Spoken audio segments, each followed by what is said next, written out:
Chapter 90, Telling Noah About the Supernatural. Stiles and Jacob arrived at the Stilinski residence and settled in the living room. Jacob made himself comfortable on the couch.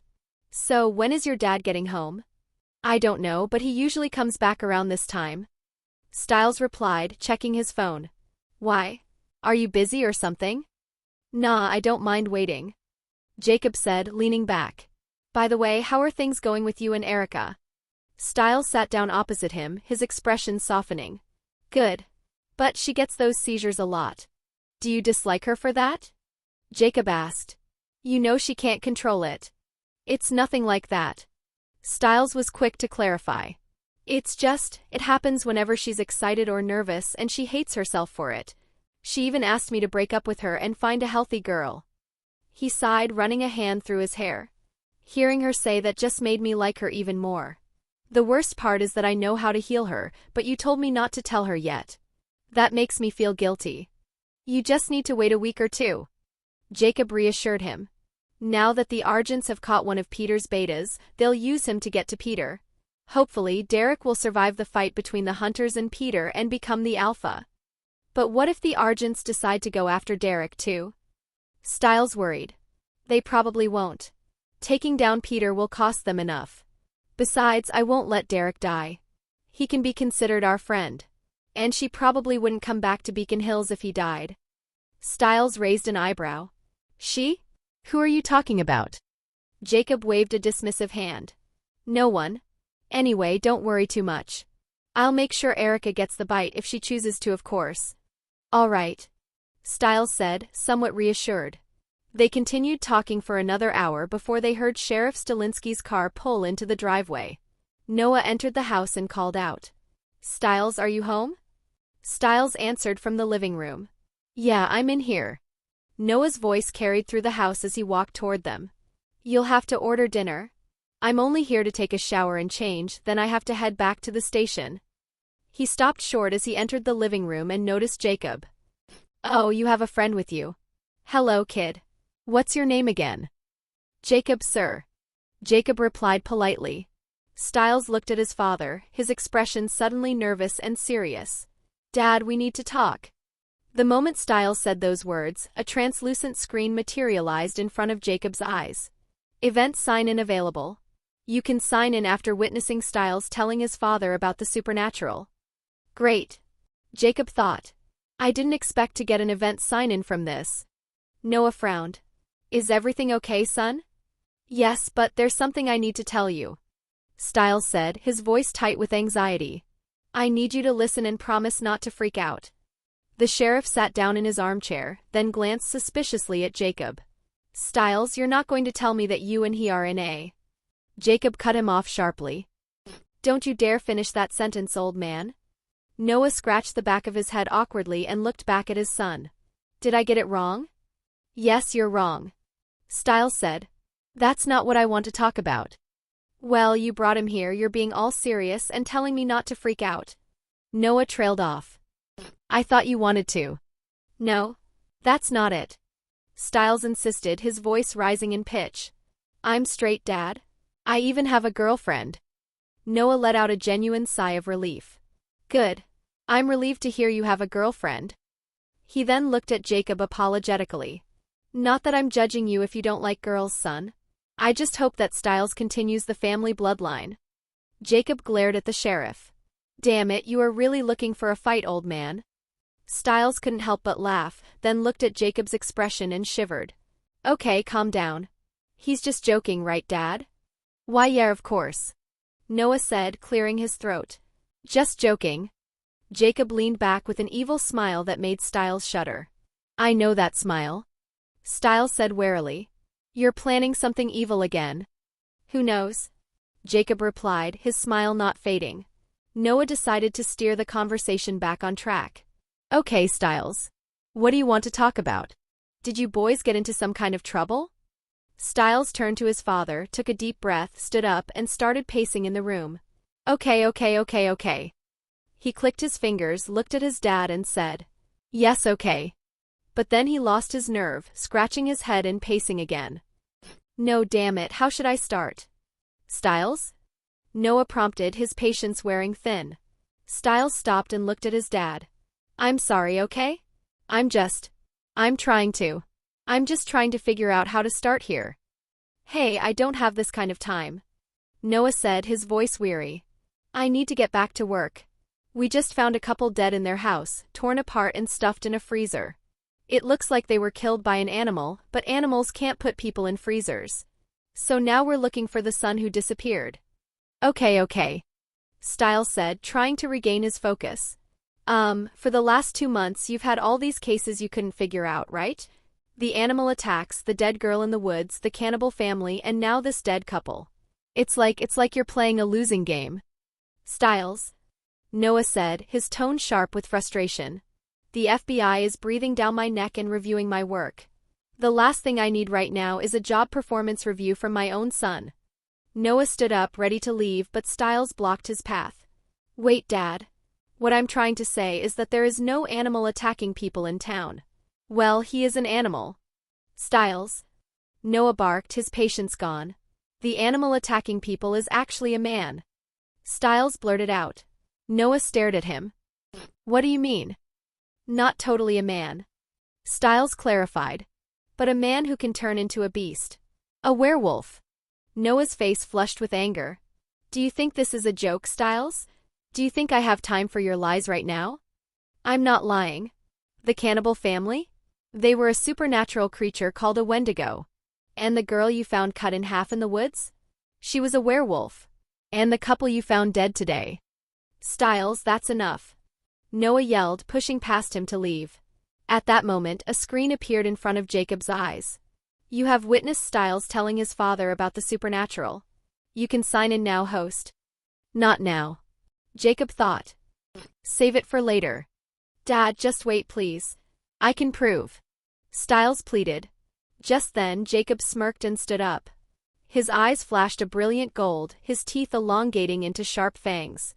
He moved with supernatural speed, appearing directly in front of Noah and letting out a deep guttural roar right in the sheriff's face. Noah was so startled he jumped back, tripped over the couch and landed hard on the floor. He scrambled to his feet, drew his service weapon in one fluid motion, and aimed it at Jacob with shaking hands, his eyes wide with shock. Stiles! Get away from him! Stiles looked from his terrified father to a perfectly calm Jacob. Really, man? Did you have to scare him like that? Jacob shifted back to his human form and smiled serenely. That was for him thinking I like guys. He then casually sat back down on the couch as if nothing had happened. Stiles sighed and turned back to his father. Dad, put the gun away. But Noah didn't hear him, he was still staring at Jacob, the gun unwavering in his grip. Dad! Stiles yelled.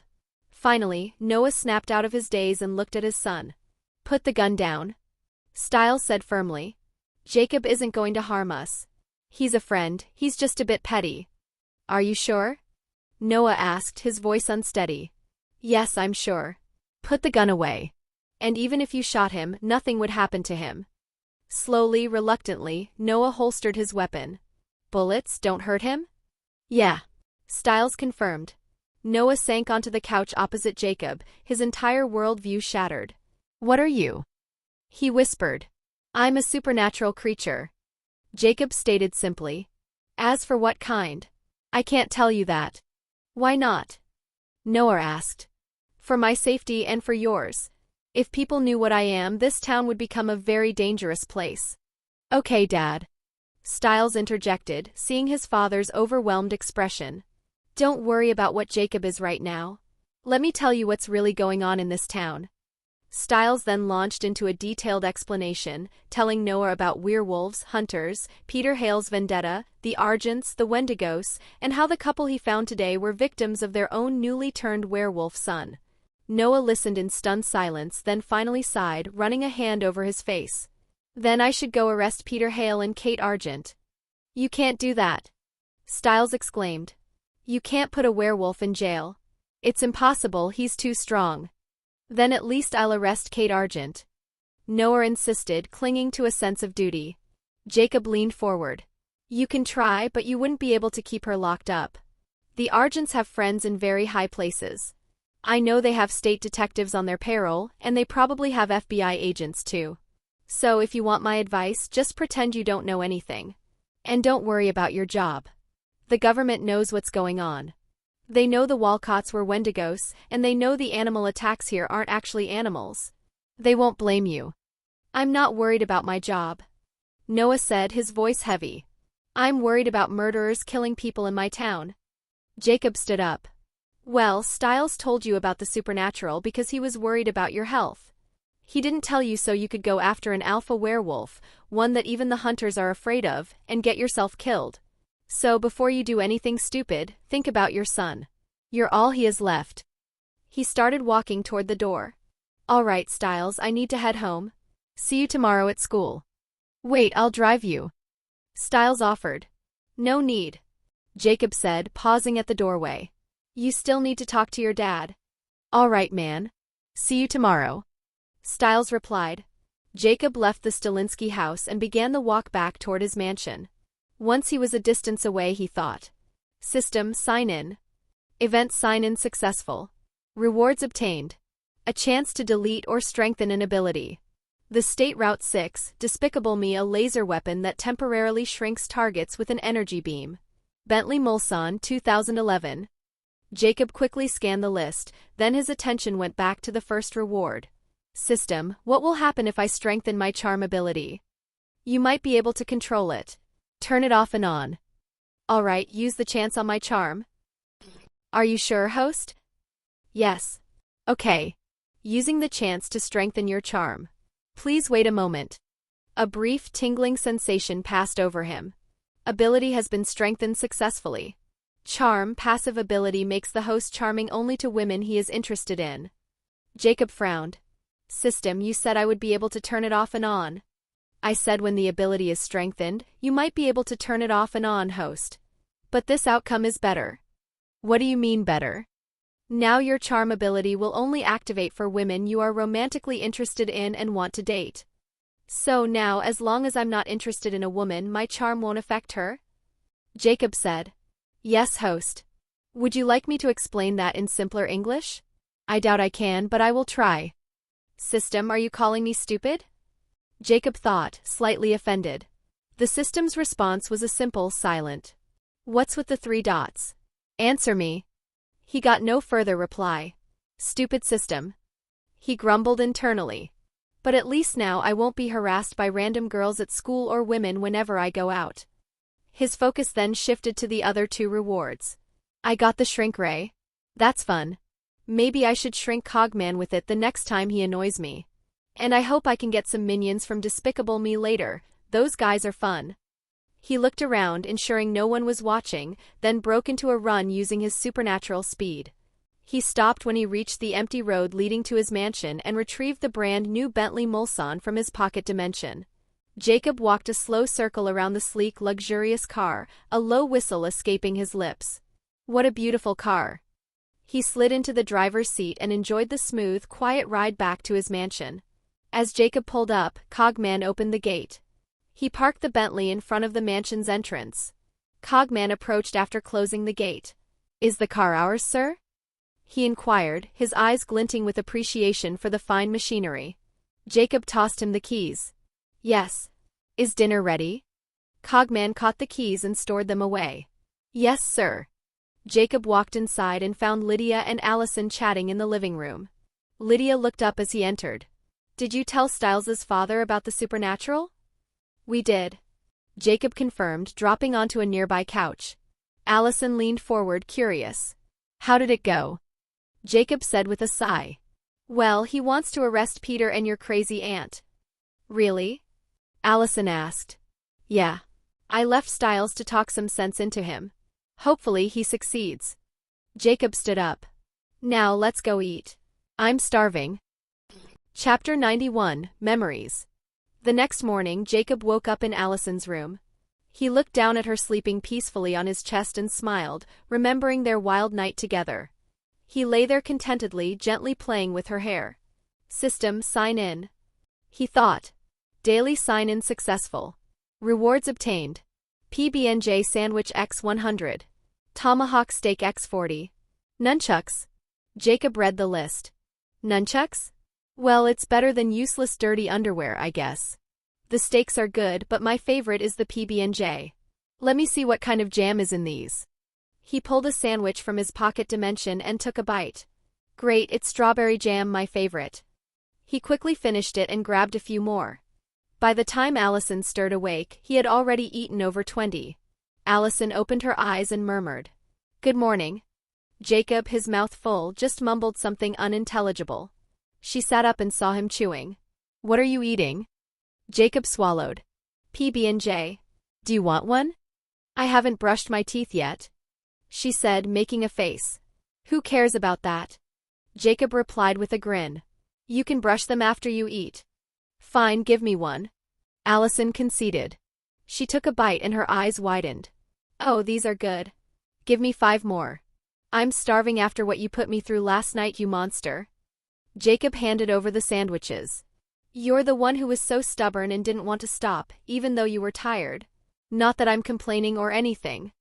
Allison snorted. "Couldn't you be a gentleman and let me win at least once?" Jacob looked offended. "Let you win in sex? Are you crazy? I'm a dragon, for crying out loud. What's next? You'll ask me to wear a dress." He grabbed her and smirked. "I think you need some punishment." Allison laughed, pushing him away playfully. "Please no. I can't do it anymore. I'm still numb down there." "Oh, please." Jacob scoffed. "You have supernatural healing and it's not like I hurt you yesterday or anything." "It's not about being hurt," she said. The nerves down there are numb. I need to rest." Jacob smiled and relented. "Fine. I'll punish you some other time." He kissed her, got out of bed and headed for the shower, but not before delivering a spank to her naked backside. Allison just smiled, finished her sandwiches and then followed him into the bathroom. After showering together and getting dressed, they headed downstairs. When they walked into the living room, they found Lydia patting Malia's head. But something was wrong, neither of them was moving, both frozen in a daze. "Lydia? Lydia?" Allison called out, but there was no response. Alarmed, Allison moved to shake her, but Jacob caught her arm. "Don't. She's probably reading Malia's memories." "Reading memories?" Allison asked, surprised. "Lydia can do that?" "Yes," Jacob confirmed. "As a banshee, she can read people's memories through touch." "Then what should we do?" "Nothing. Let's just wait for them to come back to their senses." Jacob and Allison sat down. It didn't take long for both Lydia and Malia to snap out of it. Lydia took a deep, shuddering breath, then looked at Malia with profound sympathy. "I'm so sorry, Malia. I didn't mean to read your memories. I was just trying to pet your head to say good morning like I usually do." Malia just stared at her, and then tears began to stream from her eyes, soaking the fur on her face. Lydia's guilt intensified. "I'm really sorry. I didn't mean to remind you of that accident." Malia raised her head and let out a long, sorrowful howl. But there was something else in that sound, a sense of relief. Then her eyes began to glow. The color shifted, changing from blue to a bright, clear yellow. Allison gasped. "Malia, your eyes are glowing yellow." "But how?" "Guilt can change a shapeshifter's eye color from yellow to blue." Jacob explained. "It's not just killing." "So Malia didn't kill anyone? She was just feeling guilty?" Allison asked. Lydia shook her head, her voice soft. "No, it's not just guilt. It's much worse. She thought she was the one who killed her entire family." Upon hearing this, Malia jumped forward, burying her head in Lydia's chest and whimpering softly as she cried. Lydia stroked her fur, whispering, "I'm sorry." Over and over. Jacob smiled gently. "Stop apologizing, Lydia. She doesn't seem to blame you. In fact, I think she's grateful to you for showing her that memory." Allison nodded in agreement. "I think so too." "Lydia, show us that memory," Jacob requested. "Let's wait for Malia to calm down first," Lydia suggested. "Then we should ask her permission." "Okay," Jacob agreed. After Malia had calmed down and pulled away from Lydia, Lydia looked at her and asked, "Are you mad at me because I accidentally read your memories?" Malia shook her head, indicating she wasn't angry. "Good," Lydia said, relieved. "Can I show Jay and Allison your memories?" Malia nodded her consent. Lydia closed her eyes and sent the vision of Malia's memories to Jacob and Allison through their telepathic link.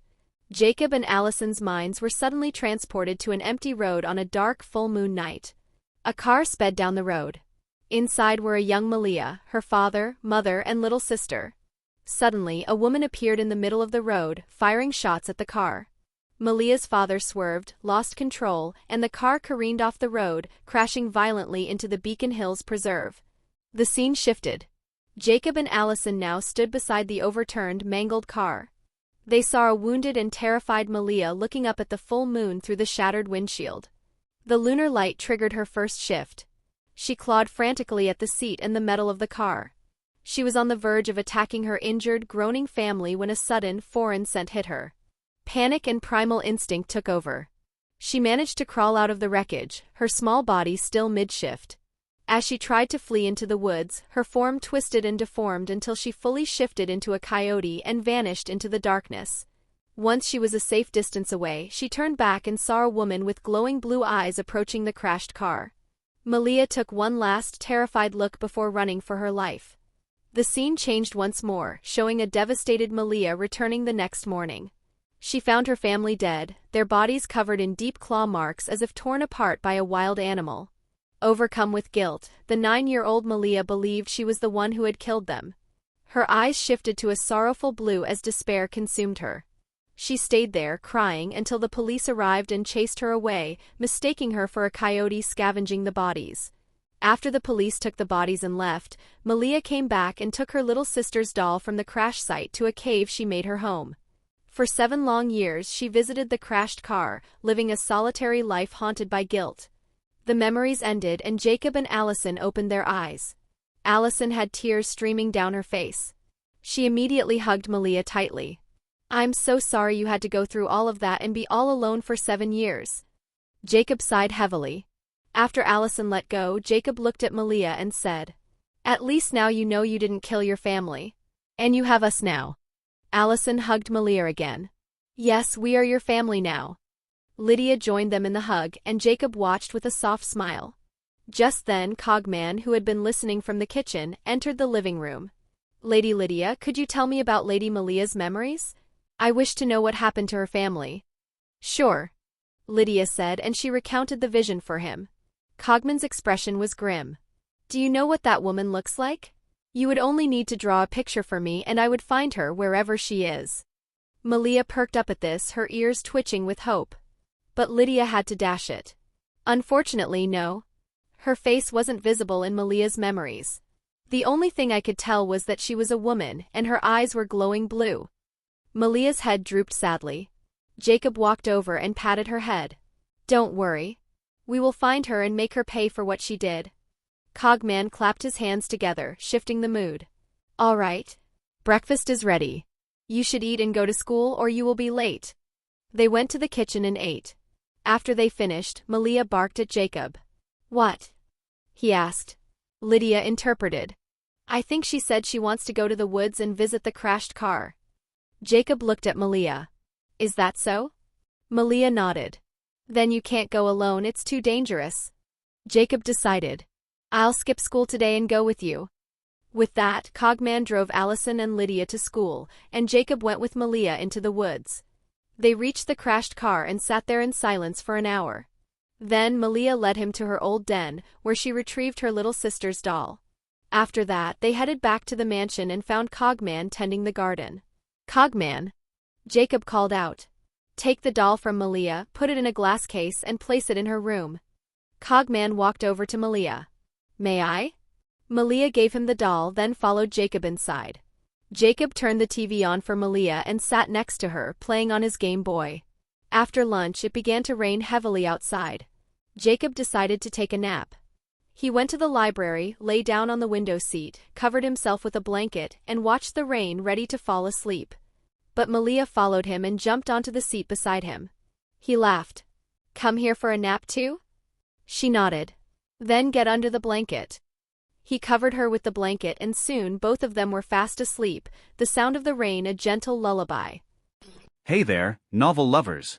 I know it's not the usual thing, but if you enjoy what you're hearing, please like and subscribe. Okay, shameless plug over. Now, let's get back to the listening. Chapter 92, A Human Once More. After the school day ended, Cogman drove to the school and brought Allison and Lydia back to the mansion. Inside, Cogman said, "Would you like something to eat, my ladies?" "Yes, please," Lydia said. "The food in the school cafeteria wasn't that good." "Right away, my lady," Cogman said with a bow and turned toward the kitchen. "Wait," Allison interrupted. "Where's Jay?" "He is taking a nap in the library," Cogman informed her. "Shall I wake him?" "No," Allison said. "I'll wake him up myself." Allison and Lydia headed to the library. When they entered and saw Jacob, they both gasped. Jacob wasn't alone. A completely naked girl was sleeping on top of him. Lydia stormed over, her anger rising. She snatched the blanket off them and shouted, "Who are you, bitch?" The girl woke up, blinking slowly, and looked at Lydia with a puzzled expression. "Didn't you hear me?" Lydia demanded. "I said, who are you?" Jacob stirred awake. "Lydia, why are you so loud? Let me sleep some more." He hugged the girl on top of him and fumbled around for the blanket. Not finding it, he opened his eyes, saw it in Lydia's hands, snatched it back, covered himself and the girl, and closed his eyes again. Allison studied the girl's face and frowned. "Is that Malia?" she thought. "She does look like the little girl from the memories Lydia showed us this morning." "Jacob, wake up," Lydia shouted. "And tell me who this new girl that you're sleeping with is. You told us you would ask our opinion before dating anyone new." Jacob, eyes still closed, mumbled. "What new girl are you talking about? It's just Malia. It's not like I don't sleep with her every day." Lydia's eyes widened. "Malia?" She looked at the girl more closely. "Well, she does look like the girl I saw in Malia's memories." Hearing this, Jacob started groping the body next to him and realized the form beside him was no longer furry. He sat up abruptly, letting the blanket fall away, and stared wide-eyed at the naked Malia. "Malia, you shifted back to your human form." Malia raised her hands and stared at them. Jacob raised her chin to look at her face. "You're even more beautiful than I thought. By the way, do you want to become my mate? Let's go to my room and sleep together." Smack! Allison hit the back of his head and pulled Malia away from him. "Stay away from her, you pervert. She still looks confused and isn't used to her human body yet, and you want to take advantage of her? You creep." Lydia nodded in agreement. "Yeah. The last time she was in human form, she was 9. We have to teach her a lot of stuff, so creepy perverts like you can't take advantage of her." Jacob, who had been ogling Malia's naked body, finally came to his senses. He coughed awkwardly and looked at Allison. "I was just joking. You girls help her get dressed and talk to her, she looks confused. As for me, I'll wait for her until she's willing and ready." Both Lydia and Allison glared at him and said in unison, "Pervert." Then they ushered a dazed-looking Malia out of the library. As they left, Jacob muttered to himself, "Damn it. If I'd known Malia had turned back to her human form, I should have woken up before the girls came back. That way I could have at least kissed her." Suddenly, the library door swung open and Allison glared at him. "I heard that, you pervert. From now on, you are not to stay alone with Malia until we say so." She slammed the door shut. Jacob ran to the door, yanked it open, and followed them down the hall. "You can't do that. Besides, Malia isn't as confused as she looks, she's just pretending." He looked directly at Malia. "When are you going to drop the act?" Malia smirked and winked at him, but the moment Lydia and Allison turned to look at her, she instantly resumed her vacant, confused expression. Lydia and Allison turned back to Jacob with looks of pure disgust. "Scum," they said in unison, then hurried Malia into Lydia's room. Jacob just smiled and headed to the kitchen. "Cogman?" Malia shifted to her human form, "so we're celebrating tonight. Cook us a feast." "I heard, sir," Cogman replied, not looking up from his preparations. "And with all due respect, you are a perverted scum. I can't believe you wanted to take advantage of Lady Malia the moment she turned back to her human form. She might still have the mindset of a 9-year-old. What do you know, you stupid tin can?" Jacob retorted. "She's just pretending. I felt someone molesting me when I was asleep, but I thought it was Lydia or Allison, so I didn't wake up. She probably realized she'd shifted back long before the girls came home from school." "I think you are lying, sir," Cogman stated flatly. "I believe it was the other way around. I think you were the one molesting her and pretended to be asleep when my ladies returned. Hey, I'm telling the truth. Jacob insisted. And I don't believe you, sir. Then shut up and just cook. And Cogman. Yes, sir. Jacob smirked. Next time we fight some evil bastards, I'll kill them all myself and leave none for you. Cogman let out a dramatic scream. No. You can't do that, sir. I'm sorry, okay? You are a noble person who wouldn't care about the words of a lowly servant like me, right? He then dropped to the floor and hugged Jacob's leg desperately. Please, sir. You have to leave me some people to kill. I can't go back to my old life when my previous master wouldn't let me kill people. I might lose my mind. I need to crack some bones, rip off limbs, cut off some heads, and here. Jacob pushed him away in disgust. Okay, stop. Stop. I was just joking with you. Now go back to cooking and stop creeping me out. Just then, Lydia entered the kitchen. Cogman, we're having a girls' night in my room, so bring the food up there when it's ready. Jacob turned to her. I was thinking we could all celebrate tonight. We can celebrate tomorrow. Lydia said. Tonight, Allison and I want to talk to Malia and teach her some girls' stuff. Then, can I join you for your girls' night? Jacob asked with a hopeful grin. Lydia smiled sweetly. You know what? You can, but you have to wear a skirt. Jacob's grin turned predatory.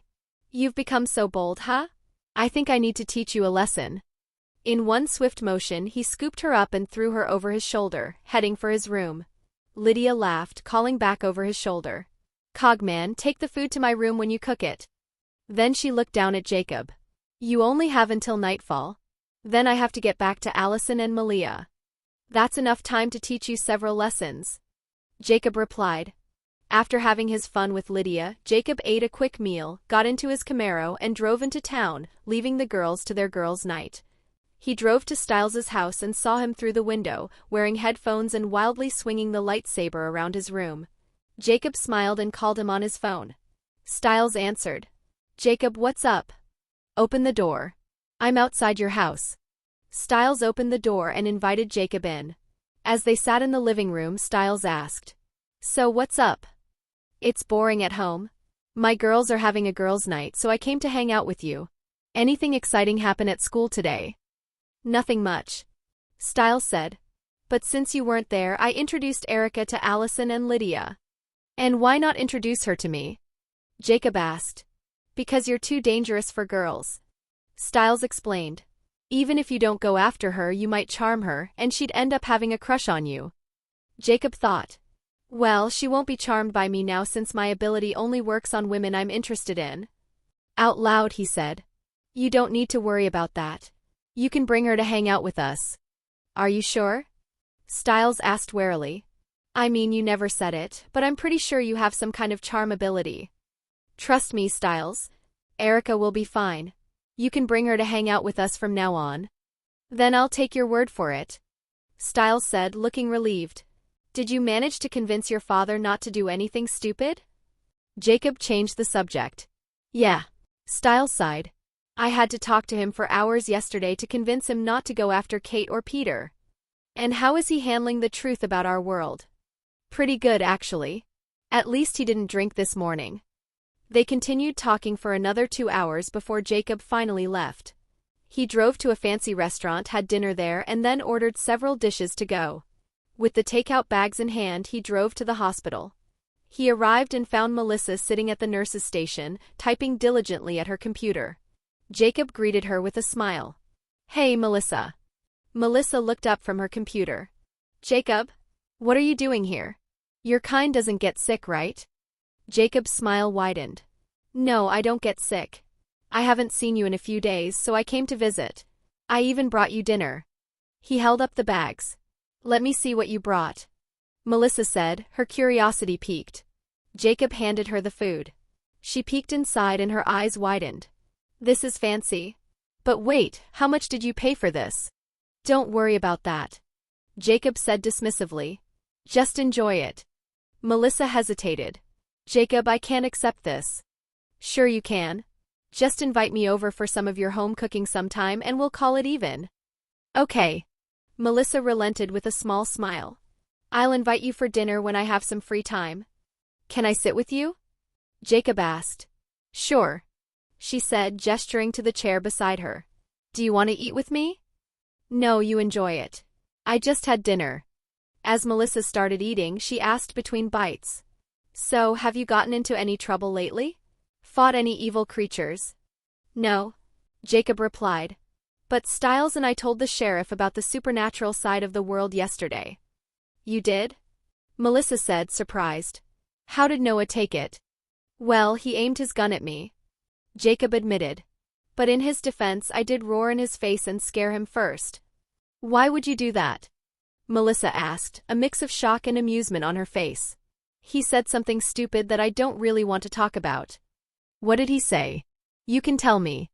She pressed, leaning forward. Jacob sighed.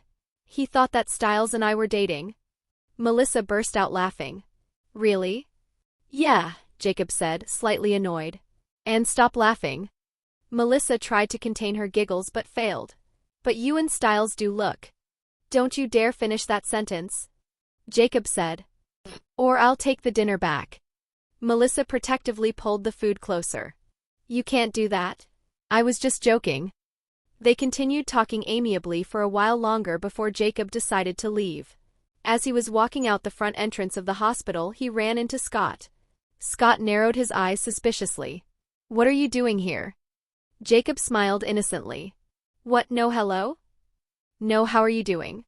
Scott repeated, his voice tight. What are you doing here? Jacob shrugged. I was just passing by and visited Melissa. Stay away from her. Scott growled. Scott, you don't have to worry. I'm 16, remember? Jacob said. Besides, she's going to date someone someday. Wouldn't it be better if it was me? Scott's face began to flush with anger, but before he could retort, Jacob slung a friendly arm around his shoulders and lowered his voice to a whisper. Look, I'll make her stronger and take care of her. She wouldn't need to work here anymore. I could even buy her this hospital if she wanted. And I'll help you gain a cool ability like fire control or lightning control, if you don't stand in my way when I try to date her after I turn 18. So what do you think, son? Scott growled, shoving Jacob away violently. I think I'm going to kill you. Jacob just laughed and sprinted toward his car. Think about it, Scott. It's a good deal for her and for you. He jumped into his Camaro and sped off, leaving a fuming Scott standing alone at the hospital entrance. Scott sighed in frustration, running a hand through his hair before turning and heading inside. Chapter 93, Malia's Choice. The next morning after Malia had turned back to her human form, Jacob was sleeping alone in his room since the girls had held their girls' night in Lydia's room and slept there. He was abruptly woken by the sound of a commotion outside. He got up, grumbling, and walked out onto his bedroom's balcony to see what was going on. In the mansion's front garden, a bizarre scene was unfolding. Cogman was fighting a deer. Not with weapons or his full strength, but in a ridiculous hand-to-hoof brawl. As Jacob watched, Cogman deftly ducked a charge, then delivered a series of theatrical karate chops to the deer's flank. The deer, looking more annoyed than injured, shook itself and head-butted Cogman in the chest. Cogman staggered back, then charged forward and head-butted the deer right back, the two of them locking heads in a surreal standoff. Cogman! Jacob yelled down from the balcony. Wait! Hold up. Stop for a sec. Look, if you've already made it this far into the video and you're still here, come on, subscribe, bro. All right, I see you rolling your eyes. I'm moving. I'll get out of the way now so you can get back to the good stuff. But seriously, stick around and finish listening. It's worth it. Balcony. What are you doing? Cogman, without letting go of the deer's antlers, looked up. Lady Malia said she likes deer, sir. I hunted one for her. Then why are you beating the poor thing? Just put it out of its misery already. I'm just tenderizing the meat, sir. Cogman replied before the deer broke free and tried to kick him. Jacob sighed, pinching the bridge of his nose. Stop playing around and dispatch it already. Then go make us breakfast. He turned to go back inside, still hearing the sounds of the struggle, a thump, a grunt from Cogman, and an indignant snort from the deer. He just shook his head and headed for the shower. After cleaning up and getting dressed, Jacob left his room and almost collided with Malia in the hallway. Good morning, beautiful, Jacob said with a smile. Malia smirked, a mischievous glint in her eye. In a swift move, she grabbed him, spun him around, and slammed him against the wall. Before he could even react, she kissed him deeply. Jacob was surprised, but he was never one to refuse, so he kissed her back with equal fervor. He then reversed their positions, pinning her against the wall as the kiss intensified. Just then, Malia's ears picked up the sound of a door opening down the hall. She instantly began to struggle, pretending to push him away. Lydia and Allison emerged from Lydia's room just in time to see Jacob pinning a struggling Malia against the wall, seemingly forcing a kiss on her. Malia finally broke the kiss, panting, and looked at Allison and Lydia with wide, frightened eyes. "Help me," she pleaded.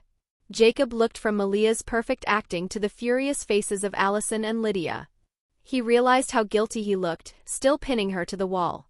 He quickly let go and raised his hands. "It's not what it looks like. She was the one who pinned me against the wall and started kissing me." Malia didn't wait for a rebuttal. She ducked under his arm and ran downstairs, leaving Jacob to face the music alone. Allison crossed her arms. "But that's not what we saw. All we saw was you pinning a struggling Malia against the wall and kissing her." Jacob started backing away. "I swear she started it." Lydia advanced, a dangerous glint in her eye. "I think you're lying. Allison, let's beat his ass." "I'm not lying. I'm telling the truth." Jacob protested, but it was too late. The two girls didn't listen. They closed in, and a flurry of punches and kicks, without using their supernatural strength, rained down on him. He let himself fall to the ground, taking the beating. It didn't hurt physically, but he felt profoundly wronged. When they were finally satisfied, Lydia and Allison shared a smirk. Lydia headed downstairs, leaving Allison standing over him. Jacob looked up at Allison, who was looking down at him with an amused smirk. "I swear I didn't force her," he said. "I'm not that kind of person. She kissed me first."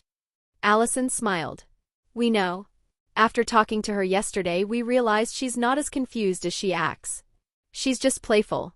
And when she ran downstairs just now, she was laughing." She bent down and kissed him gently. "And I know you would never force yourself on a girl."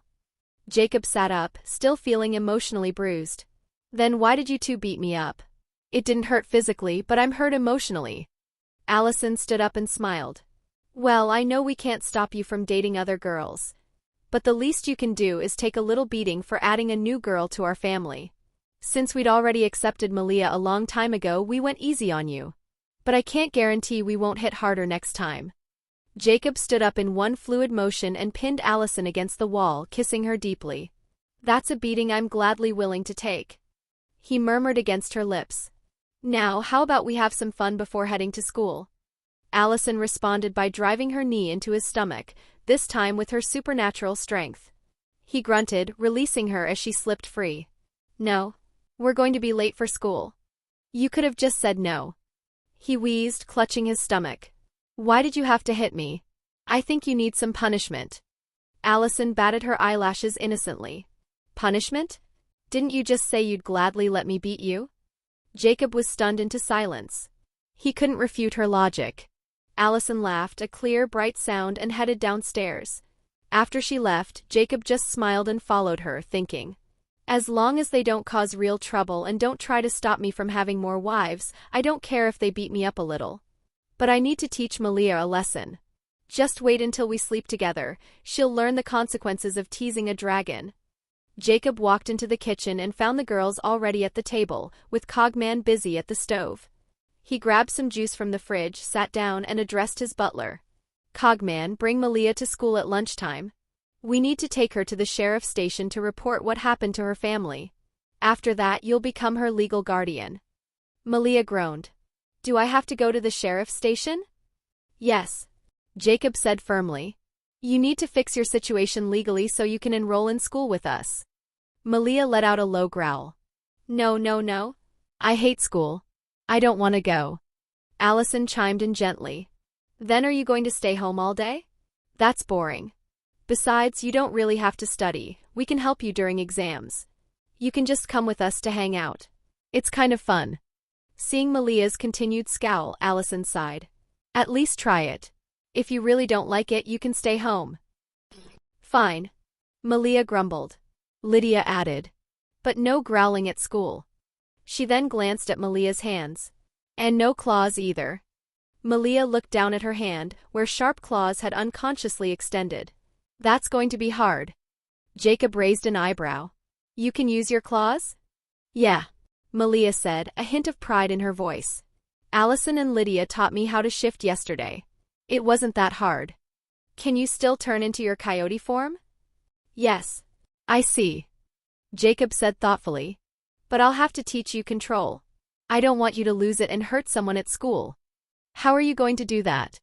Malia asked warily. Jacob gave her an evil smile that made her shiver. By beating your mischievous ass, of course. What? Malia exclaimed. No, thank you. I don't know exactly what kind of monster you are, but I know you're very strong. And terrifying. You almost gave me a heart attack the first time I saw you. I'm not stupid enough to let you beat me up. Is there another way? Allison asked. She has to find an anchor. Jacob explained. An anchor is a person, an emotion, or a memory she can focus on to maintain control. Concentrating on it will remind her of her humanity. He then turned his gaze back to Malia. By the way, do you want to be my mate? And by mate I mean. Malia smiled and cut him off. You already told me what it means when we were in the woods. And Allison and Lydia explained it more yesterday. They also told me that if I don't want to be your wife, I have to leave. Jacob looked at Allison and Lydia, surprised. They did? Lydia nodded. Yes. We told her that if she wants to be a real part of our family, she has to be your wife, you pervert. And we told her you'll have more wives. So if she can't accept that and chooses not to be with you, she should leave now, before you two fall in love only to break up and get hurt. I see. Jacob said, his expression softening. He looked at Malia. Then, what's your decision? Malia took a deep breath. I don't know much about emotions. All I know is that I don't want to leave you guys, especially you, Jay. So I'm staying, and I definitely want to be your wife. All I ask is that you don't abandon me, and of course you have to satisfy me whenever I want. Jacob smiled. Don't worry. I'll never abandon you. In fact, once you become my wife, you won't be able to leave even if you wanted to. Now shall we go to my room and sleep, Tog? Not so fast, you unromantic pervert. Lydia interrupted. At least take the girl on a date or two first. Besides, she's on her period, so you can't sleep with her even if you wanted to. Jacob blinked. That's a shame. Wait, her period? Yes, Allison said. What's wrong? Well, female werewolves lose control twice a month, once during the full moon and when they're on their period. I don't know if were-coyotes are the same. Allison looked at Malia. Do you feel like you're losing control? Nope, Malia replied, shrugging. You told me I might feel agitated and have mood swings during my period, but I don't feel a thing. The only thing I feel is a food craving. I'm craving some deer meat. That's good, I guess.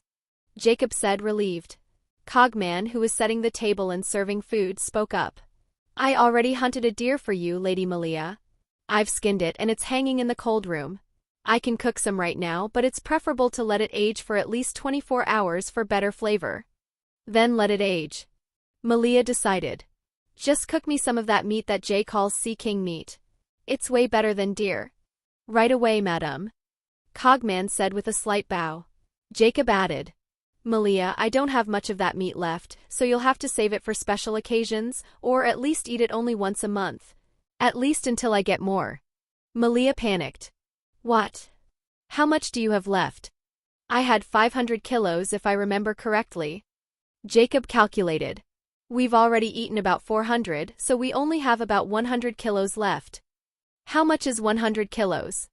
Malia asked, confused. Not much. Jacob admitted. Then buy more. You're rich, right? Malia insisted. I am, but I can't buy it with money. Jacob explained. Anyway, if we only eat it once a month, it'll last us a while. Malia said. How about that Wego steak? Or Wagyu steak? Or whatever it's called. It's called Wagyu. Jacob corrected with a chuckle. It's a Japanese breed of cow. It's expensive, but you can just tell Cogman and he'll buy you all the Wagyu you want. Malia turned to Cogman. Then, old man, buy me a whole Wagyu cow and cook some of it for me every day. As you wish, my lady. Cogman said. With that, they began eating breakfast. The girls started excitedly discussing buying clothes for Malia. Jacob tried his best to become invisible, focusing intently on his food in the hopes they wouldn't drag him shopping with them. System sign in, he thought, seeking a distraction. Daily sign-in successful. Rewards obtained. Toilet paper X35. Canned sardines X50. A pot. Jacob scanned the list and thought. Useless. He then returned his attention to his meal. After breakfast, Cogman drove Allison, Lydia, and Jacob to school, leaving Malia at home happily watching TV. Chapter 94, A Sheriff's Request. The school cafeteria hummed with the usual midday chaos. Jacob, Allison, and Lydia were in the school cafeteria having lunch when a visibly depressed Scott joined them, setting his tray down with a clatter. The three of them looked at him with raised eyebrows. Lydia smirked. "What's wrong with you, Scott? Did Jay hit on your mom again?" Scott shot a half-hearted glare at Jacob. "In fact, he did. He went to visit her yesterday at work." He sighed, the anger dissipating into pure gloom. "But that's not it." "Then what's wrong?" Allison asked. "I don't have a date for the formal yet." Scott mumbled, staring at his food. Jacob said, "There are a lot of girls in this school. I'm sure you can find one. Just go and ask around. What's the worst that can happen? Them saying no? Besides, you just need a date for the formal, not a girlfriend." "But I really want a girlfriend," Scott insisted, his voice tinged with longing. "I can't help you with that," Jacob said, shrugging. "You have to find her yourself. You're the captain of the lacrosse team after all. It should be easy for you." Just then, Stiles arrived with a shy-looking Erica by his side. "Jacob, this is Erica. Erica, this is Jacob." "Hi. Nice to meet you," Erica said softly, her eyes darting downward. Jacob offered a warm smile. "Nice to meet you too. Erica, come sit next to me," Allison said, patting the empty chair beside her. Erica sat down and Lydia leaned forward. "We're going shopping after school. Do you want to come with us? We'll buy you a dress for the formal." "Can I go with you?" Erica asked, her eyes lighting up. "Of course," Lydia said. "But I can pay for the dress myself," Erica began. Allison cut her off gently. "No, since we're taking you shopping, we'll pay for it." "Thank you," Erica said, her gratitude evident. Stiles just smiled and didn't say anything. The group fell into easy conversation, which was abruptly interrupted when a new girl strode into the cafeteria. Everyone in the cafeteria turned to look at the unfamiliar, stunning girl with wild hair and an almost feral confidence that commanded the room. Scott's eyes widened, his jaw slightly slack. "Who is she?" A slow, appreciative smile spread across Jacob's face. "She's gorgeous, isn't she?" "Yes, she is," Scott whispered. "Guys, I think I just found my date for the formal. And hopefully my girlfriend." Lydia and Allison exchanged a knowing, pitying smile. Scott suddenly remembered his company and turned to Jacob with a look of panic. "Jacob, don't you dare have any ideas about her." He saw the smirk on Jacob's face and his confidence faltered. "Please," he pleaded. "Jay, just let me have this one." Jacob merely chuckled and waved a dismissive hand. "Sure, man. Go ahead and ask her out." "Thanks," Scott said, standing up and smoothing down his shirt. "Wish me luck, guys." He took a deep breath. "Here goes nothing." Stiles, watching Jacob's amused expression, leaned over. "Jacob, you're up to no good again. Who is that girl?" "Just watch," Jacob said, his eyes glinting with mischief. "Poor Scott," Allison murmured, shaking her head. They watched as Scott nervously adjusted his collar and stepped directly into the new girl's path. "Hi. I am Scott," he stammered. The girl, Malia, stopped and raised a single skeptical brow, looking at him as if he'd sprouted a second head. "Yes, I know." You know?" Scott's hopes soared. "Then, do you want to go out with me?" Malia's response was immediate. She punched him squarely in the face. "Why are you acting so weird today? And no, I don't want to go out with you, idiot." Scott hissed in pain, clutching his nose. Malia brushed past him without a second glance and walked straight to Jacob's table, where everyone was trying and failing to hold back their laughter. She sat down next to Jacob, took a bite of his food and grimaced. "Ugh, this tastes awful." Scott stumbled back to the table, his face red with embarrassment, and sat down heavily. He glared at Jacob, who was laughing openly now. You said the worst thing that could happen is her saying no. Don't glare at me, Jacob said, his amusement fading into mild annoyance. I should be the angry one here. You just hit on my girlfriend. You're lucky I didn't beat your ass. Scott and Stiles spoke in unison, shocked. Girlfriend? Stiles's eyes widened as he looked at Malia, realization dawning. You're Malia, aren't you? Malia ignored him, picking at Jacob's food. She is definitely Malia. Stiles thought. She is just as rude as she is in her coyote form. Scott turned his betrayed look to Lydia and Allison, humiliation washing over him. Damn it. Why didn't you guys tell me she was Malia? I made a fool of myself, and now the whole cafeteria is laughing at me. Lydia's smile was sweet and utterly unapologetic. We didn't tell you to ask her out. You decided that on your own. Jacob stood up. All right, see you guys later. Malia, let's go. With that, Jacob and Malia left the cafeteria, meeting Cogman outside the school. Cogman opened the car doors for them. As they slid into the back seat, Cogman took his place behind the wheel and drove off toward the sheriff's station. Inside the car, Jacob turned to Malia. By the way, Malia, you need to drop your blood on this tattoo. He raised his right hand, revealing a faintly glowing red tattoo, an intricate circle with a dragon's head at its center. Why? Malia asked, eyeing it curiously. To become my mate. You'll understand after you do it. Jacob explained. But think carefully. Once your blood is on it, we'll be bound together for life. Malia didn't hesitate. She bit her thumb and let a drop of her blood fall onto the tattoo on his palm. The symbol glowed with a bright, vivid light, then slowly faded until it vanished entirely. Both of them closed their eyes as the magical contract sealed their bond. In Jacob's mind, a screen materialized. Contract successful. Congratulations, host. You are now married to Malia Hale. The two of you are bound for life. You cannot betray one another, and her mind is protected from being read by any other creature. You can communicate with her telepathically and you will sense when she is in danger. Malia Hale. Jacob thought. So the system used her real name. Speaking of Hale, I should probably save that idiot Peter and not let him die. He is her father after all, and she might want to get to know him. But not until after Derek takes the alpha spark from him. I don't want to miss a sign-in. I'll just use one of those expired beans to save him. That'll be fun. Jacob opened his eyes and looked at Malia, who was still processing the connection with her eyes shut. I wonder what kind of bloodline she'll get when we sleep together. He mused. Soon Malia opened her eyes, a look of wonder on her face. Do you understand what that tattoo was now? Jacob asked. Yes, Malia said, a small smile playing on her lips. And just now I talked to Lydia and Allison in my head. It's amazing. Jacob retrieved a Quen scroll from his pocket dimension and handed it to her. Here. Open this and you'll learn an ability that lets you create an energy barrier to protect yourself. Malia took the scroll and unrolled it. It glowed brightly, dissolving into a stream of golden light that flowed directly into her mind. 5 minutes later, Malia had fully learned the new ability. She opened her eyes, buzzing with excitement. I want to try it. Wait until we get home. Jacob said with a chuckle. And I still have something else for you. He pulled a spatial ring from his pocket dimension and handed it to her. Drop your blood on it. Malia did as instructed, and her eyes widened as she realized what it was. She immediately took out the phone Cogman had given her earlier and practiced storing it in the ring and retrieving it several times, a delighted grin on her face. Then she threw her arms around Jacob's neck. Thank you.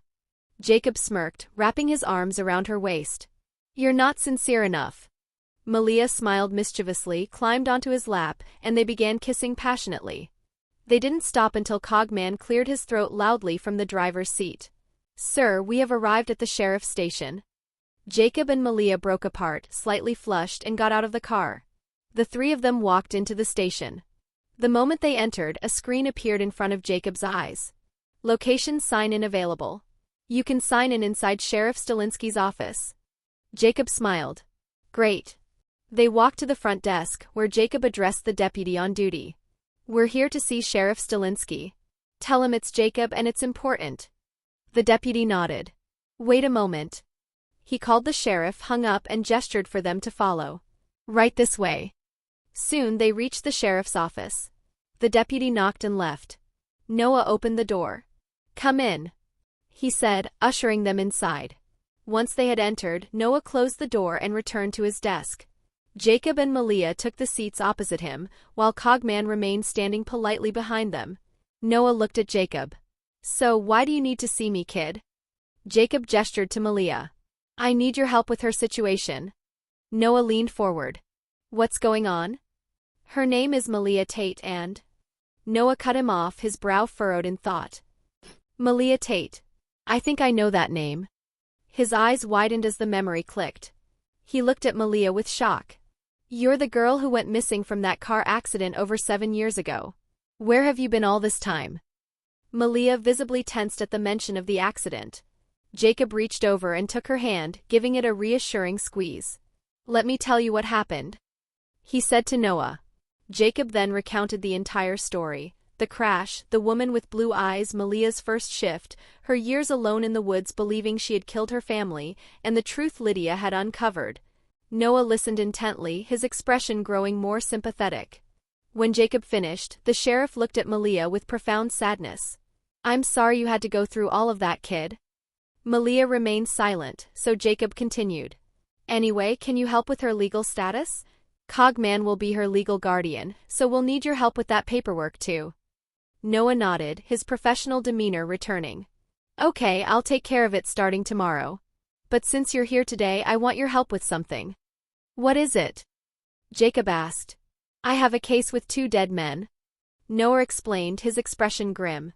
"Both have strange circular puncture wounds, one around the face, the other on the neck." Cogman, who had been listening quietly, spoke up. "Were they drained of their blood?" "Yes," Noah confirmed. "After the autopsy, the coroner confirmed the victims had been drained of their blood." "Then I believe you are dealing with a lamprey," Cogman stated. Jacob raised an eyebrow. "A lamprey?" "Yes, sir," Cogman replied. "It is the only creature that leaves those specific marks and drains blood." "A lamprey?" Noah echoed, bewildered. "You mean the eel-like fish with the disc-shaped mouth?" "We're not talking about a fish," Jacob clarified. "We're talking about a shapeshifter with a mouth like a lamprey fish. They're known for feeding on humans by sucking their blood." Noah pinched the bridge of his nose and sighed. "Oh, great. That's just what I need right now." He looked at Jacob. "Can you help me with this case, kid?" "Sure," Jacob agreed easily. "I don't have anything else to do."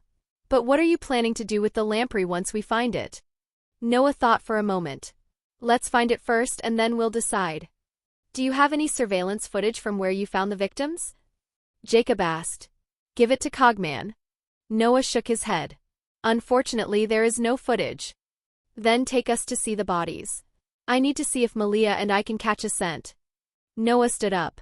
"All right, let's go." As they followed the sheriff out of his office, Jacob thought. System, sign in. Location, sign in successful. Rewards obtained. White honey potion, The Witcher X15, an enhanced version of the white honey potion that grants permanent immunity to all poisons upon consumption. Full carcass of a Sker Buffalo X10 Kong, Skull Island delicious, juicy, and brimming with primal energy. Consumed daily, its potent nutrients grant a small but permanent, cumulative increase to raw physical strength and stamina. Ducati Hypermotored 1100 EVO SP. Jacob followed Noah and the others while reading the rewards. "Nice. The white honey potion is useless to me since I'm already immune to all poison, but it'll be useful for the girls. Maybe I'll give one to Stiles and Scott too. I was worried about running out of good meat since the Sea King meat is almost gone, so this Sker buffalo meat came just in time. I hope it's as delicious as the system says. And the bike should be good. I can't wait to ride it." They drove to the hospital. When they arrived, Jacob thought, "System, why didn't you give me a location sign-in at the hospital? Hurry up and give me one." "Do not be greedy, host. You just received a location sign-in. But this is an important location from the Teen Wolf series canon. You should give me a sign-in opportunity here. I've been here twice now. You will get your sign-in opportunity, host. Just not today." "Fine, I guess." Jacob grumbled internally. Soon they met Melissa. After greeting Noah, she looked at Jacob with a warm smile. "Are you here to visit me again, kid?" When you left yesterday, Scott came in and he was very grumpy. Jacob laughed. Yeah, I ran into him on my way out. He told me to stop visiting you. Don't mind him, Melissa said, waving a hand dismissively. He just worries too much. I don't care about him, Jacob said, grinning. I like talking to you. So no matter what your idiot son says, I won't stop visiting. Noah cleared his throat, interrupting. Anyway, Melissa, can you show us the bodies? Sure, she replied, her professional demeanor returning. Follow me. She led them to the morgue and showed them the two corpses. Jacob leaned in slightly, then shook his head. There's only the smell of chemicals and death on them now. Do you still have their clothes? Yes, Noah said. We kept them as evidence back at the station. Good. Have someone bring them here, Jacob instructed. As Noah stepped aside to make the call, Melissa looked at the bodies with a somber expression. What kind of creature did this? A blood-sucking shapeshifter called a lamprey, Jacob explained. Those puncture wounds were made by its teeth. By the way, did these two die on the same day? Noah, having ended his call, rejoined them. No. We found them this morning, but in different locations. According to the coroner, one died yesterday and the other 3 days ago. But since it's winter and they were drained of blood, they haven't decomposed. Malia wrinkled her nose. Maybe they haven't decomposed to you, but to me they stink. Jacob nodded in agreement. Yeah, Melissa, can you put them back in the fridge, or whatever you call it? It's called a mortuary refrigerator, she said with a slight smile. Is that so? Good to know. Now let's get out of here. It really does stink. After Melissa returned the bodies to the refrigerator, they left the morgue. They parted ways with Melissa, who went back to work, and waited outside the hospital for the deputy to arrive with the victim's clothing. Disclaimer: I don't own this story. If the original author requests its removal, this video will be taken down. Chapter 95, Hunting the Lamprey. Jacob, Malia, Cogman, and Noah waited outside the hospital.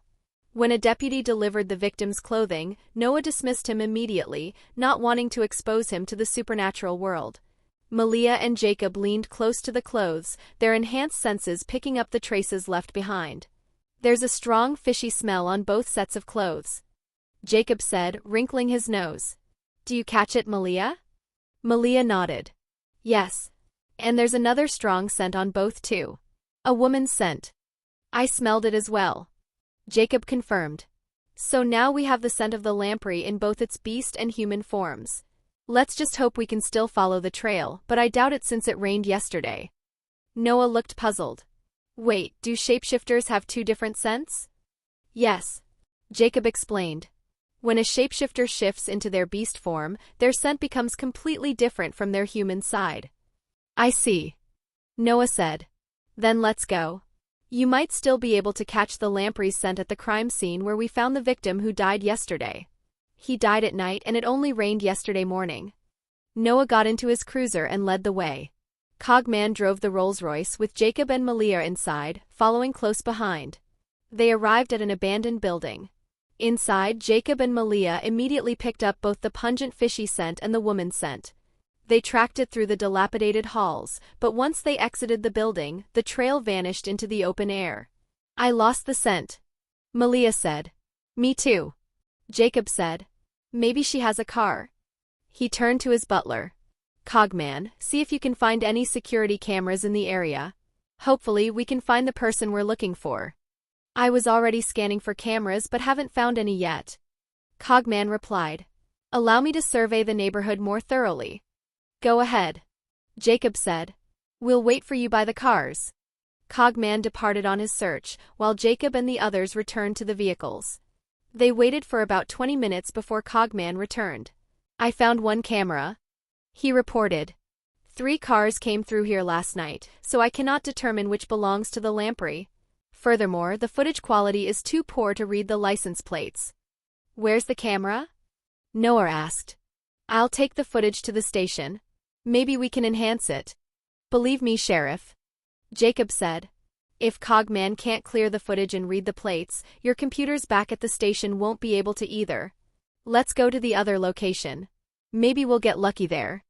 They drove to the second crime scene, an underground parking garage in a new, still vacant building. This time, Cogman's search was more fruitful. He returned to the group waiting by the cars with news. I was fortunate. I obtained footage from an apartment in the building opposite. A car, similar to one of the vehicles from the first crime scene, arrived here 3 nights ago and left shortly after. I was able to read the license plate and see the driver. It was a woman. Give me the plate number. Noah said immediately. I'll run it. No need. Cogman stated. I have already identified her and hacked into her phone. She is staying at a motel on the outskirts of town. Her name is Petra Fisk from Jacksonville, Florida. She moves around frequently, never staying in one place for more than a month. Well, that's good news, I guess. Jacob said, feeling relieved. I was worried she lived here in Beacon Hills with a whole family of bloodsuckers, and their basement was filled with dead people like the Wendigos. Noah's eyes went wide. I didn't even think about that. He looked at Cogman urgently. Are you sure she's alone? Yes. Cogman confirmed. And according to her phone's location, she is currently in her motel room. Then there's no time to waste. Noah said. Let's go get her. They got back into their cars and drove to the motel. Once they arrived, Noah went to the reception desk and instructed the clerk to stay put before rejoining the group. Then they moved silently toward the lampreys' room. Standing outside the door, Jacob glanced at Noah and whispered, Should we knock or just kick it in? Are you sure it's her? Noah whispered back, his hand hovering near his holster. Definitely. Jacob confirmed. The same fishy smell and the woman's scent from the victim's clothes is reeking from this room. And she's not alone in there. All right. Noah said, steeling himself. Kick the door open. Got it. Jacob nodded. Malia, stay back. Sheriff, you stay next to her. I won't let that woman get past me, but just in case. With that, Jacob delivered a powerful kick that shattered the lock and sent the door flying open. He entered first, followed closely by Cogman, then Malia and the sheriff. Inside, they found an unconscious man strapped to the bed within 4. Drip containing a strange purple liquid hooked into his arm. Jacob frowned, looking at the man. I think I know that guy, but I can't remember from where. Just then, a naked woman in her 30s emerged from the bathroom, still dripping wet from a shower. She froze, her eyes sweeping over the intruders before locking onto Malia, the only one her senses identified as a supernatural creature. Cogman spoke calmly. It's her, sir. She is the lamprey. The woman's eyes widened in panic. Damn it. How did they find me? I was so careful like always. Her shock quickly melted into a predatory smirk. Well, since you know what I am, there's no need to deny it. I will feast on your blood. Her gaze slid to Jacob and she licked her lips. Her eyes glowed a milky white. Especially you, handsome. I bet your blood is delicious. Malia let out a low, warning growl. Okay, can we kill the bitch already? The woman lunged at Jacob with startling speed. He didn't even move from his spot. He simply slapped her across the face with enough force to send her crashing back through the bathroom doorway, smashing part of the wall. The woman was dazed but recovered quickly, scrambling to her feet. This time she didn't bother with pretense. Her body began to twist and contort, shifting into her true, monstrous form. Her skin became grayish-yellow, her body hunched and muscular. Her mouth widening into a horrifying, circular maw lined with rows of inward-pointing razor-sharp teeth, exactly like a lamprey's. Glowing, pupil-less white eyes fixed on them, and the room filled with an overpowering, rotten fish stench. Jacob recoiled. Ugh, disgusting. You weren't beautiful to begin with, but this is a face not even a mother could love. Cogman, beat this stinky, ugly bitch back into her human form. With pleasure, sir. Cogman replied, a dark glee in his eyes. He advanced on the creature. The lamprey attacked, swiping with a clawed hand. Cogman caught her arm and twisted it behind her back and snapped the bone. The creature screamed, a sound that made Cogman smile in delight. He shoved her to the floor, then aimed a finger and fired several thin laser beams, piercing her torso. The lamprey shrieked again, then fell still. But then a thick mucus-like liquid began to seep from her wounds, and the injuries started to knit themselves closed. Her broken arm began to mend with a sickening crackle. Damn it! Jacob snapped, pushing Cogman aside.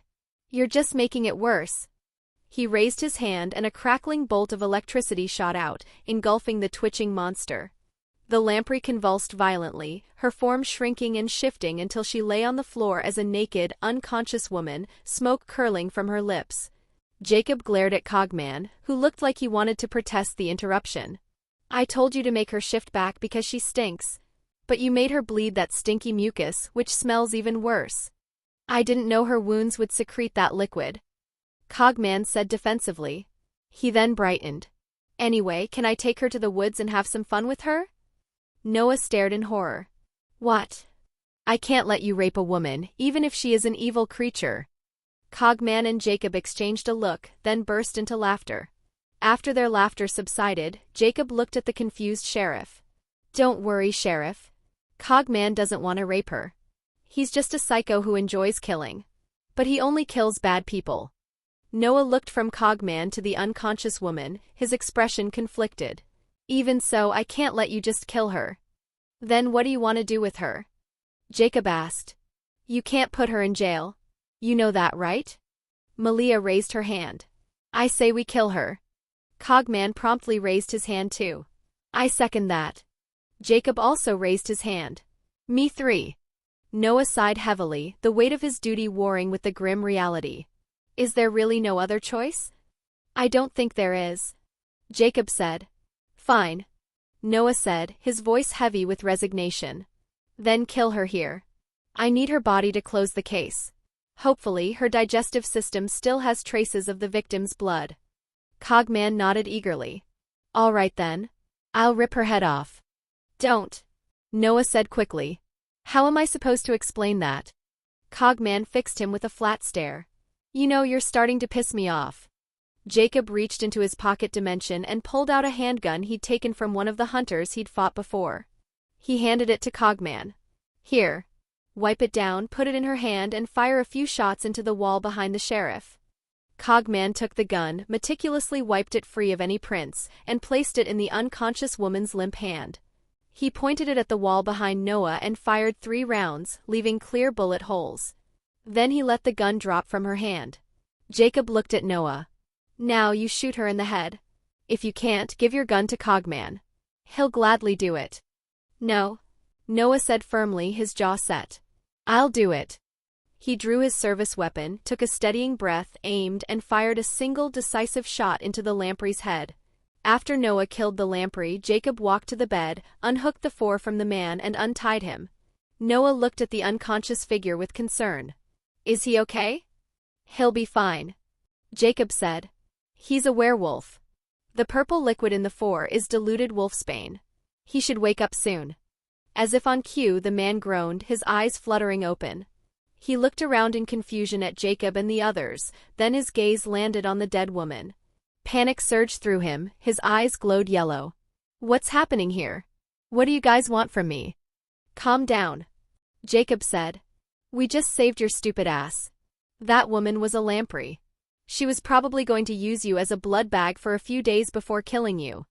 Noah stepped forward, his authoritative demeanor in place. What's your name? How did you end up here? The man frowned, trying to piece his memory together. My name is DeMarco Montana. I delivered a pizza to this woman at 1 p.m. today.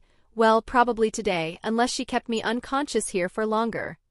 As DeMarco and Noah talked, they confirmed he had delivered the pizza just that afternoon.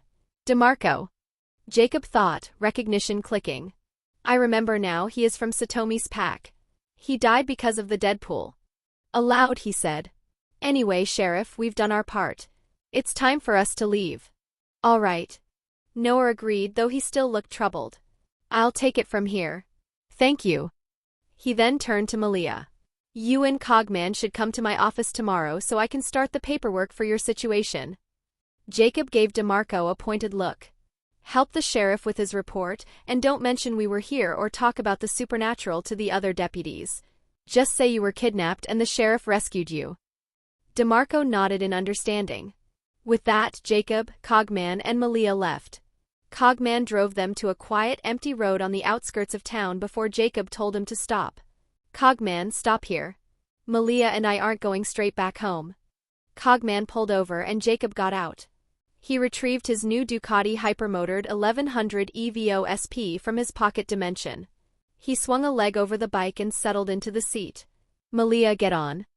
Malia climbed on behind him, wrapping her arms around his waist. Jacob handed her a helmet and put one on himself. With a powerful roar, the engine came to life and they sped off. Jacob spent the next hour riding around town, enjoying the feel of the new bike, with Malia holding tight behind him. Eventually, he pulled into the parking lot of a nice restaurant. As they got off the bike, Malia took off her helmet, her eyes bright with excitement. You have to teach me how to ride one of these. Jacob smiled, taking his own helmet off. Sure. And you have to buy me a bike. And a car too. Malia added, giving him a hopeful look. Jacob chuckled, taking her hand as they walked toward the restaurant entrance. First, you need a driver's license. Then I'll buy you the car and bike you want. Malia grinned. I'll get it next week. That's not how it works. Jacob said with an amused shake of his head. You need to study for the written test, pass the driving test, and gather all the necessary documents. It'll take a few months at least. Malia's face fell into a pout.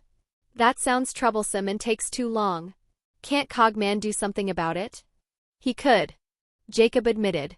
But I won't let him help you get your license that way. You need to learn traffic signs, signals, rules of the road, and the laws. You need to know how to drive properly, or you'll cause an accident and hurt innocent people. Fine. Malia grumbled, though she knew he was right. After enjoying a meal at the restaurant, they took a short stroll through town before getting back on the bike. Jacob drove them to the school, arriving just as the final bell had rung and students were streaming out. They found Allison, Lydia, and Erica waiting by the curb, presumably for Cogman to pick them up for their shopping trip. Allison's eyes immediately went to the sleek, new motorcycle. Nice bike, she said, walking over and running a hand along the fuel tank. Is it mine? Nope, Jacob said, patting the seat affectionately. She's mine. Her name is Scarlett. Allison pouted dramatically. I see. You don't love me anymore. Didn't I offer to buy you one and you said no? Jacob reminded her, raising an eyebrow. And didn't I give you the money to buy one and you still didn't? Allison smiled sweetly, batting her eyelashes. But I want yours. It makes me feel close to you. Jacob snorted. Yeah, right. His expression softened into a smile.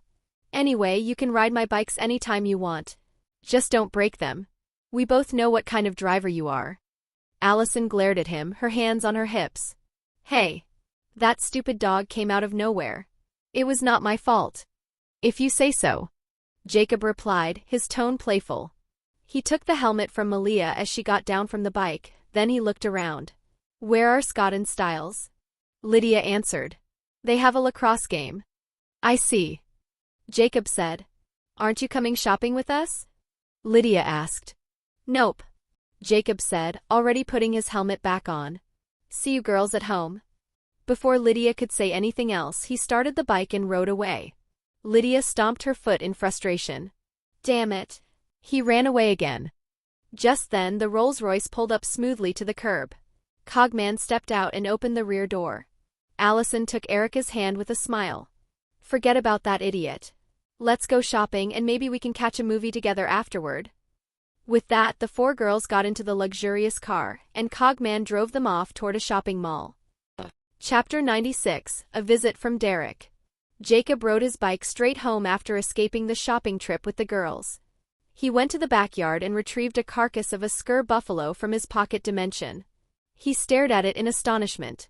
It was a truly massive creature, nearly 14 meters tall at the shoulder, stretching 13 meters in length, and weighing an estimated 22 tons. Wow, this thing is huge, Jacob exclaimed, walking a slow circle around the colossal beast. But it still needs to be skinned and processed. Well, I've got nothing else to do. Might as well get to work. He changed his clothes, took out the magically sharp dagger he'd acquired from the auction house, the one that never lost its edge, and got to work. It took him 2 hours to finish butchering the behemoth. He incinerated the unwanted parts to ash, stored half of the meat in his pocket dimension, and placed the other half in the large cold room in the kitchen.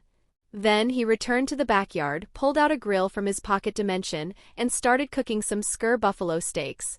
Once the first piece was done, he took a bite. His face lit up with satisfaction. It tastes great. It melts in the mouth just like Wagyu, but the flavor is richer and it's brimming with energy. content, he continued grilling and eating, enjoying the incredible meal, until he heard a car pull up and stop in front of the gate. It was Scott, Stiles, and Derek. Jacob let them in and invited them to join him in the backyard for the barbecue. Stiles eagerly took a bite of the offered meat. His eyes went wide. What kind of meat is this? It tastes amazing. Scott and Derek tried it and had identical reactions.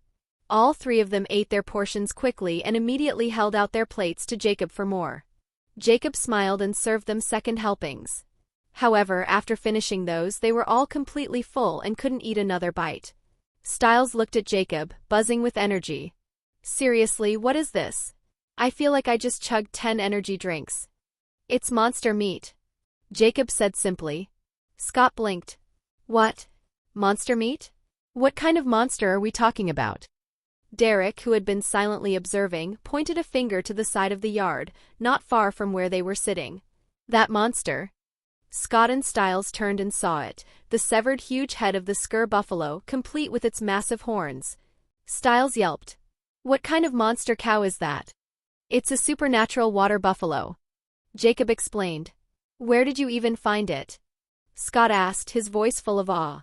I didn't find it, I bought it. I just finished processing it. I left the head for Cogman to deal with later. Stiles stared at the colossal head. Are you going to eat the head too? Of course, Jacob said matter-of-factly. That thing has a lot of meat on it. And it has the brain too. I want to try that. How much did that thing even cost? Stiles wondered aloud. Jacob waved a dismissive hand. Don't worry about it. Poor people like you would just be shocked if you heard the price. Stiles smirked, not offended in the least. You're right, it would probably give me a heart attack. But I do hope you'll treat us to this meat from time to time. Jacob smiled. Sure. Now let's go inside. Tell me why you brought Derek here. They moved into the mansion, and Jacob offered everyone drinks as they settled in the living room.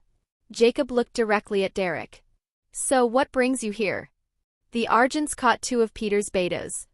Derek stated bluntly. He wants to rescue them. Jacob took a sip of his Coke.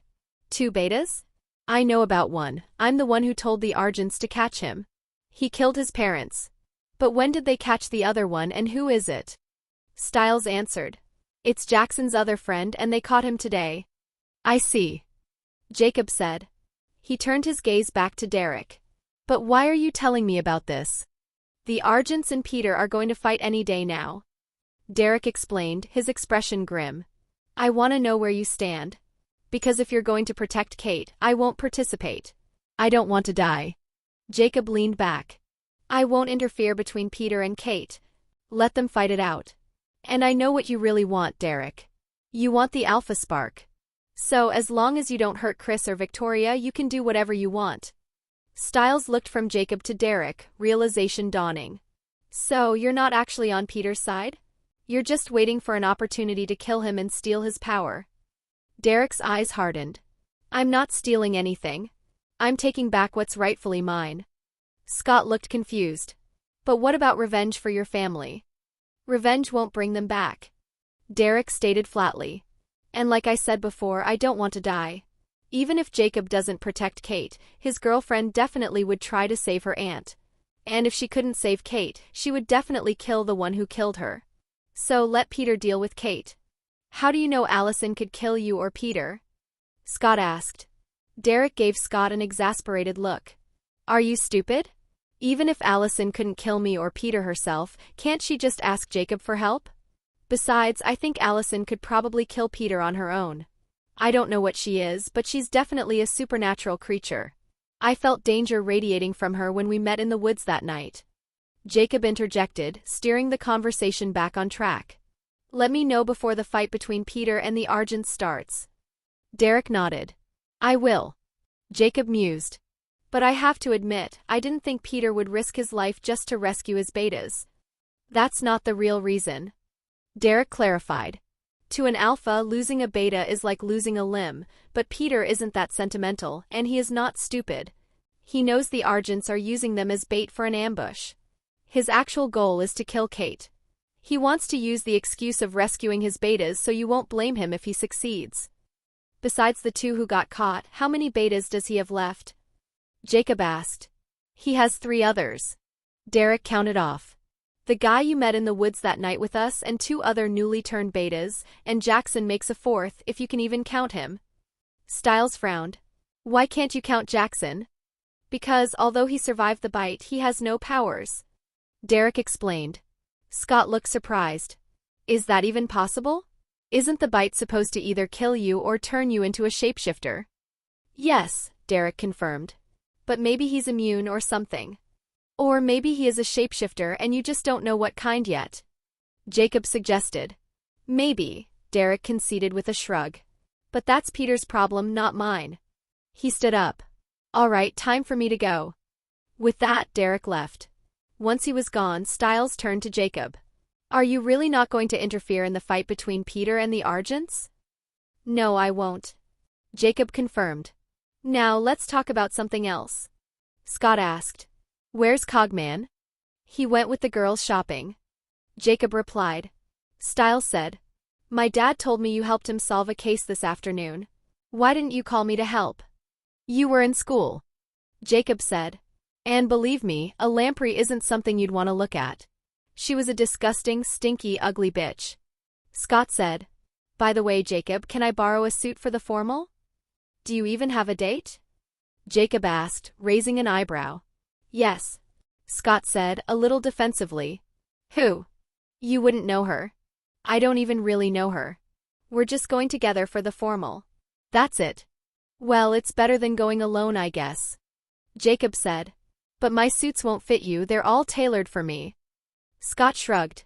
I don't mind. Jacob took out a stack of bills from his pocket dimension. Here's $4,000. Take it and you two go buy some new suits. Scott shook his head. No, we can't. That's too much money. Just let me borrow one of your suits for the formal. I'll wash it and bring it back to you the day after. Jacob smiled faintly. My cheapest suit costs $3,000. Do you really want to borrow it? Scott's eyes widened. What? $3,000? Jacob nodded. Yes. So just take the money and don't feel guilty about it. I'm super rich and I don't mind you guys taking advantage of that from time to time. Stiles grinned and immediately took the money. Thanks. We'll take it. I need a suit too. The one I have is old. Thanks. Scott echoed. Don't worry about it. Jacob said. They continued talking for another hour before Scott and Stiles finally left. Alone, Jacob walked over to the large fireplace and settled into a comfortable recliner. He closed his eyes and drifted into a light nap while waiting for the girls to return. An hour later, he was woken by the sound of the Rolls-Royce pulling up to the iron gate. Soon after, the front door opened, and the cheerful chatter of the returning group filled the mansion. Allison walked straight over to Jacob, leaned down to kiss him, and then settled comfortably in his lap. Malia, on the other hand, sniffed the air and marched directly in front of him. You ate something delicious. Where's my share? Jacob smiled.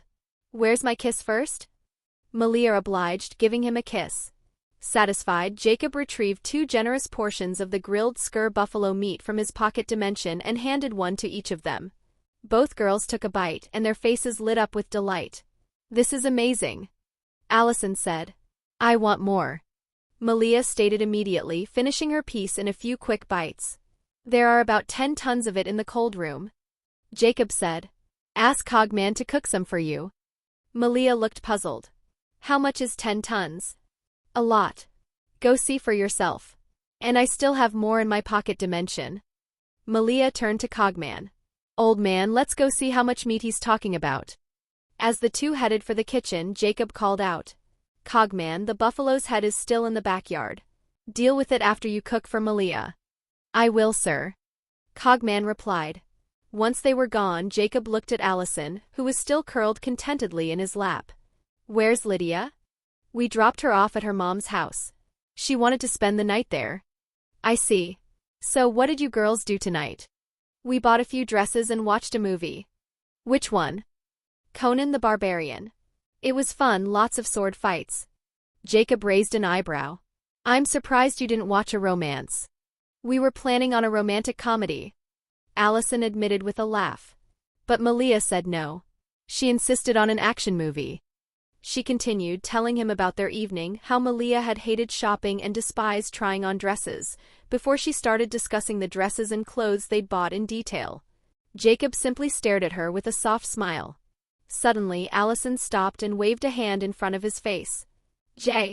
Jay, are you even listening to me? Jacob snapped back to the reality. Sorry, what did you say? Allison pouted, her arms crossing. You weren't listening at all. Jacob smiled, gently brushing a stray strand of hair behind her ear. Sorry. I was lost in your beautiful smile. He tilted her chin up and kissed her softly. Have I ever told you how much I love you?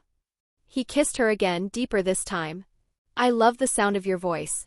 I love your laughter. He kissed the corner of her mouth where a dimple appeared. I love the dimples that show up right here when you smile. Then he kissed her lips again slowly, savoring the feeling of her lips against his. When he finally pulled back, he rested his forehead against hers, his voice a low murmur. And I love your beautiful eyes. Allison, who had been blushing fiercely, suddenly stood up. That's it. What? Jacob asked, confused. In one fluid motion, Allison caught him, lifted him, and threw him over her shoulder. We're going upstairs. Jacob pretended to struggle. Upstairs? What are you planning to do to me? Put me down, you pervert. Allison playfully spanked his backside. Shut up. Tonight you're going to love me until I pass out. Just then, Jacob saw Malia and Cogman walking past with some meat, heading to the backyard grill. Malia. Help me. Malia didn't even glance their way, continuing on her path. Don't talk to me right now. I'm busy. Jacob just smiled as Allison carried him toward her room, thinking. Phew, that was close. The moment she started talking about dresses and clothes, I zoned out. I was actually wondering if fish get thirsty. Wait, damn it, now I'm thinking about it again. He didn't snap fully back to reality until Allison unceremoniously dumped him onto her bed. She jumped on top of him, ripping his clothes off before her mouth found his in a fierce, hungry kiss. He swiftly reversed their positions, pinning her beneath him. He kissed her deeply, then pulled back just enough to murmur against her lips. Let's see how long you can last tonight. It wasn't long before the room was filled with the sound of Allison's breathless moans. Chapter 97, Malia's Curiosity. Lydia returned to the mansion early after spending the night at her mother's. She found Cogman already making breakfast in the kitchen. After a quick greeting, she headed upstairs. Pushing open the door to Allison's room, she found Jacob and Allison asleep, both naked. She sat on the edge of the bed and began gently shaking them. Jacob didn't even wake up, he just pulled Allison closer and buried his face in her hair, sighing contentedly. Allison's eyes fluttered open. I just fell asleep. Let me rest a little more. She mumbled, her voice thick with sleep. Lydia raised an eyebrow. You just fell asleep? What were you doing all night? Allison rolled her eyes. Look at us. Naked. In bed. What do you think we were doing? Lydia smiled. All night? You're really brave, Allison. Just then, Malia walked into the room, yawning. Allison, you were way too loud last night. A slight blush crept up Allison's cheeks, but she smiled. Sorry if I kept you awake. I just couldn't control myself. Malia shrugged, looking completely unbothered. I wasn't awake. After eating that amazing meat yesterday, I went straight to my room and slipped into a deep food coma. She then crawled into the bed and lay next to Jacob. Her hands began wandering curiously over his bare chest and stomach until her fingers brushed lower and closed around his soft, flaccid little dragon. Oh! She exclaimed with frank curiosity. So this is what made you shout so loud? It's so soft. Allison immediately pulled the covers back. Seeing what Malia was touching, she whispered. Malia, stop touching it. You'll wake it up. Wake it up? Malia asked, confused but not letting go. It gets bigger and harder. Allison explained patiently. So if you wake it up, you or Lydia will have to deal with it. I can't do it anymore. Lydia reached over and tried to pry Malia's hand away. Malia, let go. Jacob won't go after you since you haven't slept with him yet, he'll go after me. And I don't want to be late for school.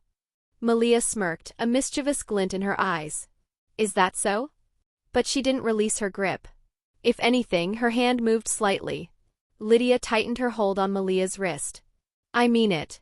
Let go. Malia's eyes widened with dawning understanding. Oh. It's really getting bigger and harder.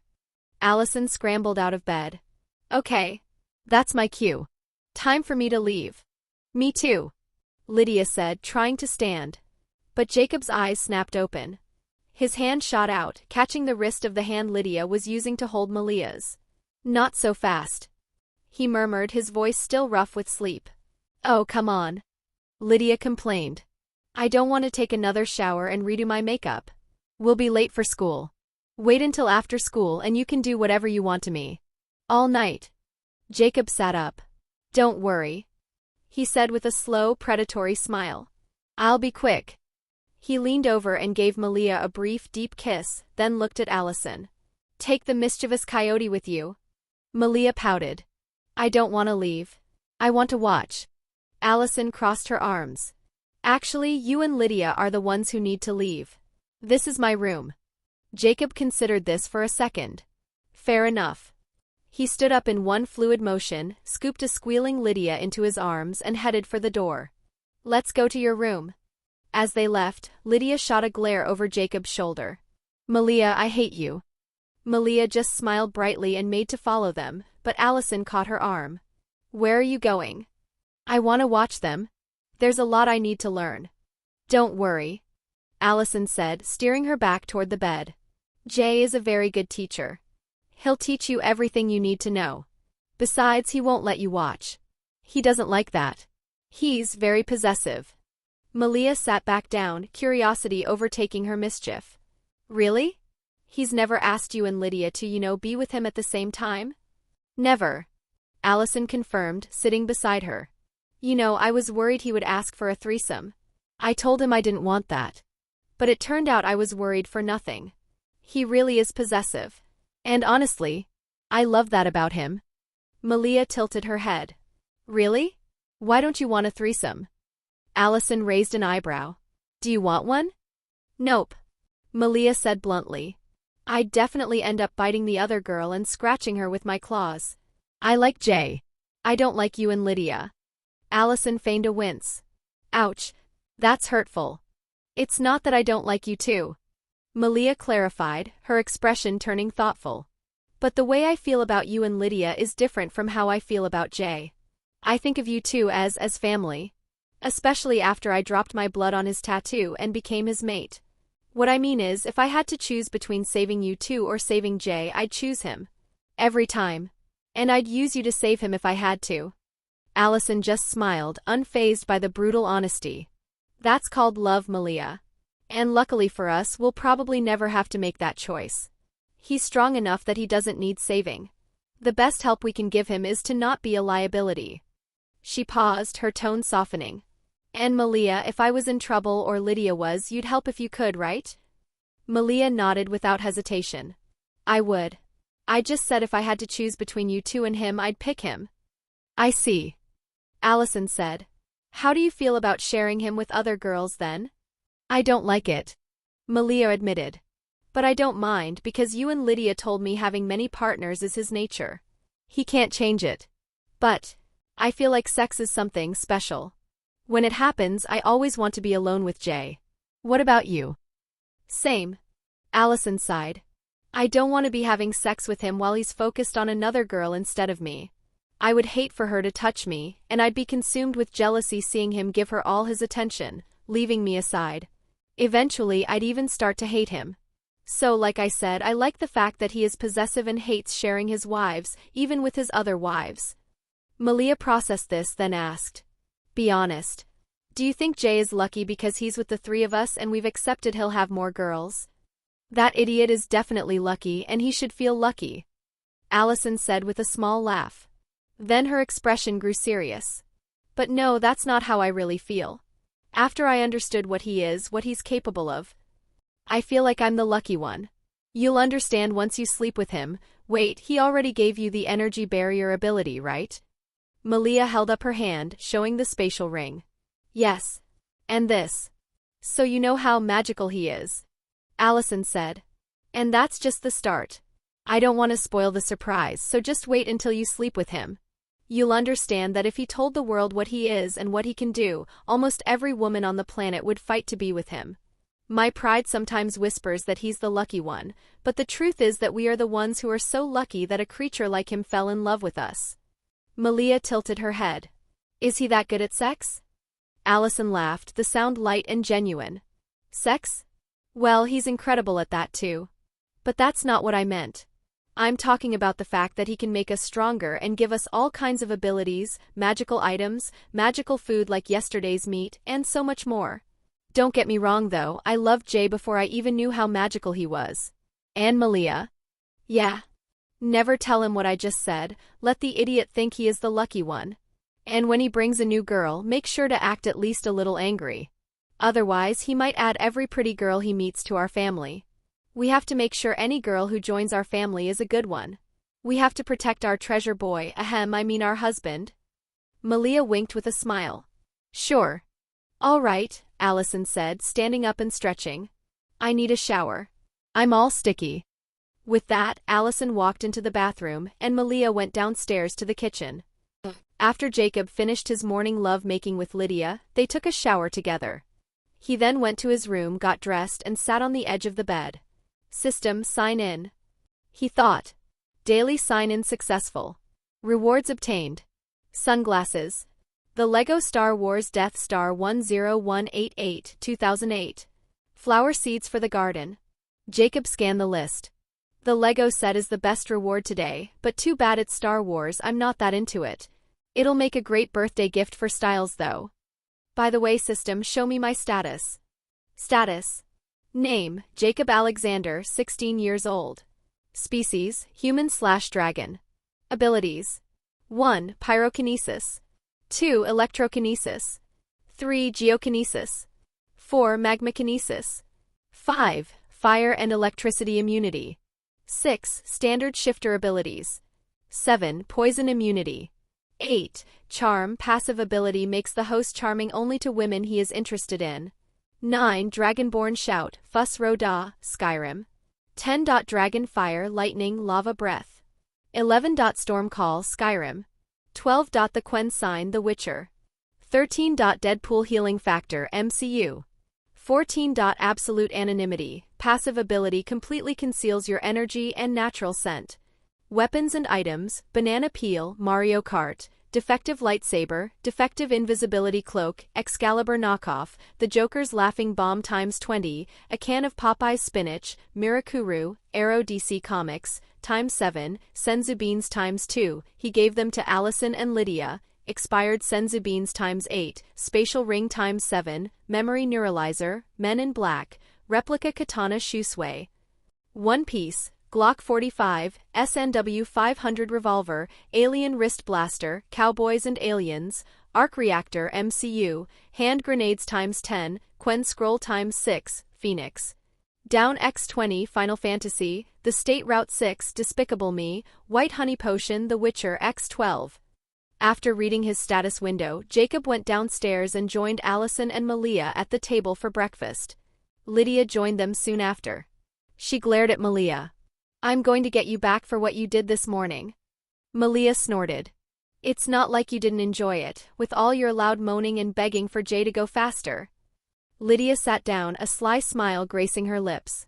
Well, I admit it was fun. If it weren't for school, I wouldn't have minded doing it all morning. As they began eating, Jacob remembered something. He pulled 3 small vials filled with a milky white liquid from his pocket dimension. Before I forget, girls. Here, drink this. Each of them took a vial and drank the contents. They felt a brief warm sensation that quickly faded. Allison looked at Jacob with excitement. What kind of potion did we just drink? Jacob took a bite of his food and smiled. It's called White Honey Potion.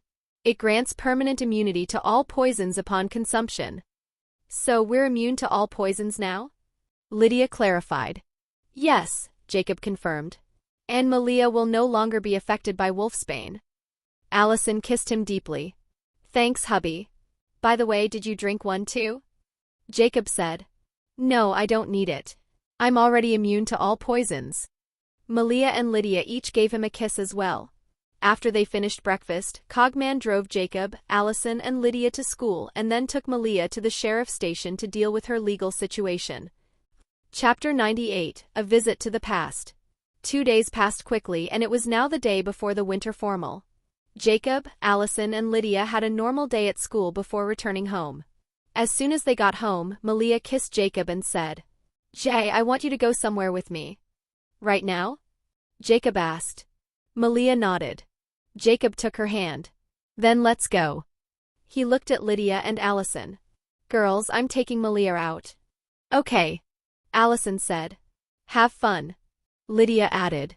Jacob and Malia left the mansion and got into his Camaro. As they drove away, Jacob asked, "So, are you going to tell me where we're going?" "To the cemetery," Malia said. "I want to visit my family." "Do you know where the graves are?" Malia nodded. "Cogman found them. He said he put the location on my phone, all I have to do is follow it." "All right."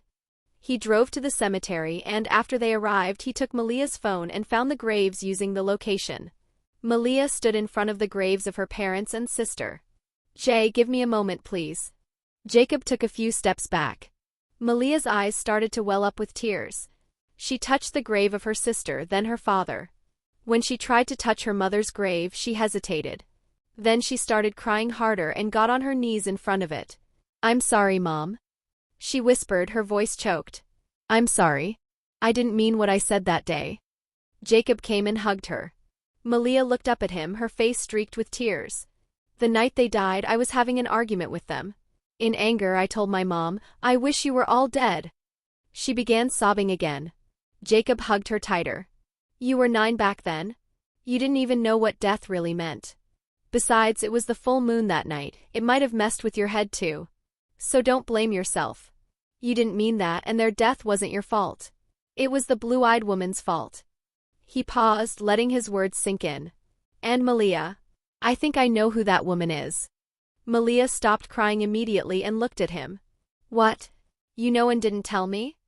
"I don't know where she is or her name," Jacob clarified. "But I think she is your biological mother." Malia stared, confused. "What do you mean?" "Your family, the Tate family, they weren't shapeshifters. They were just normal humans. If they were shapeshifters, that woman wouldn't have been able to kill them that night, they would have killed her instead." He gentled his voice.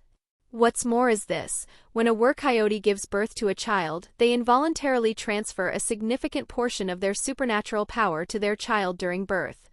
That means the mother becomes weaker. So I think that woman was your real mother, and she was trying to kill you to get her powers back." Malia went silent for a few seconds, absorbing his theory. Then she asked, "Can you help me find her? I will make her pay for what she did." "I will," Jacob promised without hesitation. "Not only me but Cogman, Allison and Lydia will help too. We'll find her eventually. Besides, now that you've fixed your legal status and will join school next week, she will eventually hear the news and come looking for you herself." Malia's jaw tightened. "I hope she comes soon." Jacob wiped the tears from her face and kissed her softly. "Aren't you going to introduce me to your family?" A small, genuine smile touched Malia's lips. "Sure." She looked at the graves. "Mom, Dad, Kylie, this idiot is Jacob. He is my husband." Jacob looked at the graves, a respectful softness in his expression. "Hello. It's nice to meet you all." Then he pretended her father was talking to him. He tilted his head. "What did you say, sir?" He nodded solemnly. "Don't worry, sir. I will take care of her." He shifted his gaze to Malia's mother's grave, his tone becoming warm and conversational. "Don't worry, ma'am. She is fine and happy. And a little mischievous." He smiled as if listening to a reply. "Yes, she likes to cause trouble at home, and she does like to wear my clothes too. She hates women's clothes." He feigned a pleading look. "And ma'am, can you please tell her not to cut her beautiful hair?" "Yes, she wants to cut it short. It's such a shame, really." He looked back at Malia, a playful glint in his eye. "Did you hear that? Your mom told you not to cut your beautiful hair." But he noticed she was crying again, silent tears rolling down her cheeks. He pulled her into a hug. "I'm sorry. I'll shut up." Malia smiled through her tears and shook her head, burying her face in his chest. "It's okay. I was just imagining you really talking to them. I miss them. I miss them so much." Jacob just held her, saying nothing. He knew how she felt. He missed his parents too, but he understood that what she needed right now was a shoulder to lean on, not someone telling her they understood or how she should feel. So he stayed there with her in silence as she cried and vented the emotions of missing her family and being alone for years. After a while, Malia took a deep, shuddering breath and pulled back. Okay, let's go. She looked one last time at the graves. Goodbye, guys. I'll come visit from time to time. With that, they left the cemetery. At Malia's request, Jacob drove to her old house. She retrieved a few pictures of her family, and then they returned to the mansion. At nightfall, Allison took one of Jacob's bikes and went to her parents' house to spend the night with them. In the living room, Malia was watching TV while Jacob played his Game Boy. Lydia, scrolling through her phone beside him, sighed heavily and went upstairs to her room. Jacob raised a brow, sensing something was off. He followed her and found her standing by the window, staring outside. He wrapped his arms around her from behind. What's wrong? You've been acting weird all day. Lydia sighed, leaning back into him. My mother wants to meet you. Then let's go meet her. Jacob said. Why do you look so troubled? Apparently, she knows you're dating both me and Allison. Lydia said.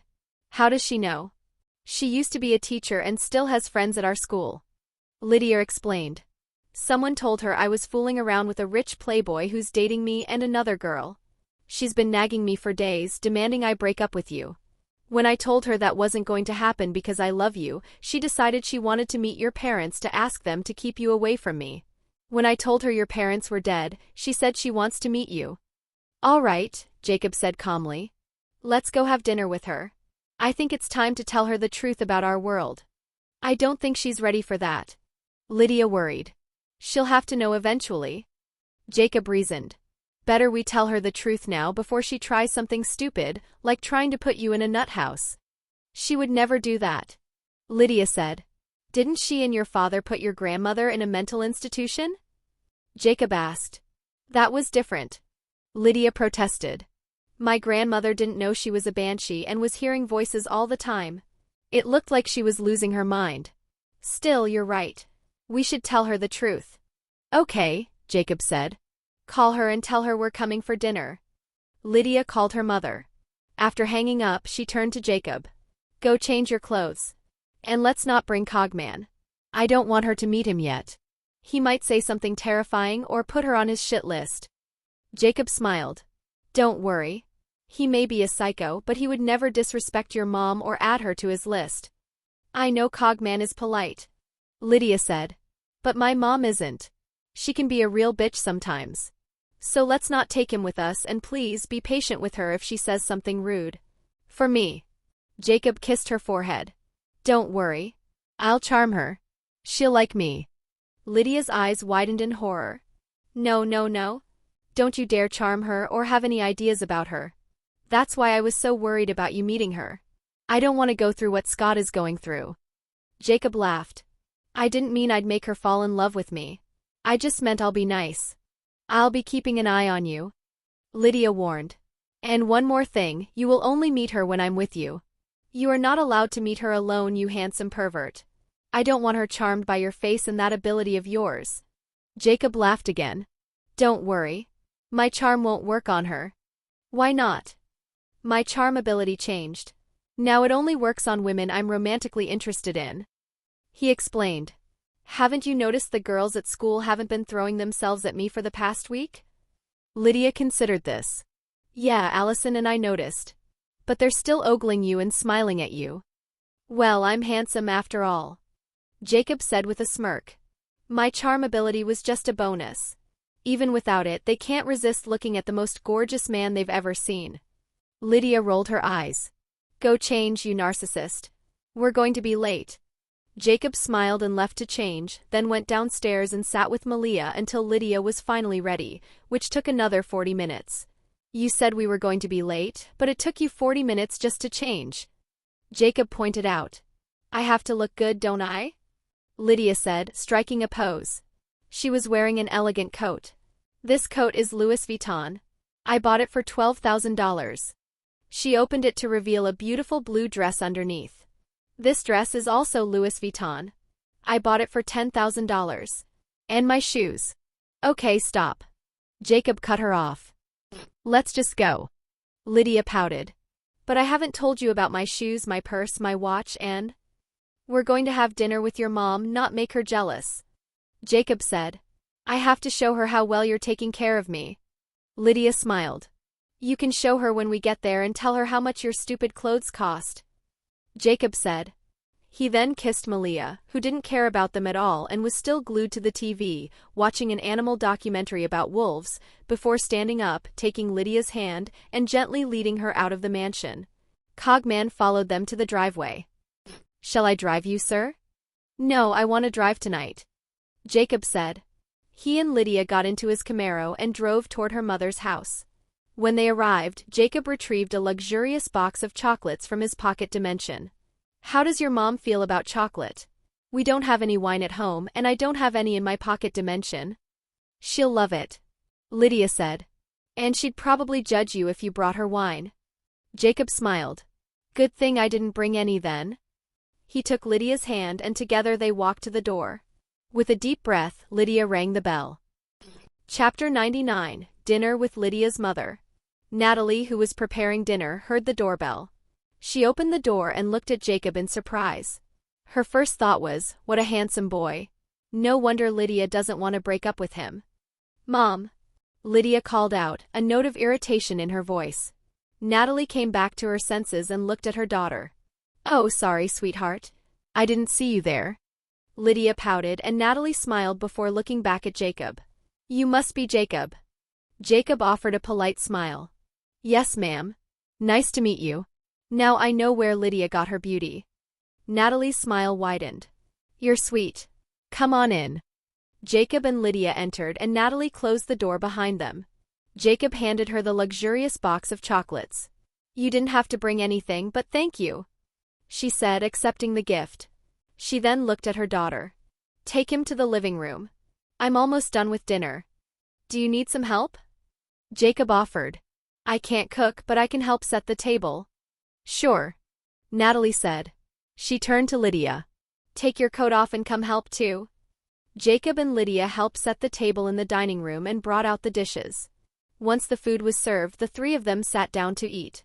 Jacob was polite and complimentary, praising Natalie's cooking, which made her smile genuinely. After they finished dinner, they moved to the living room. Natalie sat opposite them, her demeanor shifting from hostess to concerned mother. Jacob, she began, her tone careful but firm. You seem like a nice kid from what I saw tonight. But I've heard that you're dating my daughter and another girl. Is that true? It's true, Jacob said, meeting her gaze without flinching. I love Lydia and I also love Allison. Well, I know you're just kids and trying things, Natalie said, choosing her words. But I can't allow my daughter to date someone like you.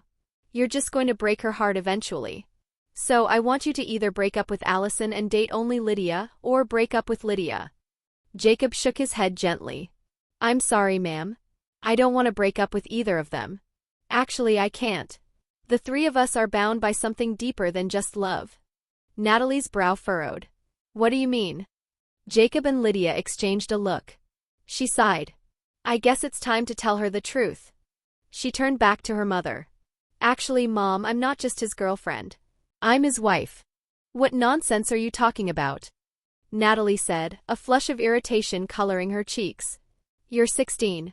You're not allowed to get married. Let's forget about the marriage thing for a second, Lydia said, steering the conversation with deliberate calm. Tell me, Mom. Do you remember why you put Grandma in a mental hospital? Why are you asking? Natalie's voice held a note of defensive caution. Just answer the question. Natalie sighed, the old pain briefly shadowing her face. Because Lorraine had a severe mental illness. She used to scream and said she could hear voices and see people die. She was found near dead bodies, and when the police asked her what she was doing there, she said she didn't know how she got there. Grandma didn't have a mental illness, Lydia said. She had supernatural powers. Natalie began to look genuinely worried. Sweetheart, you're scaring me. Please tell me you're just joking and you don't actually believe what you just said. I'm not joking, Mom. Grandma was a supernatural creature called a banshee. Banshees are harbingers of death. They can predict mortal danger and have a connection to the supernatural spiritual world, and that makes them hear voices and… Lydia, stop. Natalie cut in sharply. If this is a joke, it is not funny. And if you really believe what you're saying, then we need to get you some help. Jacob's voice spoke directly in Lydia's mind. Yeah, like putting you in a nut house like your grandmother. Lydia rolled her eyes at him before focusing back on her mother. I can prove it. But don't freak out. How would you prove it? And why would I freak out? If I were a normal banshee, I wouldn't be able to prove what I just said. Lydia explained. But I'm not. I'm something more. So just watch. Then, in front of the stunned Natalie, Lydia's eyes glowed white. Her hair turned snow-white and her skin grew pale. She gave her mother a moment to process the transformation. Natalie stared, her mind racing for a reasonable scientific explanation, makeup, contacts, a trick of the light, but none fit the instantaneous, profound change she had just witnessed. How? She finally whispered. How did you change the color of your eyes, your hair, your skin? I already told you. I'm a banshee and I can shift. I can also control sound, and I can teleport. Watch. Then Lydia disappeared from her place on the couch. Lydia? Where are you? Natalie asked, her voice tinged with alarm. I'm behind you, Mom. Natalie turned to find Lydia standing calmly behind the couch she was sitting on. How? This doesn't make any sense. Lydia walked around and sat next to her mother, taking her hand. Mom, the supernatural creatures from mythology, like werewolves and vampires, are real. Magic is real. She looked at Jacob. Jay, show her. Jacob lifted his hand. A flame burst from his palm, shaped itself into a small bird, and flew a silent loop around the room before winking out of existence. Then he shifted. His eyes glowed a fierce gold, claws extended from his fingertips, and his teeth lengthened into sharp fangs. A low, resonant growl rumbled in his chest. Natalie flinched and Lydia squeezed her hand. Don't be scared. He won't harm you. Are you sure? Natalie breathed, eyeing the creature her daughter called her husband. He's growling like a beast. Lydia smiled softly. Well, he is a beast. But like I said, he won't harm you. Jacob and Lydia shifted back to normal. For the next while, Lydia patiently explained the basics of the supernatural world to her mother, answering her stunned, hesitant questions. Finally, Lydia said, Mom, do you remember the cannibal family they found in Beacon Hills a few days ago? Yes, Natalie said, her voice quieter now. What about them? They were a cannibalistic creature that survives by eating humans. They're called Wendigos. Natalie absorbed this, the horrific news story taking on a new, darker meaning. And I assume there are more creatures like them? Yes, Jacob confirmed. Just like there are good humans and bad humans, there are good supernatural creatures and bad ones. And of course, there are pure evil ones like Wendigos. Natalie let out a long, weary sigh, as if the weight of an unseen world had just settled on her shoulders. Let's not talk about evil things anymore. She waved a hand as if to physically clear the air of dark thoughts. Let's talk about you too. Tell me about this marriage of yours. Lydia said. It's called a mating bond. It's an intense, instinctual, and irreversible supernatural connection, far deeper than just love. We can't break up, not for life. And we can't harm each other. And he has a mating bond with Allison too? Natalie asked. Yes. Lydia confirmed. And not only her. There's a third girl, Malia. Natalie's eyes widened. What? How many girls is he going to have? Lydia shrugged, a gesture of weary acceptance. I don't know. It's what he is, he can't help it. All I can do is make sure he doesn't bring a bad girl into our home. Are you really okay with this relationship? Natalie pressed, searching her daughter's face. Are you happy? Lydia's smile was radiant and genuine. I'm more than happy, Mom. I love him and I love Allison and Malia too. Natalie raised a brow. You love the girls too? Are you? No, it's not what you think. Lydia said quickly, shaking her head. It's just that since the three of us have a mating bond with Jay, we also have a connection with each other. We love each other like sisters, but more than sisters. It's hard to explain, but there is nothing sexual between us. Natalie let out another long sigh, the last of her resistance seeming to drain away. I see. Well, as long as you are happy, that's all I want. And you should focus on your studies too. Don't forget about that. I won't. Lydia promised, her smile softening. Natalie turned her gaze to Jacob, her expression shifting into one of maternal sternness. Take care of my daughter, kid. And give her a proper wedding when you graduate from college. I promise I would never make her sad. Jacob said, his tone solemn and respectful. As for the wedding, as long as she says the words, I will hold any kind of wedding she wants. Lydia looked at her mother hopefully. So, Mom, are you okay with me being with Jay? You said there's nothing I can do to break you up. Natalie said with a wry smile. So it doesn't really matter if I'm okay with it or not. Then her expression softened and she reached out to touch Lydia's cheek. But as long as you are happy, sweetheart, then I'm happy for you too. You have my blessing. Lydia threw her arms around her mother in a tight hug. Thanks, Mom. After they broke apart, Lydia studied her mother's face. What's wrong? You look sad. I was thinking about Lorraine. Natalie admitted, her voice thick with regret. She was telling us the truth, but we didn't believe her. We locked her up in a mental hospital and got her killed. No, Mom. Lydia said firmly, taking her mother's hands. You didn't get Grandma killed. You didn't know about banshees. She herself didn't know what she was. Besides, it was Dad who took her to Icon House, not you. If your father knew the truth, he'd be devastated. Natalie murmured. Then let's not tell him. Lydia suggested. He's already out of our lives and moved away from Beacon Hills. Let him be. But I think he should know the truth. Natalie said, a glint of something sharper in her eyes. Lydia rolled her eyes, a small smile playing on her lips. I know you hate him, Mom. But telling him the truth will break his heart. Natalie's smile turned wicked. I know. That's why I want to tell him the truth. I really want him to be miserable for the rest of his life. Women are really petty and evil. Jacob thought, wisely keeping the observation to himself. Lydia chuckled. Just let the poor man be. Please. For me. Natalie relented with a theatrical sigh. Fine. Jacob stood up. Time for me to leave. What about you, Lydia? I'll spend the night here with Mom. Lydia said. There's so much I want to tell her. Jacob's voice spoke directly in her mind. Don't tell her about us killing people or that I'm a dragon. Lydia's mental reply was instant. I'm not stupid. I know what to say and what not to say. Jacob looked at Natalie. It was nice meeting you, ma'am. You can call me Natalie, she said, offering a genuine smile. And it was nice meeting you too, kid. Jacob returned the smile, then he retrieved one of his remaining 7 vials of Mirakuru from his pocket dimension and handed it to Natalie. Here. This is my gift to you. Lydia will explain what it is. Natalie took the vial, looking at the glowing green liquid with curiosity before turning to her daughter for an explanation. But Lydia, who had drunk the Mirakuru herself, knew exactly what it was. She jumped up and kissed Jacob deeply. Thanks, love. You're welcome, he said, smiling against her lips. Did you give it to Allison's parents too? Lydia asked, pulling back slightly. I'm planning to, Jacob said. But I haven't decided when yet.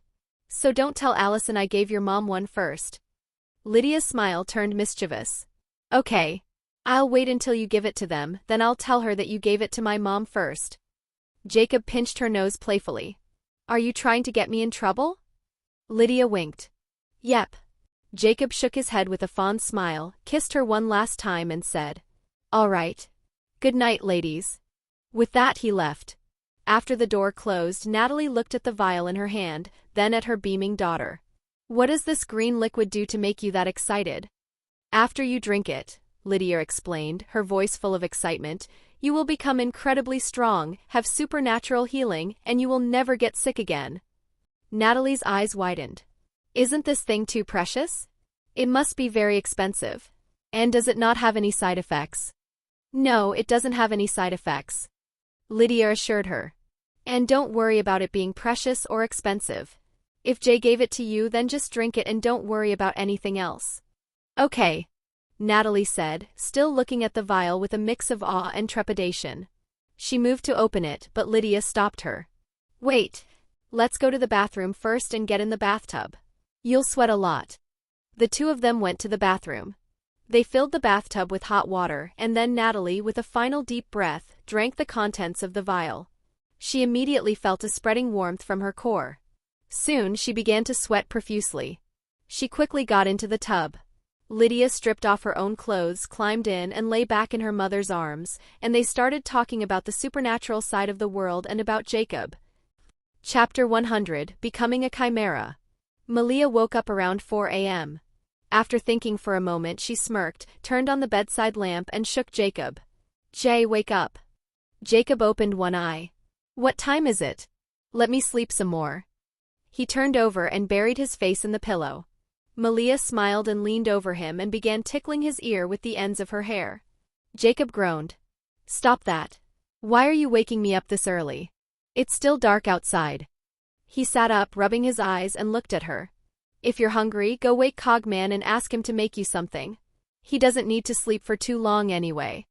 "Wait," Malia said, her curiosity piqued. "Lydia told me that Cogman is a robot from another world. Do robots need to sleep?" Jacob yawned widely. "He's not a robot. Well, he is, but he's also a living creature. And he does need to sleep, or go into stasis mode as he calls it. So just go wake him and ask him to cook, or I can give you food. I have a lot. What do you want to eat?" "I'm not hungry," Malia said bluntly. "I want to sleep with you." Jacob blinked. "Aren't we sleeping together?" Then, as if realizing her meaning, his eyes went wide. "You mean?" "Yes," Malia said straightforwardly. "I want to have sex." "But," Jacob hesitated. "Aren't you on your period?" "No, I'm not," Malia replied. "My period only took 1 day. I'm a shapeshifter with supernatural healing after all. Didn't Lydia and Allison tell you how long theirs last?" Jacob scratched the back of his head. "I never asked. But come to think of it, I've never seen them on their period, even though I've been with them for almost 2 months. Malia nodded. "They told me they go spend the night with their parents when they get it, and it only takes 1 day." "I see," Jacob said. He looked at her seriously. "But are you sure you want to do this now? We haven't gone on any dates yet." "Who cares about that?" Malia scoffed, wrapping her arms around his neck. "Besides, it's not like if we sleep together now, we can't go on dates later." She pulled him closer, her breath warm against his lips. "Now, enough talking. Show me if you're really as good as Lydia and Allison said." Jacob kissed her, a slow kiss that melted her playful smirk. He pulled back just enough to murmur against her lips, a smirk of his own tugging at his mouth. "You have no idea what I am, do you?" "No," Malia whispered. "You never told me." "I'm a dragon," he said. "And my kind are known for being perverts who love sex." A smile spread across Malia's face. "A dragon? I read about them in stories when I was a kid. They're known for kidnapping princesses." "That's slander," Jacob protested. "I didn't kidnap any princess." "Are you sure?" Malia's smile turned mischievous. "Isn't Allison a princess of a hunter family?" "Who told you that?" "Lydia did," Malia said, her grin widening. "And she also told me that when you weren't sure if Allison would choose to be with you or not, you told her that even if she chose not to be with you, you would stalk her and kill anyone who got close to her." Jacob coughed awkwardly. I was just joking." "Yes, just joking. Besides, she chose to be with me. I didn't kidnap her or any other girl." Malia wasn't finished. "But I remember someone catching me the first time we met in the woods and telling me he would not let me go after finding me. Telling me to be a good girl and become his mate with a creepy smile on his face before roaring at me and making me faint, then bringing me here to his house." She tilted her head, her expression one of mock innocence. "If that isn't kidnapping, then what is?" Jacob was stunned into silence, his mind scrambling for a rebuttal.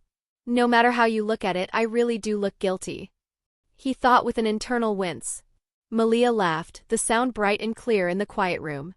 "Don't worry. I still love you, despite you being a creepy pervert. And if you want," she leaned in conspiratorially, "I can help you kidnap other girls you're interested in. I heard you like Scott's mom. So let's go kidnap her tomorrow." She wiggled her eyebrows twice. "What do you think? Are you tempted?" Jacob's initial shock melted into fond exasperation. He smiled, then kissed her deeply before pushing her gently back onto the bed and settling on top of her. "I love your mischievous ass too. But we aren't kidnapping anyone." He nipped at her lower lip playfully. "Now let me teach you the consequences of messing with me." Malia's smile was pure challenge. "Do your worst. We'll see how long you last." he murmured, his golden eyes glowing softly in the lamplight. Just remember, don't beg me to stop later. With that, he leaned down and captured her lips in a fierce, hungry kiss. Clothes were torn and discarded in a frantic, eager rush, and the room was soon filled with the sounds of their wild, passionate lovemaking. 5 hours later, Malia's stubborn endurance finally failed. Jacob felt her go still, then limp, as consciousness left her on top of him. Jacob smiled with deep satisfaction, stroking her sweat-dampened hair as she lay boneless against him. As he did, the familiar translucent screen of his system materialized before his eyes. Congratulations, host. You have consummated your bond with Malia Hale. Your strength will now begin to grow faster than before, and you may grant Malia abilities and bloodlines rewarded by the system. Rewards for consummating the bond with Malia Hale. System upgrade, new function, harem space. Description: an extra-dimensional island with a grand palace, forests, and a large lake. Access is exclusive to you and your bonded wives. Key rules. Access control: only you can grant entry permissions to people other than your wives and can revoke them at will. Wives can teleport there at will but cannot bring unauthorized guests. Time dilation: 5 hours inside is equal to only 1 hour outside. Useful for training, recovery, or intimate moments without missing external events. Living storage: you can store living creatures there. Ability teleport: enables instantaneous teleportation to any visual or previously visited location. You can also teleport randomly over long distances, but the destination will be random and potentially dangerous. Physical contact allows you to bring others along. Range and cost: base range is 1 kilometer. Teleporting further requires more magical/mental energy. The stronger you are, the further you can teleport. Scroll of Faraga X20. Final Fantasy. This magical scroll allows the user to learn a high-tier fire spell that conjures a massive, concentrated explosion of magical fire. Note: the spell's destructive power, size, and heat are directly linked to the amount of energy channeled into it. The user should be careful. Jacob smiled with excitement. Great! With this harem space, me and the girls can escape from danger whenever we want. The teleport ability is great too. As for the fire spell, I don't need it, but it's a good ability for the girls. Now all is good, but system, why did you mix your upgrade with my rewards? Shouldn't you upgrade and give me 3 separate rewards? Do not be greedy, host. Jacob sighed internally. Fine. But you didn't tell me you could upgrade. What are the conditions? Should I marry more wives? No, host. I will not upgrade again simply because you add more wives, no matter how many you take. I will upgrade the more you sign in, especially during event sign-ins, as those are the most significant. I see. Good to know. Jacob thought. Now show me what kind of bloodlines Malia can receive. Please select one of the following bloodlines for your mate. 1. Naga bloodline. Lifespan: ageless and long-lived. Primary affinity: water, venom, and earth. Abilities: hydrokinesis, geokinesis, breathe underwater, secrete paralyzing or healing venoms, command rivers and rains, immense strength, shift into a giant snake. 2. Puka. Lifespan: ageless and long-lived. Primary affinity: chaos and mischief. Abilities: teleportation, illusion tricks, riddle speaking, shift into different animals. 3. Thunderbird. Lifespan: ageless and long-lived. Primary affinity: lightning. Abilities: electrokinesis, aerokinesis, thunderstorm creation, shift into a thunderbird. Jacob considered the options. The Naga is strong, but I doubt Malia would want it. As for the Puka, the only good thing is the teleportation, and while it can shift into different animals, that isn't very powerful. That only leaves the Thunderbird, which is a good choice. But system, if Malia merges the Thunderbird bloodline into her body, will she still be a Were-Coyote? Will she become only a Thunderbird, or will she become a Chimera? The host can ask her to choose between becoming a Thunderbird only, discarding her Were-Coyote bloodline, or keeping her Were-Coyote bloodline and merging the Thunderbird bloodline into her body, which will make her a Chimera. The second option will be painful but carries no risk of death. All right, Jacob said in his mind. Let's wait until she wakes up and let her choose for herself. Now merge that teleportation ability into my body. Are you sure, host? Yes. Jacob felt a warm energy spreading throughout his body. The sensation faded after a minute, and another message appeared. Ability has been successfully merged. Jacob grinned. I want to try my teleportation ability right now, but let's wait until Malia wakes up. He looked at his phone. It was 9 a.m. Deciding to skip school, he closed his eyes and fell back asleep. He didn't wake up again until 2 p.m., when he felt Malia stirring on top of him. He looked at her and smiled. Should we continue? Malia yawned lazily.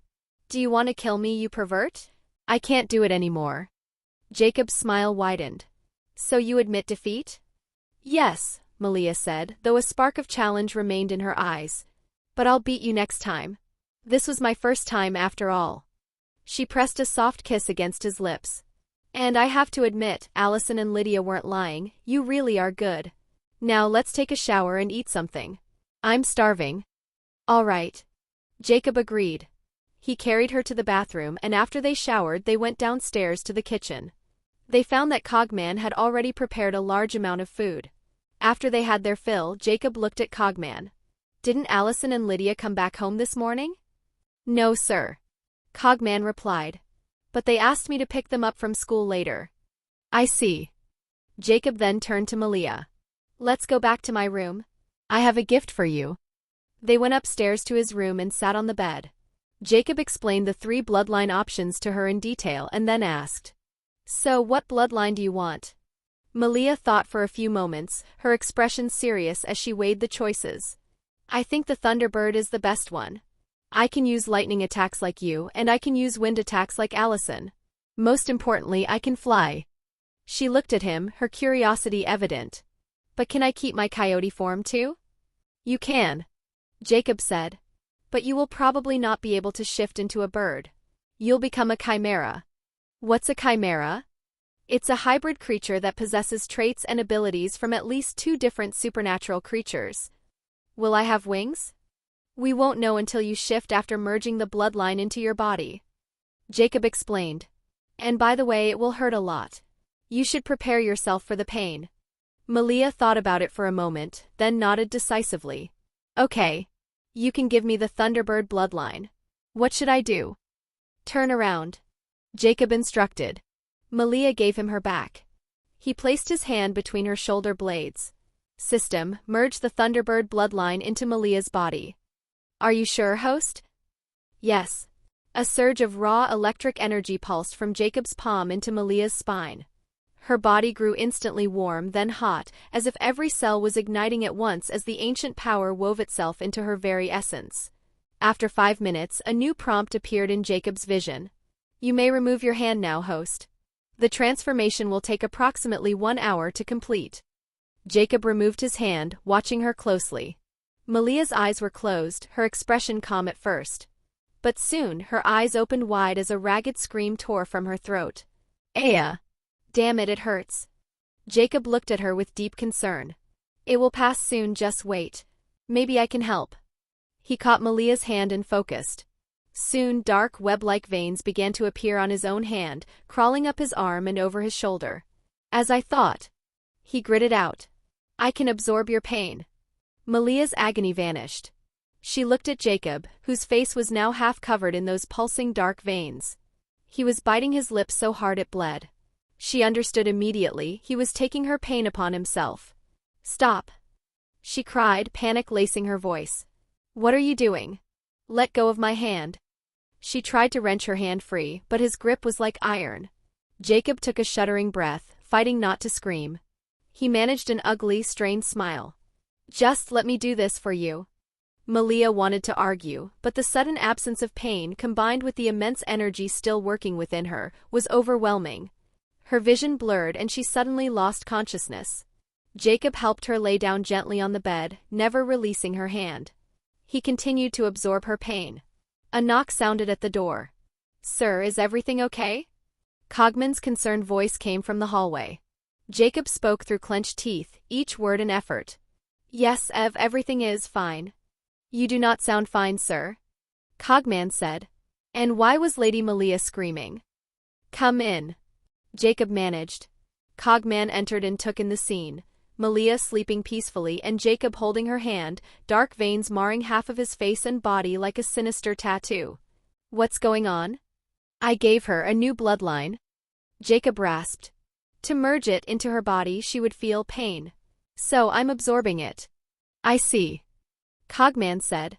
Do you need anything? Jacob shook his head slightly. Cogman's lips twitched into smirk. All right then. I will leave you to it, sir. Hang in there. Jacob gave him the middle finger. Cogman's smirk widened into a brief smile before he turned and left, closing the door softly behind him. After 30 painful minutes, the torrent of pain Jacob was siphoning from Malia finally stopped. He let out a long, shuddering sigh of relief but didn't remove his hand. Exhausted, he lay down beside Malia and closed his eyes to rest, waiting for her to wake. Another 30 minutes later, Malia finally stirred. Her eyes fluttered open, and she immediately turned to Jacob beside her. She pulled him into a deep, grateful kiss. Are you okay? Yes, I'm fine, he said, his voice returning to normal. The pain stopped shortly after you passed out. Now let's forget about that. Shift and show me what you look like now. Malia nodded eagerly. She stood up, closed her eyes, and concentrated. After a few seconds, her eyes snapped open. They glowed a fierce, vibrant gold, but they were no longer purely coyote-like. They had vertical slit pupils. Crackling lightning began to dance around her body. Then, to both their astonishment, a pair of magnificent feathered wings burst from her back, stretching wide. Jacob looked at her, awe clear on his face. Wow. You look gorgeous. Malia flapped the huge wings experimentally, a thrill of pure excitement coursing through her. She looked at Jacob, her golden eyes sparkling. I have wings. Jacob walked to her, completely unconcerned by the lightning still playing over her skin, and hugged her. He kissed her gently. Do you want to go try them out? Yes, Malia said, her voice full of exhilaration. Then let's go to the woods, Jacob said. Before Malia could reply, a wave of dizziness hit her, and then they were standing amidst the tall trees of the Beacon Hills Preserve. She blinked. How did we get here? I used a new ability I just gained called teleportation, Jacob said with a grin. Cool, right? Yes, it's a very cool ability, Malia agreed, still marveling at the instantaneous travel. She flapped her wings again. Now tell me how I should use my wings. Jacob made his own majestic, leathery dragon wings appear behind him. First, make that lightning around your body disappear. After Malia willed the crackling energy back into her body, Jacob continued. Flying is easy. Just flap your wings and go.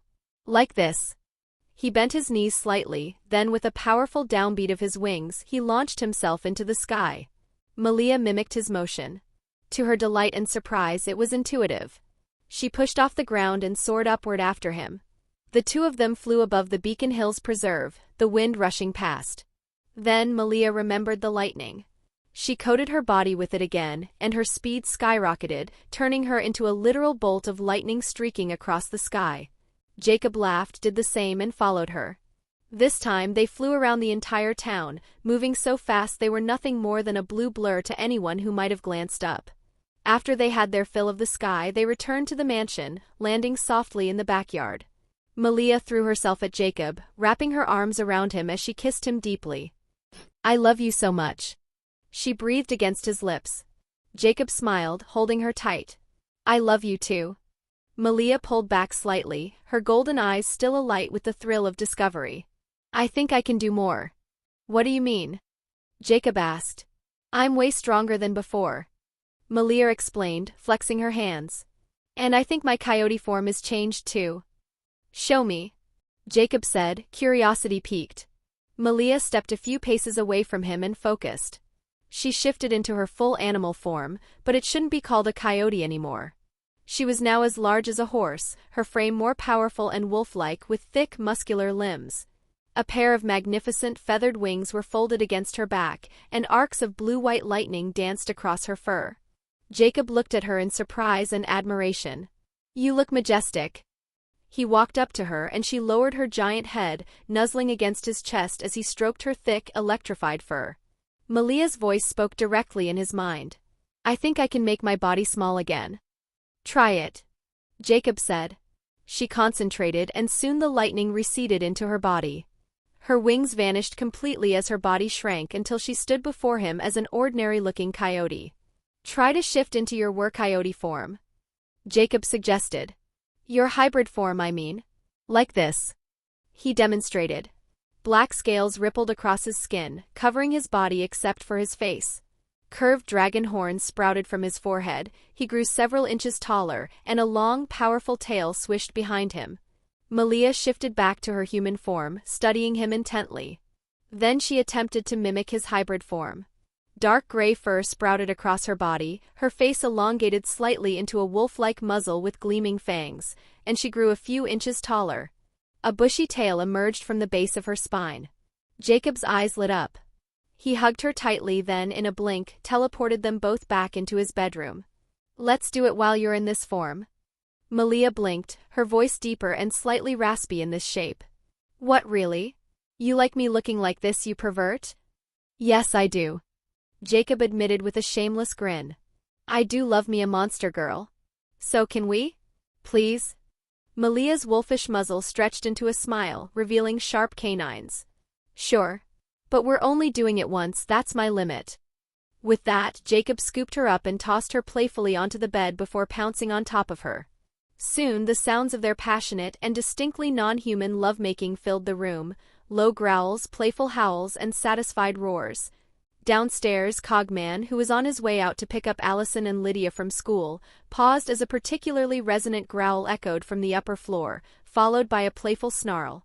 He shook his head with a smile, then continued out the door, got into the Rolls-Royce and drove away, leaving the amorous chaos of the mansion behind. Chapter 101, Harem Space PT-1. Jacob and Malia were laying in bed, naked and still in their hybrid forms, wrapped in each other's arms. Jacob stroked Malia's furred cheek gently. "By the way, don't tell anyone outside our family that I'm a dragon. Not even Scott and Stiles." Malia, who was curiously tracing the ridges of his horns, said, "Okay. But why?" "Just to avoid unnecessary trouble," Jacob explained. "Although I don't care as much now since I can teleport and have a place where you girls and I can hide. But it's better to be safe than sorry, I guess." "Where is the place we can hide at?" Malia asked, her golden eyes curious. "I'll tell you when Allison and Lydia get back," he promised. They kept lying there, wrapped in a comfortable silence, until the door to the room opened and Lydia and Allison entered. Both girls stopped, their eyes widening as they took in Malia's new hybrid form. Then Lydia smiled, a playful glint in her eye. "Hey, perverts." She walked over to the bed and kissed Jacob. "So you couldn't wait and had sex with her?" Jacob smiled. "Yes.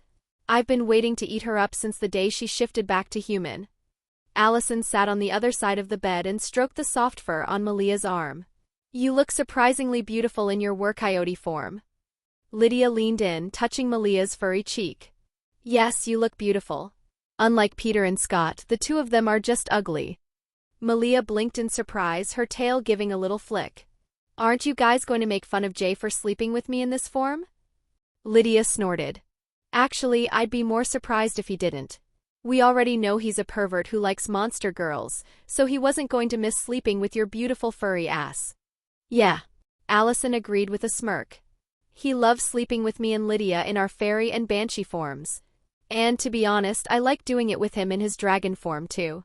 It's exciting that way." Lydia traced one of Jacob's horns with her finger. "Me too. I like a little Beauty and the Beast roleplay from time to time." Malia smirked, her sharp canines showing. "So everyone in our family is a pervert, huh?" Allison laughed. "I guess we are. Welcome to the family." Lydia smiled warmly and took Malia's clawed hand. "Welcome to the family. We should throw a party or something." Jacob stretched lazily. "I don't mind a party, but only us and maybe Scott and Stiles. I don't like strangers in my house." "Yes, just us," Allison said, wrinkling her nose. "I remember Lydia's party, it was gross and disgusting. I don't want people vomiting in our home, or maybe even having sex here. That's just nasty." "I wasn't suggesting inviting people from school," Lydia clarified, rolling her eyes. "I meant just us and maybe we could invite our parents." Jacob's eyes lit up. "Yes. We should invite Melissa too." Thump. Thump. Lydia and Allison punched him in the face simultaneously. "Scum," they said in unison. Jacob just smiled and wisely chose to shut his mouth. Allison shook her head and turned her attention back to Malia. "So what bloodline did you get?" "A Thunderbird bloodline." Malia said proudly. I have wings and I can control lightning and wind. Can you turn into a bird? Lydia asked. No, she can't. Jacob answered. She chose to be a chimera. He then explained what a chimera was, and Malia eagerly demonstrated her new powers, her wings, her giant animal form, and the crackling lightning she could summon. After that, Jacob got out of bed and headed toward the bathroom. Malia started to follow him, but Allison stopped her with a wink. You can go take a shower in your room, she said. Then she shifted into her fairy form and followed Jacob. Hubby, do you mind if I join you? Jacob stopped, scooped her into his arms, and grinned. Not at all, love. Damn it, she beat me to it. Lydia muttered, then called after them as they neared the bathroom. Be quick, you two. We still need to get ready for the formal. Then she and Malia left the room. Jacob and Allison entered the bathroom and proceeded to have their own kind of fun. An hour later, Jacob and Allison were done and stepped out of the bathroom, both wrapped in bathrobes. Put on your clothes and call the girls. Jacob said to Allison. Let's meet in the living room. There's something I want to show you all. Allison raised a brow. Something good? Jacob smiled. Yes. You girls will love it. Allison hugged his arm, putting on her most coquettish act. Can you tell your first wife before the others, babe? Jacob kissed her lips and gave her ass a playful spank. Nope. Go get the others. Allison snorted. Idiot. But she couldn't hide her excited smile as she headed to her room. Jacob got dressed and went downstairs to the living room, summoning Cogman as well. Soon, Allison, Lydia, and Malia came running down the stairs, their faces full of expectation. After Malia truly became my mate, my strength grew a bit, and now I can access a new space. Jacob announced. It was left by my parents or an ancestor or something. It's like how I get those abilities, potions, magical food, and the scroll that summoned Cogman. Lydia's eyes sparkled with curiosity. What's in that space? More abilities and potions. No, Jacob said, a mysterious smile playing on his lips. It's better if I just show you. He waved a hand and a shimmering portal of swirling light and energy appeared in the middle of the living room. Follow me, he said and stepped through. They stepped out of the portal and found themselves at the edge of a vast, breathtaking island. It was a paradise of vibrant green forests, blossoming fruit trees, fields of exotic flowers, and a large crystal-clear lake.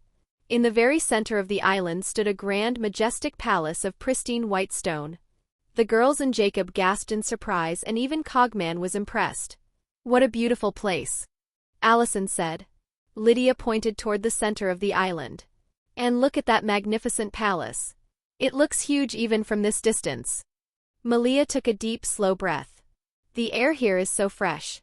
It's like the first time I ever took a breath. Jacob smiled, pleased by their reactions. That's because this place is filled with magical energy. And from now on, it's our home. You girls can teleport here from the outside world whenever you want. Yeah, I felt a connection to this place the moment we entered. Lydia said, her voice filled with awe. Me too. Allison and Malia echoed in unison. Jacob turned to his butler. Cogman, give me your hand. Cogman extended his hand and Jacob grasped it. A flash of golden light emanated from their joined hands, and when it faded, a faint dragon head mark appeared on the back of Cogman's hand before shimmering and disappearing beneath his artificial skin. Now you can teleport in and out of this space as well, Jacob explained. But you can't bring anyone with you. He looked at the girls. Same for you three. You can't bring anyone here. This place is accessible only to me, my bonded wives, and people I give permission to like Cogman. From now on, this won't just be a home, it will be our safe place to escape to if we're ever in danger. Great, Allison exclaimed. She threw her arms around Jacob and gave him a deep kiss. I love you so much, my magical treasure boy. Not to be outdone, Lydia and Malia pounced on him, showering him with kisses of their own. After they pulled back, a competitive glint appeared in Allison's eyes. Girls, let's race to the palace. Laughing, she took off running. Lydia and Malia immediately gave chase, their supernatural speed kicking in as they sprinted across the lush, open field. Cogman stepped closer to Jacob. A slow, unsettling smirk spread across his face. Sir, he said in a deliberately silky tone, do you want me to kiss you too? Jacob's reaction was instant. He kicked Cogman's legs out from under him, sending him crashing to the soft grass. Say something like that again and I'll burn you to ash. Jacob growled, then reconsidered. Actually no, I just won't let you kill anyone ever again. Cogman panicked. He scrambled up and hugged Jacob's leg in a dramatic display of desperation. Don't, sir. I was just joking. Jacob looked down at him with utter disgust. Let go of my leg. When Cogman didn't immediately comply, Jacob channeled a high-voltage charge of electricity directly into him. Yarf. Cogman let go and fell back, convulsing on the ground as sparks danced over his suit. Jacob laughed, his mood partially restored. That's for ruining my good mood, you stupid tin can. After a moment, the convulsions subsided. Cogman sat up stiffly, smoothing out his suit. Damn it. I will make Stiles pay for this. Jacob raised a brow. Stiles? What did he do? Cogman stood, meticulously dusting himself off. He told me that if I ever wanted to mess with you, I should act coquettishly toward you. I see. Jacob said, a slow smile spreading across his face. Then beat his ass for me. I will, sir. Cogman promised darkly. Let's go to the palace. Jacob said, turning his attention back to the distant building. And you don't have to walk. You can teleport wherever you want inside this place. All right, figure it out yourself. See you at the palace. With that, Jacob vanished, reappearing beside the three girls, who were still sprinting toward the palace with incredible speed. Girls? Stop for a second. They skidded to a halt, looking at him curiously. Actually, you don't need to run to the palace. Jacob said. But it's too far. Lydia protested. If we walk, it'll take us hours to reach it. Jacob smiled. You don't have to walk. You can teleport there. Actually, you can teleport wherever you want inside this place. Really?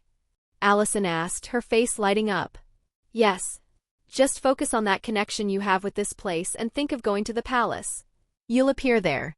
After saying that, he vanished once more. Lydia's eyes gleamed with understanding. Is that so? See you girls then.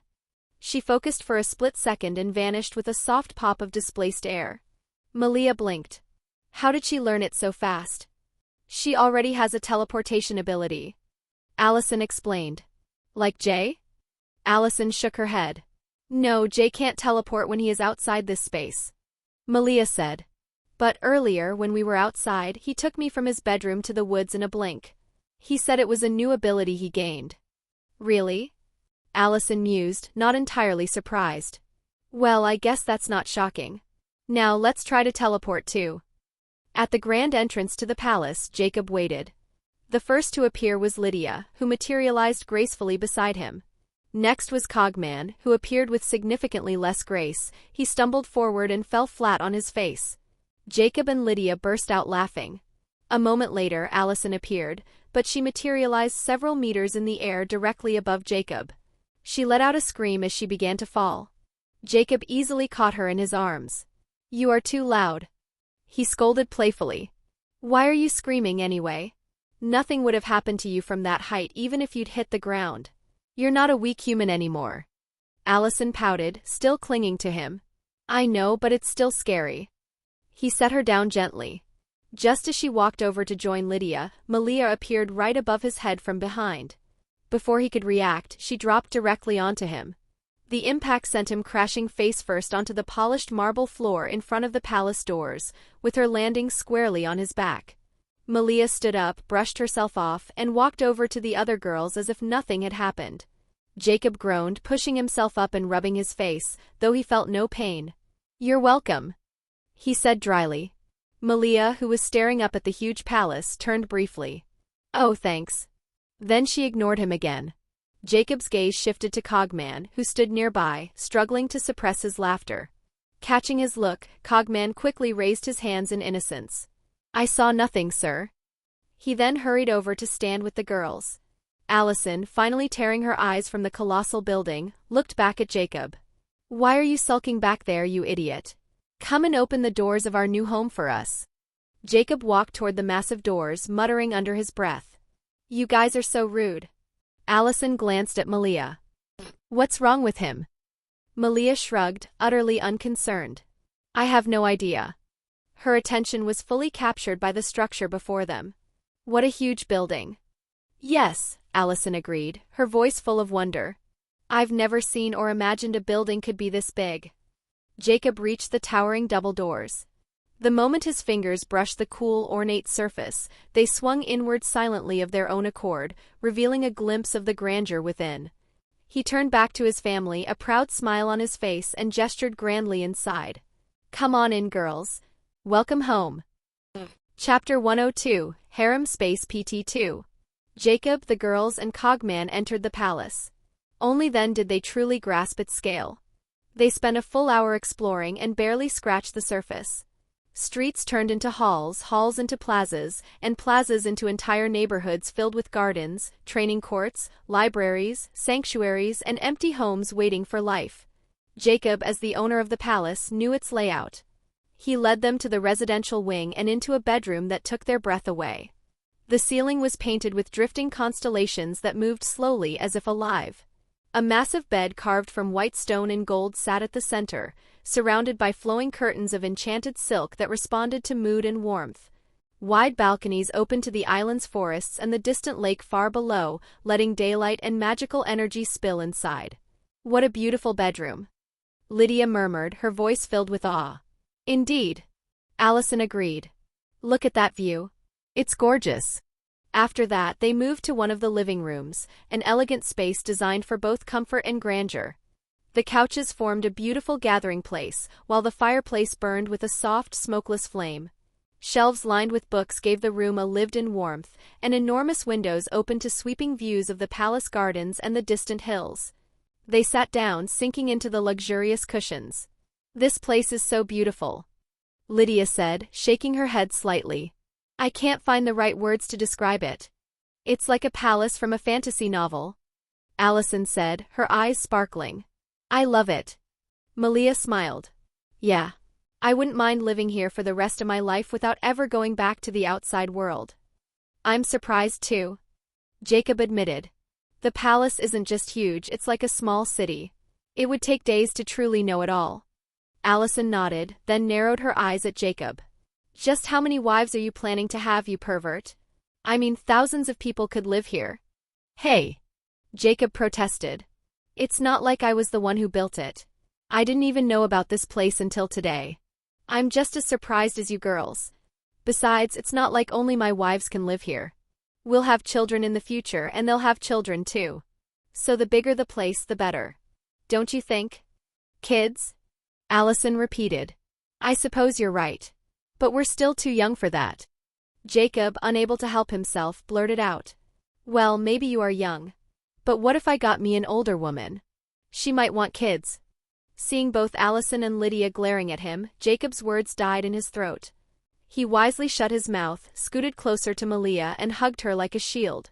Lydia suddenly stood up in a panic. Guys! We've been here too long. I forgot about the formal.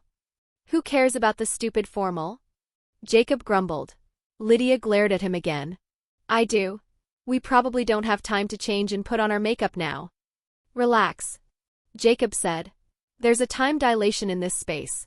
5 hours here is equal to only 1 hour outside. Allison and Lydia spoke in unison. Really? Lydia pulled out her phone and checked the time, her brow furrowing in confusion. Then shouldn't the time on my phone be slowed down? It shows we've been here for more than an hour. The last time I checked was before Allison told us to gather in the living room outside this place, and it was 3:30 p.m. Now it's 4:45. Cogman said. I believe your phone would run normally from your perspective, Lady Lydia. Seconds feel like seconds, minutes feel like minutes.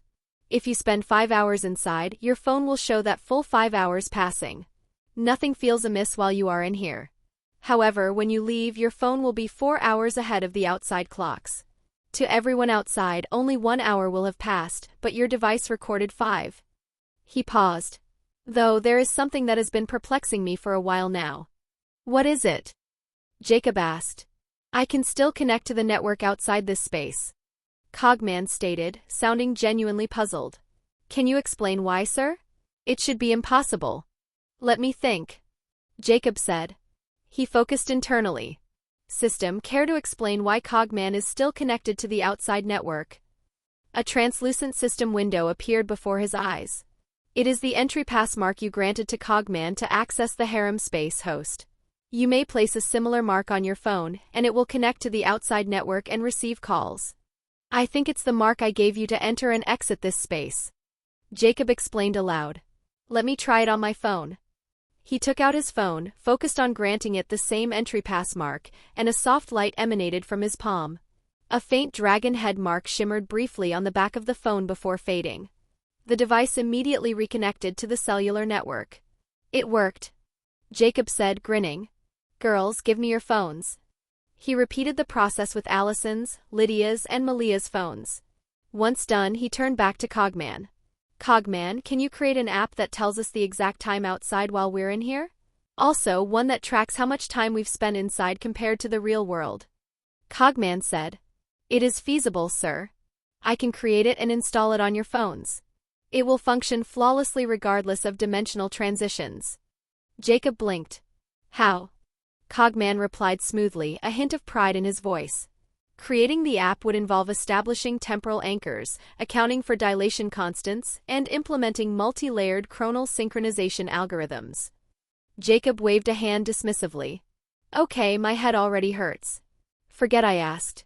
I wouldn't understand even if you told me. Cogman smirked and gave a slight bow. An admirable level of self-awareness, sir. I shall have it ready shortly. Jacob shrugged, already moving on to the next idea. Also, buy a big TV and put it in this living room. Find a room and turn it into a home cinema, and turn another room into a gaming room. Cogman nodded, then added. We will require a cold storage room here as well. No need. Jacob said, shaking his head. The main kitchen and all the other kitchens in this palace have a special food storage room. It's better than any fridge or cold room. It preserves food perfectly, preventing decay no matter how long it stays there. He paused, considering. But you'll still need a regular fridge and freezer for things like ice cream, ice, and cold drinks. Those special rooms don't actively freeze or chill things, they just maintain the state the food is in when you put it there. Cogman asked. And if you place food that is already cold or frozen into those rooms, what will happen? Will it warm and melt? No, Jacob clarified. It will stay exactly as you left it. I see. Cogman replied, satisfied. All right, let's go outside the palace. Jacob said, leading the way. The group exited the palace, stepping back onto the lush grass. Jacob then retrieved 2 massive Skur buffalo carcasses from his pocket dimension, their colossal forms landing on the ground with a heavy thump. Cogman, butcher these and put the meat in the storage room. Jacob instructed. Malia's eyes lit up instantly. How many of these delicious big cows do you have? Jacob said. Minus these 2 and the one we're already eating from, I have 7 others left. Lydia and Allison walked slowly around the enormous carcasses. Jay, Allison asked, her voice full of curiosity, what world are these cow monsters from? They're from the world of Godzilla, Mothra, King Ghidorah, and Kong. Jacob explained. These creatures are considered titans too. They're called Skur buffalo. Lydia asked. Hey Jay, do you think King Ghidorah is related to you? Jacob raised a brow, looking at her with amusement. How do you even know what King Ghidorah is? I watched a few Godzilla movies. Lydia said with a shrug. I even watched the Godzilla cartoon series when I was about 8. There wasn't much else to watch back then. I've seen a few of the movies and the cartoon too. Allison chimed in. Well, to answer your question, Jacob said, turning back to Lydia. Although King Ghidorah is a dragon, it isn't related to me. Allison asked. Who do you think is stronger? You or King Ghidorah? Jacob laughed, but it was a laugh without ego. The me right now is like a bug to King Ghidorah. That thing can destroy a city with a single attack. Its wings can create hurricanes more powerful than humans can even measure. It can drain energy from external power sources or directly from other titans through its bite to amplify its power. And it can't even be killed with a nuke. But you're immune to fire. Allison said. So you could survive a nuke, right? Jacob said. Even if I'm immune to fire at any temperature, I'm not sure if I'm immune to radiation. And my body couldn't withstand the kinetic force of the blast itself. Cogman, who had already begun expertly butchering one of the Skur buffalo with terrifying efficiency, called out without looking up. He is correct. The kinetic energy of the blast could still disintegrate his body, and the radiation could disrupt him at the atomic level. Jacob said, "But I will become stronger than King Ghidorah and Godzilla one day. I just hope there aren't any creatures like that in our world. I could escape, but I hate losing." Lydia said, "Are you going to become as big as Godzilla and King Ghidorah?" "Maybe bigger," Jacob said with a confident smirk. "And definitely more handsome. Godzilla looks cool, but not as good as a majestic dragon like me. And unlike Ghidorah, I'm a proper dragon with 4 limbs. Ghidorah looks weird with only 2 legs and 3 heads." Malia, who had been standing by and listening, finally spoke up. "I don't know what a Godzilla or this King Ghidu thing is that you guys are talking about. But if they're as delicious as this buffalo, then we should hunt them." Lydia stared at her. "We're talking about giant lizards." "So what?" Malia replied, completely unfazed. "I've eaten lizards before when I was hungry. They didn't taste good, but they were still edible." Lydia made a face. "Gross. I'm not eating a lizard or a giant lizard monster like Godzilla." "Me neither." Allison agreed quickly. "And for Jacob, it might be considered cannibalism if he eat King Ghidorah and Godzilla." "I'm not eating them either," Jacob said, laughing. "Besides, they're way stronger than us right now. But there are other delicious-looking monsters in their world.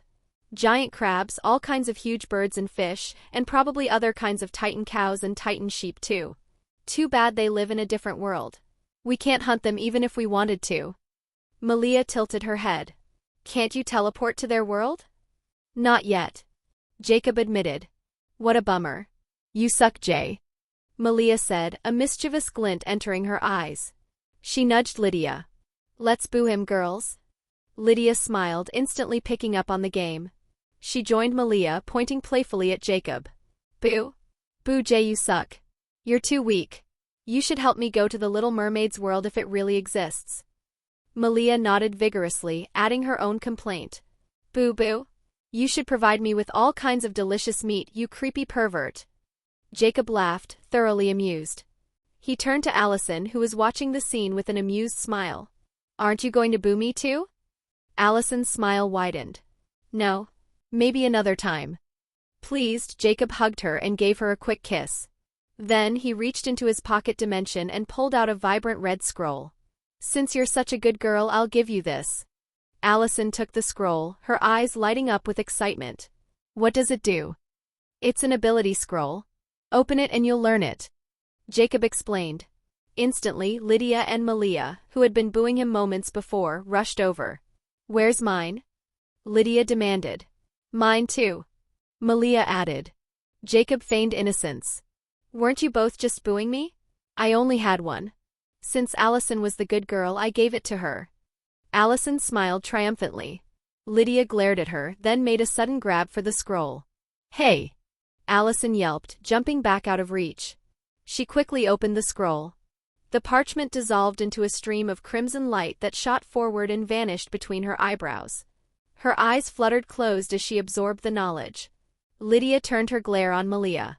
"This is your fault." Malia just smirked, ignoring Lydia, and hugged Jacob's arm. "Husband, I'm sorry for booing you. Can you give me what you just gave Allison to? Or give it to me before Lydia when you get it next time." "You bitch," Lydia hissed then. Quickly hugged Jacob's other arm, adopting a sweet, pleading tone. "I'm sorry too. She was the one who asked me to boo you. And I'm your second wife, you should give me what you gave Allison before Malia." Jacob couldn't hold back his laughter. "I was just messing with you girls. Here." He reached back into his pocket dimension and retrieved 2 more identical red scrolls, handing one to Malia and one to Lydia. Both girls gave him a grateful kiss before eagerly breaking the seals on their scrolls. The parchment dissolved into light, and they closed their eyes to receive the knowledge. A moment later, Allison's eyes snapped open. She beamed, kissed Jacob deeply, and said, "I'm going to try it out." "Be careful," Jacob cautioned. "The more magical energy you channel into it, the more powerful the Furaga spell becomes." "Furaga?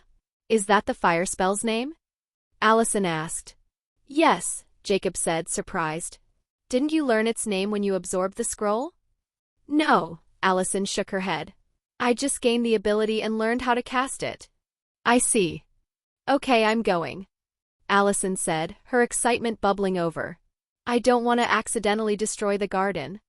She focused for a moment and then teleported away, reappearing in the distance near the rocky foothills and giant boulders behind the palace, a safe distance from anything delicate.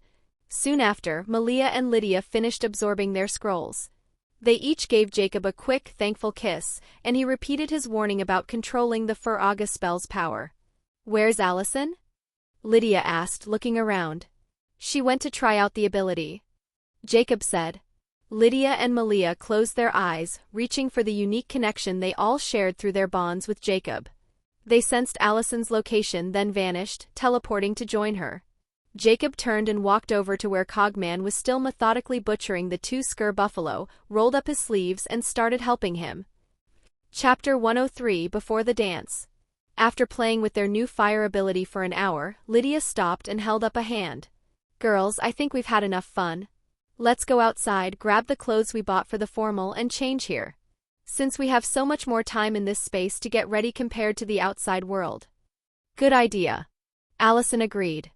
The 3 girls teleported out of the harem space, quickly gathered their clothes from the mansion, stored the outfits in their spatial rings, and teleported back, reappearing beside Jacob and Cogman.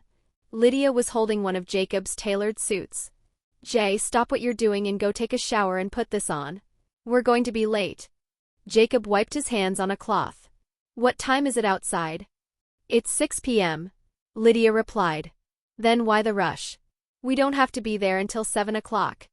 Jacob pointed out. Which means we still have 5 hours since we're here in the harem, ahem ahem. He quickly caught himself. By the way, girls, what should we call this place? Allison smiled sweetly. What did you just call it? We can just call it that. Oh, I called it the Har. Jacob's eyes widened slightly. Oh crap, that was close. She almost tricked me with that sweet smile. Although it is called the harem space, if I tell them that, I'll never hear the end of it. Allison narrowed her eyes. Go on. I'm listening. Jacob coughed awkwardly. I didn't say anything. You girls can name this place. Allison decided to let him off the hook for now. She looked at Lydia and Malia. So what should we call it? Well, this is our home. Lydia said thoughtfully. So we should give it a good name. Malia tilted her head, a playful smirk on her lips. The Coyote Den? Or maybe the Coyote's Playground. Or, I dunno, the Thunder Coyote Den? Allison giggled, shaking her head. Malia, we can't name the whole place the Coyote Denver. You can name your room that if you want. Lydia held her chin in thought. How about something that feels calm and peaceful? Serenity, it means the state of being calm, peaceful, and untroubled. Maybe we could call it Serenia? Allison tilted her head, considering. That sounds nice, but not quite right. Malia rolled her eyes. Yeah, that sounds stupid. Let's call it the Hidden Coyote Palace or the Dragon Den instead. Jacob said. Well, how about Serendel? Allison's eyes lit up immediately. Serendel? Serendel? I like that. It sounds good to me. Lydia nodded, a soft smile gracing her lips. Me too. I like it. Jacob looked at Malia, raising an eyebrow. And what about you? Malia shrugged. I still think the Thunder Coyote Den sounds better. But Serendel doesn't sound bad either. Jacob smiled. Then it's decided. We will call this place Serendel. All right, Lydia said, holding up Jacob's suit again. I'll leave your suit in your room. She then looked at Allison and Malia. Since we have 5 hours, let's do some more exploring of our new home. Malia shook her head. You girls go ahead. I want to help Jay and Cogman butcher the 2 cows. Lydia stared at her. Seriously? Yeah, Malia said. It's more fun than exploring the palace. If you say so. Lydia said with an amused shake of her head. With that, Lydia and Allison teleported to the residential wing. They chose the 2 bedrooms closest to the main bedroom, which they designated as Jacob's, dropped off his suit, and then set off to explore more of the vast palace. Meanwhile, after finishing butchering the 2 Skur buffalo, Jacob helped transport the mountains of meat by storing it in his pocket dimension and depositing it directly into the main kitchen's magical storage room. Afterward, he and Cogman cooked up a barbecue feast. Allison and Lydia eventually joined him and Malia, drawn by the smell, and the group shared a relaxed meal. Once they had eaten, it was finally time to get ready. Jacob took a quick shower and put on his elegant suit. He then went to the main living room in Sarandel to wait, idly scrolling through his phone. Soon Malia appeared. She was wearing a perfectly fitted woman's suit. Jacob looked at her, his eyes widening with genuine appreciation. "You look gorgeous. But don't you want to wear a dress?" Malia said, "No. I don't like wearing dresses." She gave a little twirl, showing off her suit. "Don't you like my suit?" Jacob stood up, pulling her into a gentle hug. "I like it very, very much, Ms. Tate." He lowered his voice to a playful murmur. "And I do hope you'll wear it from time to time in the bedroom and act as my teacher." Malia's lips curved into a smile. "Would you like me to wear glasses and be strict with you too, you little pervert?" Jacob whispered. "Yes, ma'am, I would love that. And I promise I'll be a good student." He kissed her softly, then added, "Allison and Lydia are going to take forever to get ready. Let's go back to the outside world. That way time will pass more quickly." With that, Jacob and Malia teleported out of Sarandel and settled into the living room of the mansion to wait. A few minutes later, Lydia and Allison appeared in the living room in a shimmer of displaced air. Allison wore a striking red dress, while Lydia was dressed in blue. They both turned in a slow circle, showing off their dresses to Jacob. Allison asked with a smile, "So what do you think?" Jacob looked at them, a genuine smile spreading across his face. "You girls look absolutely gorgeous." Lydia smirked, striking a playful pose. "Yes, I think we look gorgeous too. After all, we bought these dresses and Malia's suit from—" "Stop, stop." Jacob held up his hands. "I don't need to hear what brand your clothes are or how much they cost. We're going to be late. I'm going to find Cogman." He quickly left the room, calling out for his butler. "You're boring," Lydia called after him. She then turned to Malia, who was about to follow Jacob. "Wait a second, Malia." Malia looked at her warily. "What do you want?" Lydia smiled, holding up a small makeup bag. "You haven't put on your makeup yet." "I don't need it," Malia said flatly. "I don't like its scent." "I know," Lydia said. "That's why I bought you fragrance-free makeup." Malia groaned. "Do I have to?" Lydia caught her hand, her tone leaving no room for argument. "Yes. Sit your ass down and let me do a quick touch-up on that beautiful face of yours." Malia sighed in defeat and sat down. "Fine. But just my lips." "Sure, sure," Lydia agreed, already opening her kit. "Just your lips and a few more subtle touches." Outside the mansion, Jacob stood with Cogman, waiting for the girls. "Which car shall I use tonight, sir?" Cogman inquired. "Drive the Bentley tonight," Jacob decided. "Very well, sir." Cogman gave a slight bow and went to retrieve the sleek Bentley from the garage. Jacob waited another 15 minutes before the girls finally emerged. He smiled, handing his phone to Cogman. "Take a few pictures of me and my ladies." He took individual pictures with each of them, then gathered all three into a group hug for a final shot, their smiles bright against the evening light. After the photo session, they got into the car, the girls in the spacious back, Jacob in the front passenger seat.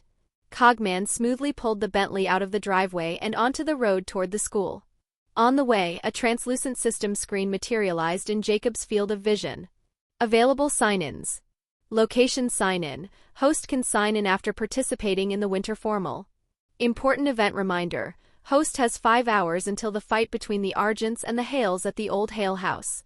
Event sign-in. Host can sign in after witnessing Peter Hale kill or turn Kate Argent. Event sign-in. Host can sign in after witnessing Derek Hale become an alpha. Quest sign-in. Save Peter Hale's life. Note: Peter used Lydia Martin as a backup plan in the Teen Wolf series canon. He no longer has that backup plan. Therefore, he will die permanently tonight if you do not save him, and the sign-in opportunity will be lost. Jacob read the list of sign-in opportunities with growing excitement. So they will finally fight tonight. I'm so lucky today. First, the rewards from bonding with Malia, and now I have 4 sign-in opportunities. What a great day. And I'm definitely not going to miss the quest sign-in. I was planning to save stupid Peter for Malia's sake anyway. He checked the time. We still have time to enjoy the formal. After that, I'll have to tell the girls. His excitement dimmed slightly. Although I really don't want to. I don't know if Allison will choose to save Kate or not. I might lose a sign in opportunity, but I have to tell her and let her choose for herself. I'm not a scumbag. I'd rather lose some rewards than break her heart when she finds out I was there and didn't tell her. Besides, even if I don't tell her, Derek might contact Scott, Scott will tell her, or maybe Kate will reach out herself. Jacob sighed inwardly. I just hope she chooses to let Kate face the consequences of her actions. I don't care if Kate dies or not.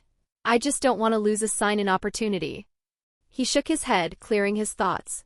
Anyway, there's no point worrying about it now. I just need to wait and see what happens. Out loud, he smiled and said, Cogman, turn on the music. I'm in a very good mood today. The sounds of music filled the luxurious interior of the Bentley as they continued toward Beacon Hills High. Chapter 104, The Winter Formal. The Bentley glided to a smooth stop in front of Beacon Hills High School. Jacob stepped out, offering a hand to help each of his ladies from the car. The main building was transformed, bathed in swirling blue and silver light, with the deep thump of bass music echoing from within.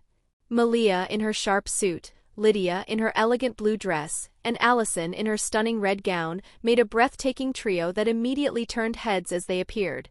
They were met on the steps by Stiles, looking uncharacteristically polished in his new suit, with Erica beside him.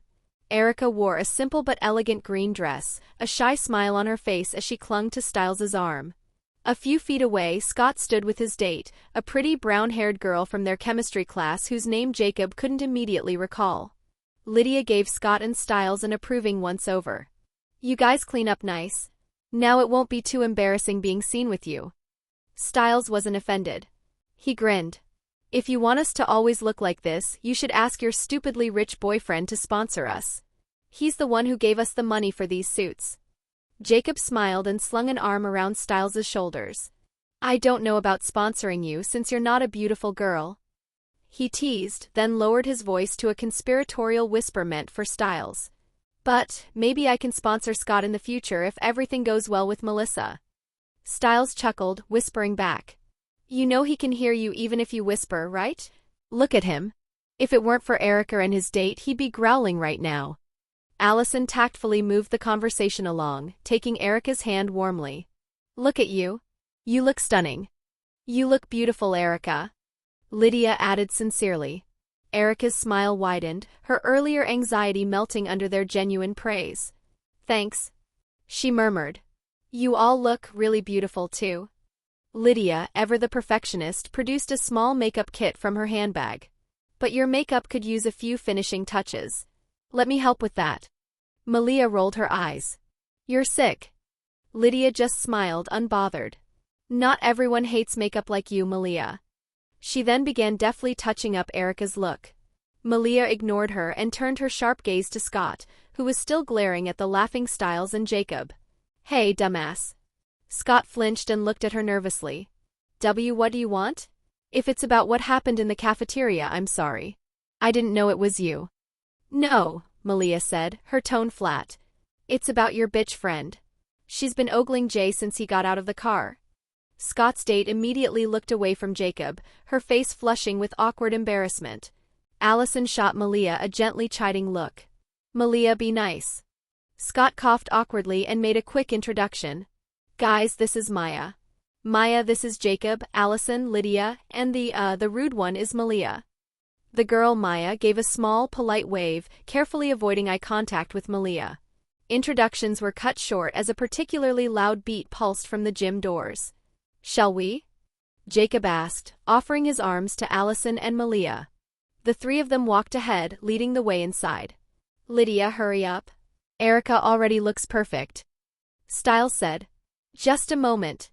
Lydia replied, putting the final touches on Erica's lip gloss. Scott offered his hand to his flustered date, and they went inside. A few moments later, Stiles, Erica, and Lydia joined the bustling crowd.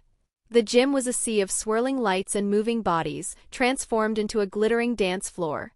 Jacob danced with Allison first, her red dress spinning like a flame as he twirled her, her laughter ringing clear and bright above the music. When a slower song came on, he found Lydia, who melted into the rhythm with a graceful elegance. Malia watched from the side, a small, contented smile on her face.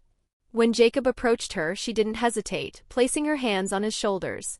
Her dancing was less practiced but more instinctual, And just like that, Jacob and his girls lost themselves in the formal. When he danced with Allison, Malia would grab Lydia's hand and pull her into their own duo, the Banshee and the Coyote moving together in surprisingly good sync. When he danced with Lydia, Malia danced with Allison. Jacob, currently swaying with Allison, watched the wild, energetic way Malia was now dancing with Lydia and smiled. Malia seems to be enjoying herself. Allison smiled, following his gaze.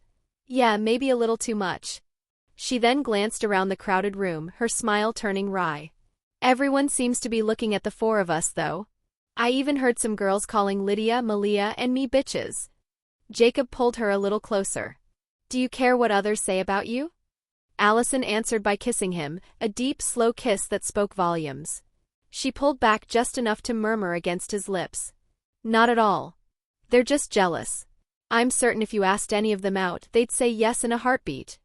Jacob smiled, his eyes soft. Too bad for them. That will never happen. I'm only interested in special, gorgeous girls like you, Lydia and Malia. Then he gave her another kiss. Lydia and Malia, dancing nearby, overheard him. They shared a knowing, happy smile with each other before being swept back into the music. Stiles danced with Erica for several songs, his usual chaotic energy tempered into something sweet and attentive to ensure she felt comfortable. Erica was radiantly happy, her head resting on his shoulder during a slow song, a picture of quiet contentment. On the other hand, Scott danced with his date awkwardly, their movements stiff and out of sync. After a while, Jacob and his friends had had their fill of dancing and were standing at the side of the gym, each holding a drink. Stiles glanced around. Where's your date, Scott? Scott shrugged. She's over there with her friends.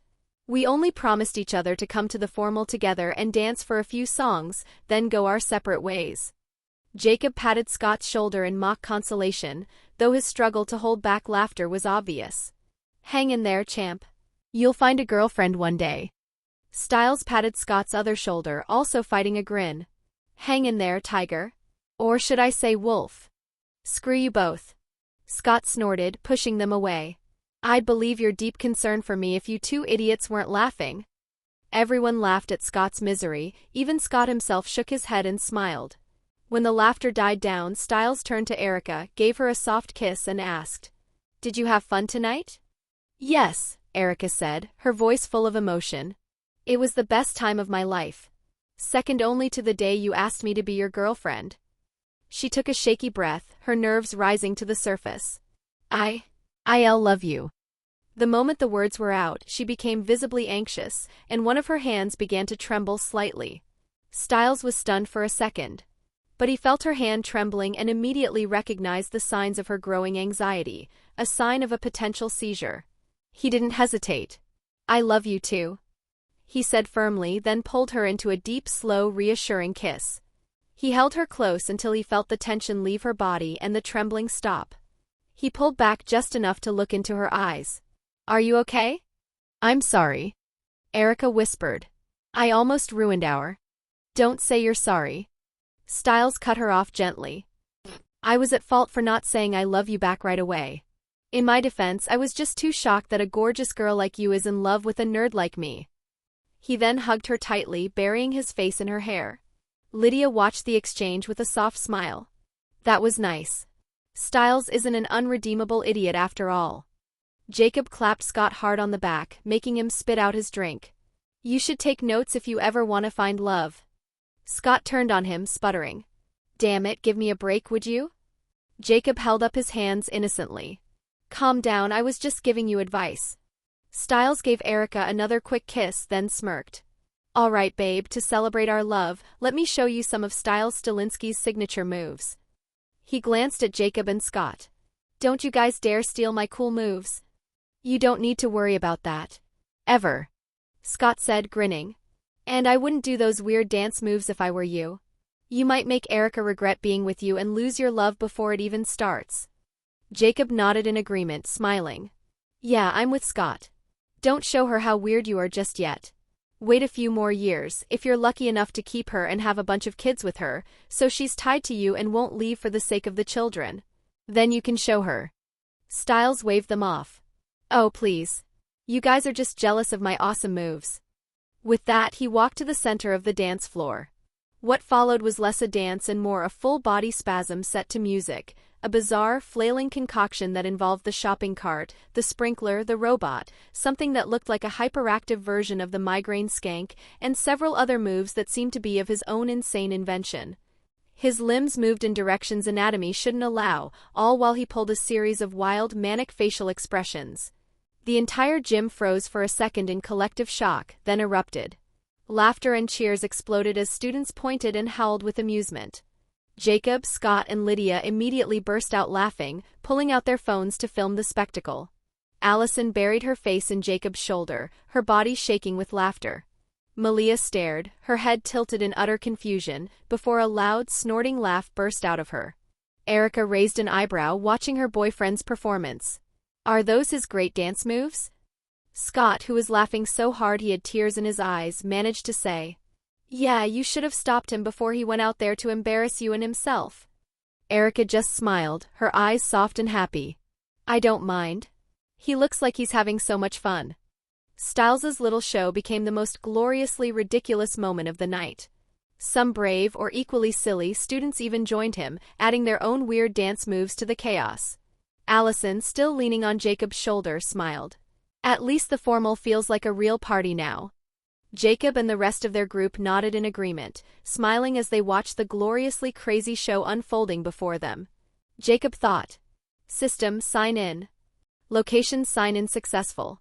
Rewards obtained. 1. Cinderella's glass shoes variant. These shoes are comfortable, indestructible, and unlike the original, can fit any woman. However, once put on, they cannot be removed by the wearer until she has declared her love for you, the host, and kissed you in front of at least 3 people. 2. Concealment Charm Bracelets X15, a bracelet that hides the wearer's supernatural side. While worn, a supernatural creature will appear to be a normal human to other creatures. Their true nature and energy signature are completely masked. This effect only breaks if they voluntarily shift forms or actively use their powers. 3. James Bond's Aston Martin DB5. While it does not have gadgets, machine guns, ejector seat, revolving plates, etc., the vehicle itself is indestructible. Jacob read the first reward and smirked. Should I give the shoes to Melissa? He quickly dismissed the idea. No, that would just make her furious and probably make her hate me. But I bet the girls will like them, especially Lydia. His eyes scanned the second and third rewards. The bracelets are incredibly useful for the girls. And a normal Aston Martin DB5 would be amazing enough, let alone an indestructible one. These 2 rewards are great. Even if I'd only gotten the concealment bracelets, I wouldn't complain. The night wound down with more laughter and a few final group photos under the glittering disco ball, Jacob with his arms around all 3 of his girls, Stiles making a peace sign behind a beaming Erica. When it was Scott's turn for a photo, Jacob and the others mischievously stepped away, snapping a picture of him standing alone. Scott glared, but they quickly gathered around him for a proper group shot. Afterward, they got out of the school, standing on the steps in the cool night air. Jacob sighed, the weight of the evening's fun settling. The reminder from the system was a ticking clock in the back of his mind. He had 2 hours left until the clash between the Argents and the Hales. He looked at Allison, who was linking arms with Lydia and Malia, still giggling about Stiles's dance. His smile softened, then turned resolute. The fun was over. It was time to talk. All right, Jacob said, his voice cutting through the post-dance chatter with a new, serious tone. The fun part's done. We need to go home. There's something important we need to discuss. The seriousness in his voice made the laughter die on their lips. Lydia and Malia exchanged a quick, questioning glance. Allison's smile faded, replaced by a look of intuitive concern. She could read him too well. What's wrong? Allison asked, her voice tight.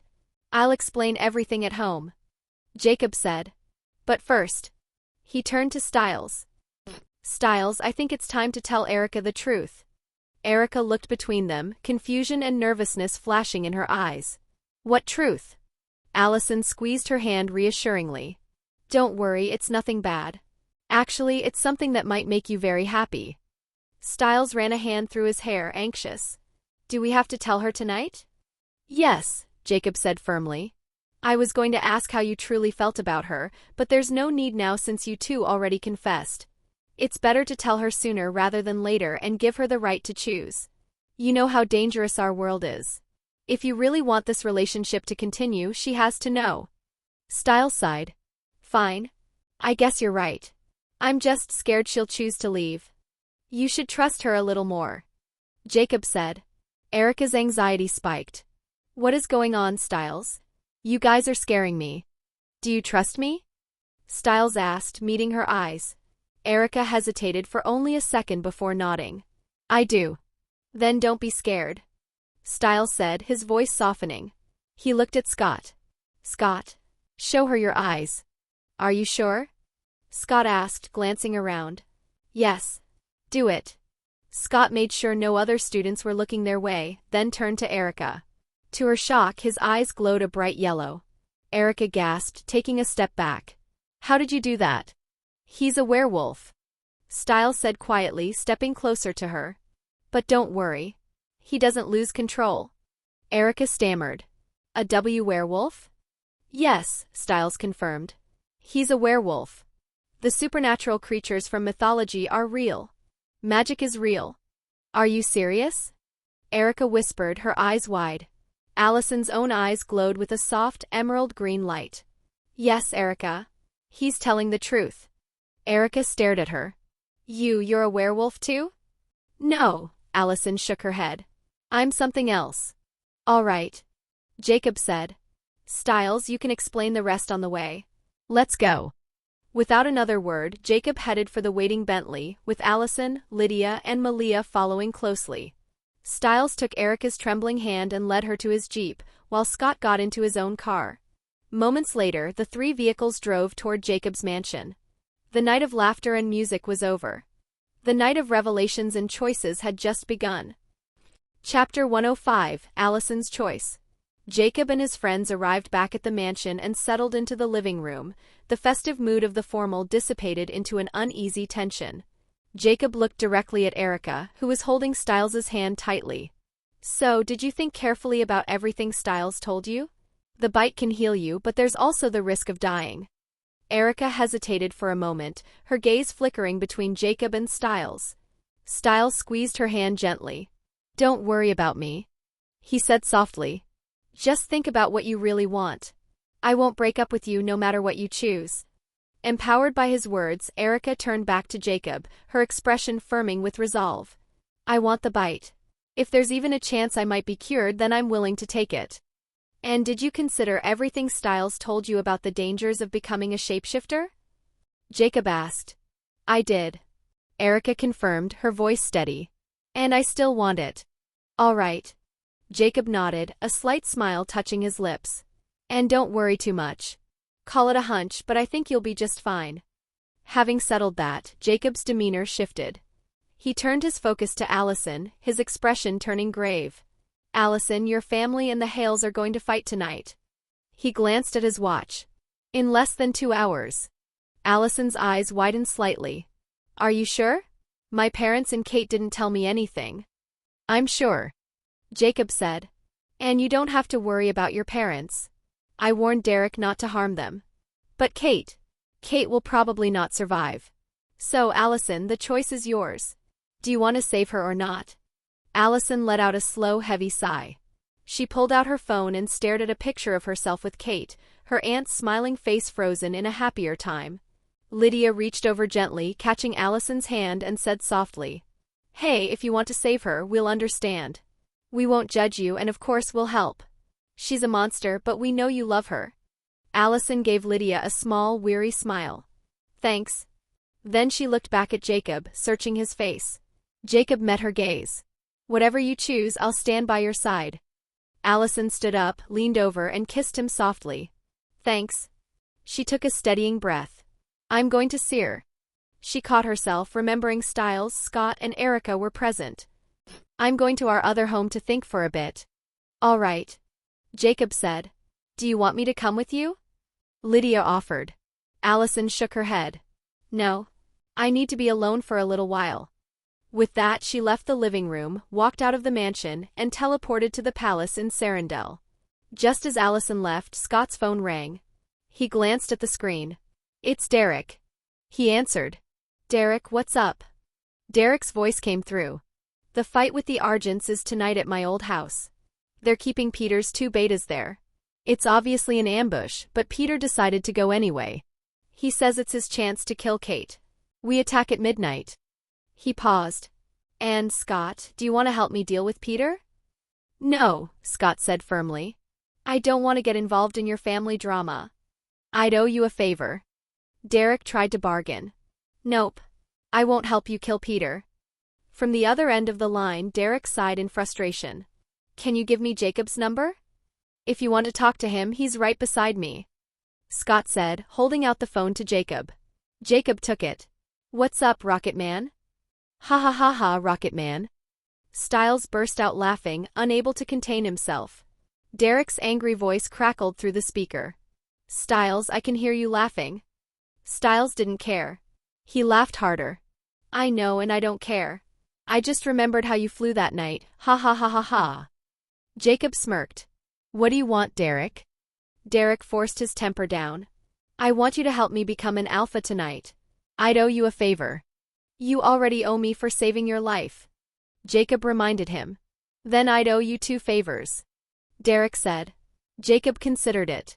I need to witness Derek become an alpha tonight anyway for the sign-in, so it's not like I'm losing anything. Besides, I might need his favor when Cora comes to Beacon Hills. A slow smile spread across his face. All right. I'll help you, but after your fight with the Argents ends. And make sure to remind Peter not to harm Chris or his wife. Otherwise, you all might end up dead tonight. Thanks. Derek said, the relief clear in his voice. With that, Jacob hung up and handed the phone back to Scott. Cogman, who had been listening intently, leaned forward, a hopeful glint in his eyes. Sir, may I participate in that fight? No, Jacob said flatly. You may not. But, sir. Cogman began to protest. Jacob cut him off, his tone final. I said no. The Hales are fighting to avenge their family. The Argents are my in-laws. So who exactly are you planning to have your twisted fun with? Cogman leaned back in his armchair with a huff, crossing his arms and turning his face away to sulk. Jacob shook his head at his butler's dramatics and turned to Stiles and Scott. What about you two? Are you coming to watch the fight? Stiles's eyes lit up. I'm definitely going. Me too, Scott said, though he sounded more hesitant. But I'll just watch from a distance. Erica, looking between them, hesitated for a moment then said, Can I go with you too? Stiles thought for a moment, his expression turning serious. Sure, but you have to prepare yourself for what you're going to see. A fight between hunters and werewolves isn't something pretty. People will be dying. In gruesome ways. Erica swallowed hard. Are we going to be safe if we go to watch? Don't worry about that. Stiles assured her. As long as Jacob and his girlfriends are there, we'll be totally safe. All of them are crazy strong. Really? Erica asked, glancing at the seemingly normal girls. Yep. Stiles said. He pointed a thumb at Malia, who was now zoning out in front of the TV. I'm not sure about her. Then he gestured to Jacob and Lydia. But these two and Allison? They're monsters. Lydia's head snapped toward him, her eyes narrowing. Hey. Don't call me a monster or I'll beat your ass. Stiles shrugged, unfazed. I didn't lie, did I? I saw what you did to a monster like Peter that night. So if you're not a monster yourself, then what are you? Lydia's expression morphed into a sweet, terrifying smile. I warned you. She turned to Cogman, who was still sulking in his armchair. Cogman. Stiles just insulted me. It was as if a switch had been flipped. Cogman's sulk vanished instantly. Without a word of warning, he launched himself from the chair, tackling Stiles off the couch. The two of them crashed to the floor and immediately began fighting. Erica let out a small gasp of panic, but Lydia caught her hand, her tone calm. Don't worry. They do this from time to time. Erica watched wide-eyed as Stiles, pinned beneath Cogman, took a solid punch to the face. Aya! That hurt, you crazy bastard! Stiles yelled. He retaliated by driving 2 fingers straight into Cogman's eyes. Take this, you psycho. Cogman recoiled, letting go of Stiles to clutch at his face. Don't poke my eyes, you wanker. That hurts. Seizing the opportunity, Stiles scrambled up and tried to run, but Cogman, still blinking, lunged and caught his leg, tripping him. They fell back to the floor in a tangle of limbs, rolling and wrestling like children. Eventually, Cogman managed to pin Stiles again. This time, he caught both of Stiles's wrists and began using Stiles's own hands to hit him in the face, all while wearing a disturbingly cheerful grin. "Stop hitting yourself. Stop hitting yourself. Jacob, help!" Stiles yelled, struggling uselessly. "Tell him to stop." Jacob leaned back, a smirk on his face. "You know, Cogman tried to annoy me today by acting coquettish and using a girly voice. When I electrocuted him, he told me it was your idea. So you're on your own. Besides, it's not me you should be asking for help. It's Lydia." Thump. Stiles got smacked with his own hand again. Ouch. Damn it. He was about to beg Lydia directly but knew it was futile. Instead, he turned desperate eyes toward Erica. "Babe, please ask Lydia to call off her crazy butler." Erica looked at Lydia pleadingly. Lydia sighed with theatrical weariness. "Okay, Cogman. That's enough." "Very well, my lady," Cogman said pleasantly. Then he leaned down, his smile turning cruel. But before that, he caught Stiles's left hand and gripped his pinky finger. "Let me break something." Before Stiles could even yell, there was a sharp crack. Cogman released him, stood up, and calmly straightened his suit, leaving Stiles writhing and screaming on the floor. Cogman settled back into his armchair, a look of deep satisfaction on his face. That was most satisfying. Erica looked at Stiles with genuine worry, but Lydia waved a dismissive hand. "Don't worry, he's fine." She raised her voice. "Stop screaming, you idiot." Then she smirked. "Cogman, help Stiles fix his finger." Stiles immediately shot up from the floor. "There's no need. I'm fine. I'm already healed." He quickly sat back down next to Erica. She looked at him, her brow still furrowed. "Are you okay?" Stiles smiled reassuringly. "I'm fine. I have superpowers, remember?" Then he glared across the room at Cogman. "One day I will take my revenge and beat your ass. But I'm very pleased to know you got zapped by Jacob. My prank really worked on you, you idiot." Cogman glared back, his eyes narrowing. Stiles's grin widened. "What? Are you pissed? I thought you were smart, but apparently not. You know Jacob hates it when I act like a girl to annoy him, don't you? But you still did it anyway, you dumbass." Cogman's expression shifted from anger to a slow, calculating smile. He leaned back in his seat. "Pranks, huh? Childish, but I can do pranks too. So prepare yourself, you dickhead." "Language," Lydia chided. "Sorry, my lady," Cogman said smoothly, not taking his eyes off Stiles. "I will punish myself by beating Stiles again." Stiles panicked, but Jacob cut in, his tone putting an end to the nonsense. "That's enough, Cogman. Go make us something to eat and be quick. We need to leave soon to watch the fight." After Cogman left for the kitchen, Stiles turned his glare on Scott. "Why didn't you help me? You just sat there laughing like an idiot. I thought we were friends." Scott just smiled. "Who told you to open your stupid mouth and insult Lydia? And I'm on good terms with Cogman, I don't want to be added to his shit list." Stiles snorted. "You'll need my help one day and I'll just watch from the side and laugh." The group ate a quick meal and continued talking, the atmosphere a mix of anticipation and dark humor, until only 40 minutes remained until the scheduled showdown at the Hale house. That's when Allison returned from Sarandel. She walked into the living room, her expression composed but weary, and sat down next to Jacob. Jacob looked at her, his voice gentle. "So, did you make a decision?" Allison sighed. "I won't interfere. Let Kate face the consequences of her actions." Her voice hardened. "But if Peter kills her?" "I won't kill him. I'll just make him wish I had." "I won't lie, I'm glad she chose not to interfere." Jacob thought with relief. "So let's hope everything goes as in the original, Peter slits Kate's throat and turns her instead of killing her. That way he and Derek get their revenge, Kate doesn't die, Allison won't be heartbroken, and most importantly I'll get my sign in." He hugged her and said, "Okay. And maybe Kate will survive.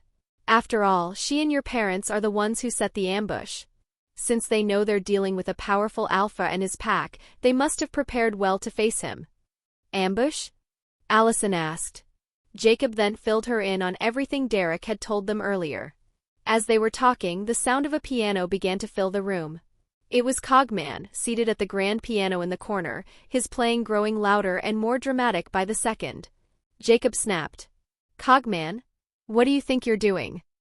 Cogman stopped mid-chord and turned, his expression one of mock solemnity. "I am playing Funeral March by Frédéric Chopin, sir. To mourn Kate." Allison's face instantly darkened. Before Cogman could react, Jacob summoned a crackling ball of lightning in his palm and sent it streaking across the room with blinding speed. Cogman was hit square in the chest, the impact throwing him backward. He crashed into the piano with a cacophony of shattered wood and discordant notes before crumpling to the ground, convulsing violently. Stiles burst out laughing and couldn't resist walking over to stand triumphantly over the twitching Cogman. "How do you feel now, you?" His gloating was cut short as Cogman's hand shot out and grabbed his ankle. Stiles yelped as he was yanked off his feet, landing beside Cogman, where he immediately began convulsing in sync with his attacker. Jacob ignored them and stood up. "Let's go." The group left the mansion. Erica glanced back with concern at the still twitching pair, but the sight of Stiles and Cogman, both spasming on the floor yet still trying to kick each other, made her shake her head. With a sigh she turned and followed the others. A few minutes later, Cogman and Stiles, their hair standing on end in spectacular lightning-struck styles, caught up, bickering quietly but persistently. 30 minutes later, Jacob and his group were concealed in the darkness of the woods, a safe distance from the burned-out skeleton of the old Hale house. They watched and they waited. The show was about to begin. Chapter 106, Showdown at the Hale House. From their hidden vantage point in the darkness of the woods, a safe distance from the burned-out shell of the old Hale house, the group watched and waited. Scott frowned, tilting his head. "What is that annoying high-pitched sound I hear?" Jacob said. "That's coming from the Argent's ultrasonic emitters. They produce a frequency that's inaudible to humans but intensely painful and disorienting to werewolves and anything else with supernatural hearing." Malia's nose wrinkled in irritation. "It's really annoying."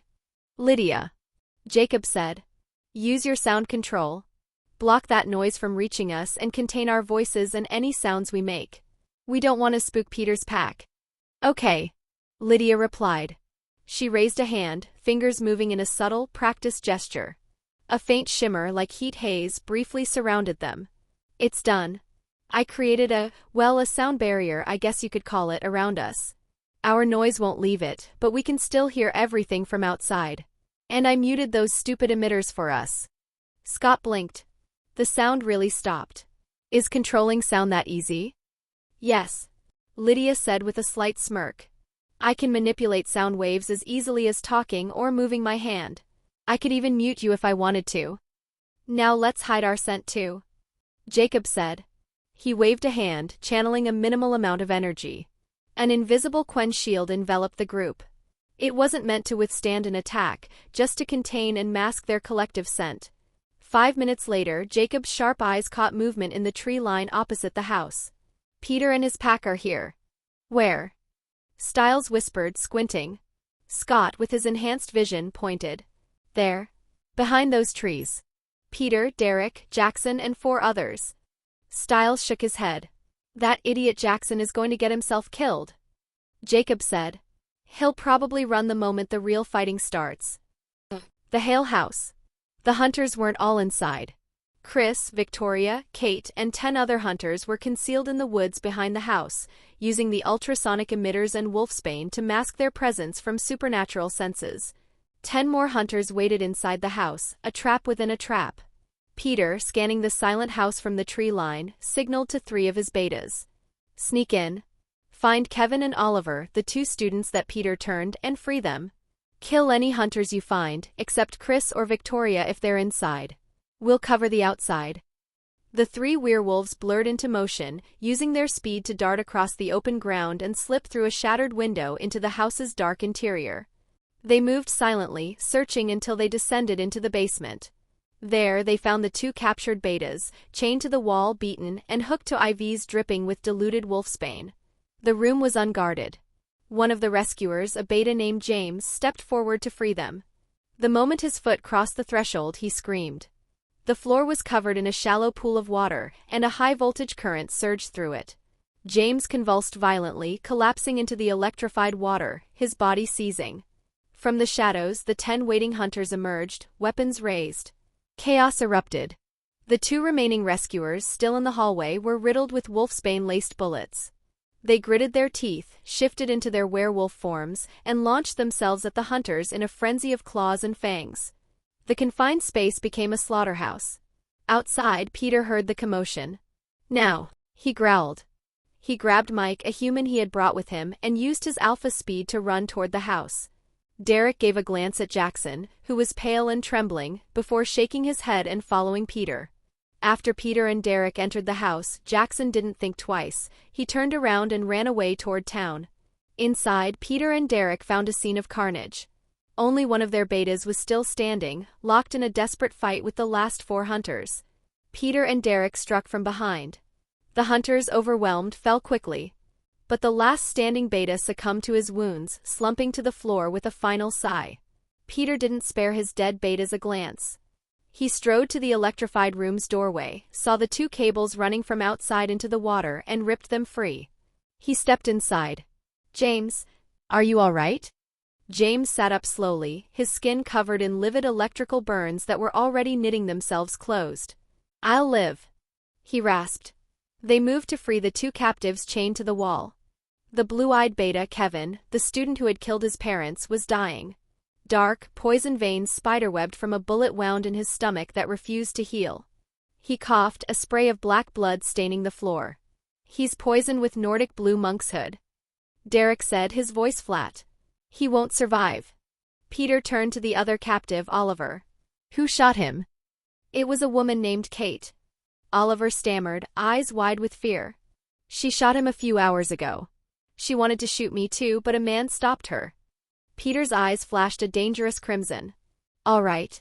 Let's get out of here." Oliver looked desperately at Kevin, who had now lost consciousness. "What about Kevin? Are we just going to leave him to die?" "He was dead the moment that bullet hit him," Peter said with no emotion in his voice. "We don't have Nordic blue monkshood, so there's nothing to be done." He turned to leave. They left the basement. Mike, the human Peter had dragged along, whispered urgently, "Are you going to give me the bite yet?" Peter patted his shoulder, a cold smile on his lips. "Not yet, Mike. You're my secret weapon. Stay close." But as they moved to exit through the front door, Peter stopped, his hand pressing against the charred wood of the wall. He felt the faint, repelling energy humming through it. He smirked. "Mountain ash. We're trapped." Then he heard a click sound coming from outside. "Take cover," Peter roared, shoving Mike back toward the basement stairs and diving after him. Derek and James scrambled up the main staircase, taking cover on the 2nd floor. Oliver, confused and slow to react, remained standing in the central hallway. A second later, the night erupted. A hail of gunfire tore through the old burned walls of the house from all sides. Bullets ripped through the dry wood, shredding the interior. Oliver cried out as multiple rounds struck him, dropping him to the floor in a writhing, screaming heap. After a brutal minute, the gunfire ceased, leaving an echoing silence filled with dust and the painful moans of Oliver. Then came the grenades, flying through the gaps where the windows had been. They didn't explode with fire, but with a hissing release of thick purple wolfsbane gas, rapidly filling the 1st floor of the house.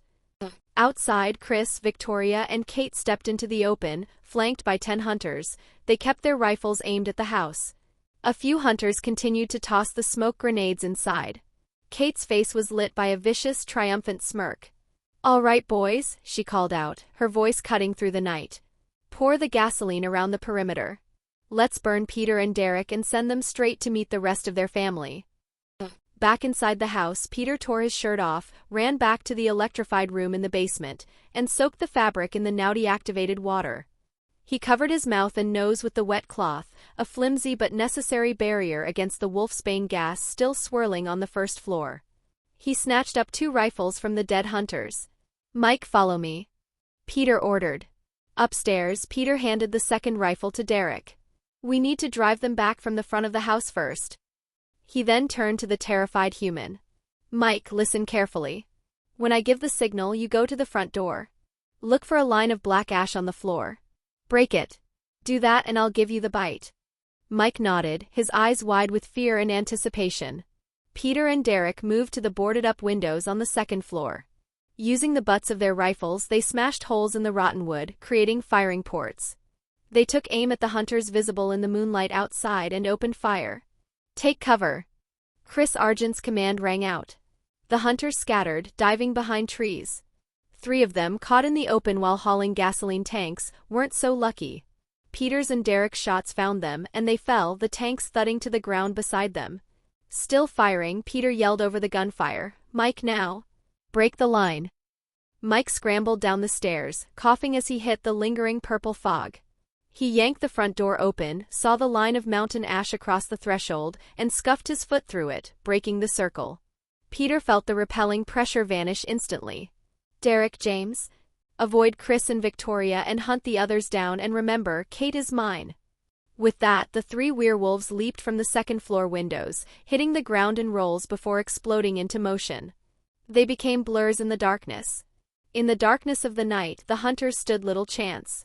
Screams and snarls mixed with the sound of gunfire as Peter, Derek, and James tore through the remaining Argent forces with brutal efficiency. Peter alone accounted for 4 of the kills. Derek killed a hunter with a swift snap of the neck, then melted back into the shadows. He waited for Peter to kill Kate, and for his own opportunity to take what he really wanted. James, however, had the misfortune of running straight into Chris and Victoria after killing 2 hunters. Chris and Victoria stood back to back, each holding an ultrasonic emitter. He tried to run away, but Victoria activated hers. The high-pitched shriek hit him like a physical blow. He cried out, hands flying to his ears. He was stunned and disoriented for a brief moment. It was all Chris needed. He raised both Desert Eagles and fired. 2 thunderous booms echoed through the woods. James's head snapped back, 2 gaping holes blooming in his skull. He was dead before he hit the ground. Just then, a woman's scream ripped through the night. Chris and Victoria turned to see Peter in the clearing before the house, one hand clamped around Kate's throat, lifting her off her feet. They ran toward them, weapons raised, emitters still whining. Peter gritted his teeth against the painful frequency but didn't release his grip. "Let her go!" Chris roared, his fingers white on his pistol grips. "No one is saving her tonight." Peter growled, his voice guttural. "She burned my family alive and left me broken for 6 years." Kate, her face turning purple, struggled. With her last bit of strength she rasped, "Chris. Victoria, tell Allison. I'm sorry. And I love her." Then, in a final act of defiance, she twisted, drew a concealed pistol from her jacket, and fired twice point-blank into Peter's abdomen. Bang! Bang! Peter grunted in pain but didn't release her. Instead, he slit her throat with his claws. Kate's eyes went wide, then blank, as Peter dropped her limp body to the forest floor. From where Jacob and his group were hiding, a translucent screen appeared in Jacob's vision. "You have witnessed Peter Hale turn Kate Argent. You may now sign in, host." "Good, Kate isn't dead, just turned. That means Allison won't be sad." He thought. "System, keep the sign in for later. Right now I need to talk to Allison." Beside him, Allison stifled a gasp. She had heard Kate's final words and seen the blood gush from her throat. A wave of regret and fury washed over her, hot tears streaming down her cheeks. Uncontrolled wind energy began to whip around her, rustling leaves and stirring debris. Before she could launch herself at Peter, Jacob's arms wrapped around her from behind, pulling her gently but firmly against him. "Allison, relax. Kate isn't dead." She turned, her eyes glowing green. "What do you mean she isn't dead?"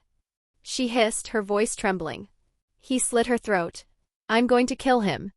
Jacob wiped a tear from her cheek with his thumb, his expression calm. "Believe me, she isn't dead. Remember what I told you about how alpha werewolves turn people." Lydia spoke up softly. "An alpha can turn someone not only by biting them, but also if their claws pierce deep enough, or if their venom enters the bloodstream from a grievous wound." "Exactly," Jacob said, holding Allison's gaze. "So you can relax. Your crazy aunt is still alive. Tomorrow she'll wake up, healed and as something new. I don't know what she'll become, but she'll be alive." "Are you sure?" Allison whispered, the green light in her eyes dimming. "I'm sure," Jacob affirmed. "You guys might not feel it, but I can. Her life force hasn't extinguished, it's changing." Allison leaned against him, a shuddering sigh of relief escaping her lips.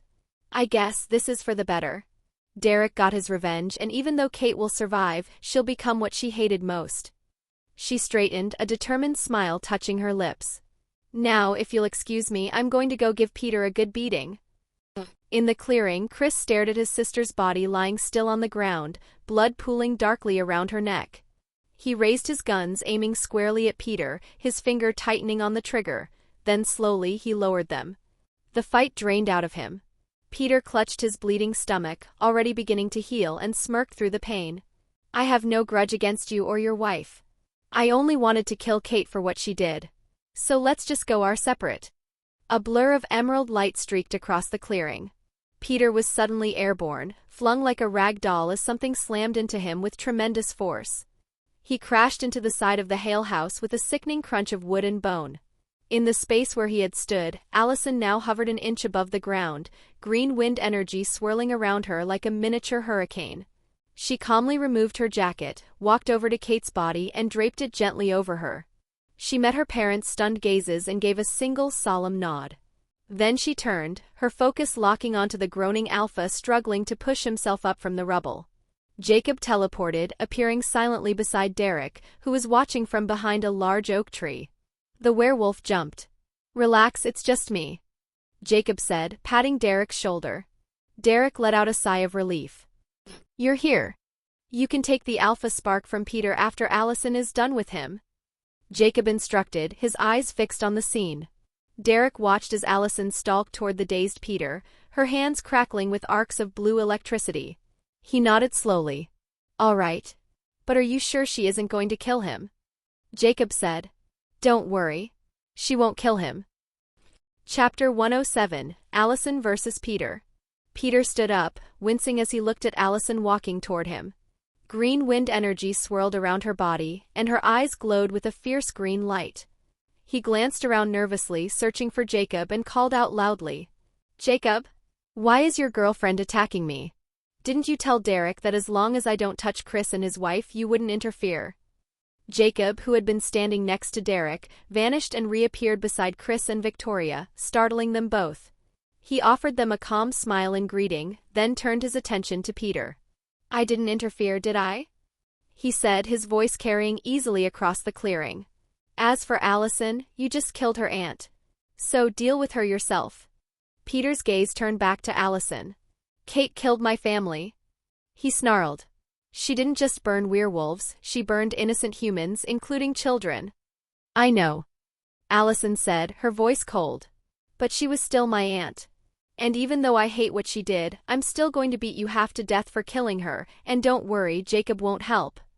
Peter let out a low, furious growl. You want to beat me half to death, even though I had every right to kill Kate for what she did? All of you Argents are evil, just pretending to be good. Allison snorted. Someone like you has no right to call me evil. Didn't you kill your own niece for power? A smile touched her lips. Actually, this has nothing to do with Kate. Lydia beat you once and she's been so smug about it. I want to show her that I can beat an alpha werewolf too. Peter was momentarily dumbfounded. So beating me is just a game to you? You think I'm a joke? Yes, Allison said flatly. Peter's glowing red eyes blazed with pure, incandescent rage. He let out another guttural growl. Allison smirked. Did I hurt your feelings? With a deafening roar, Peter lunged at her. But as he closed the distance, Allison simply took a deep breath and exhaled. A torrent of concussive wind erupted from her mouth, hitting Peter with the force of a speeding truck. He was flung backward faster than he had charged, crashing into the side of the Hale house.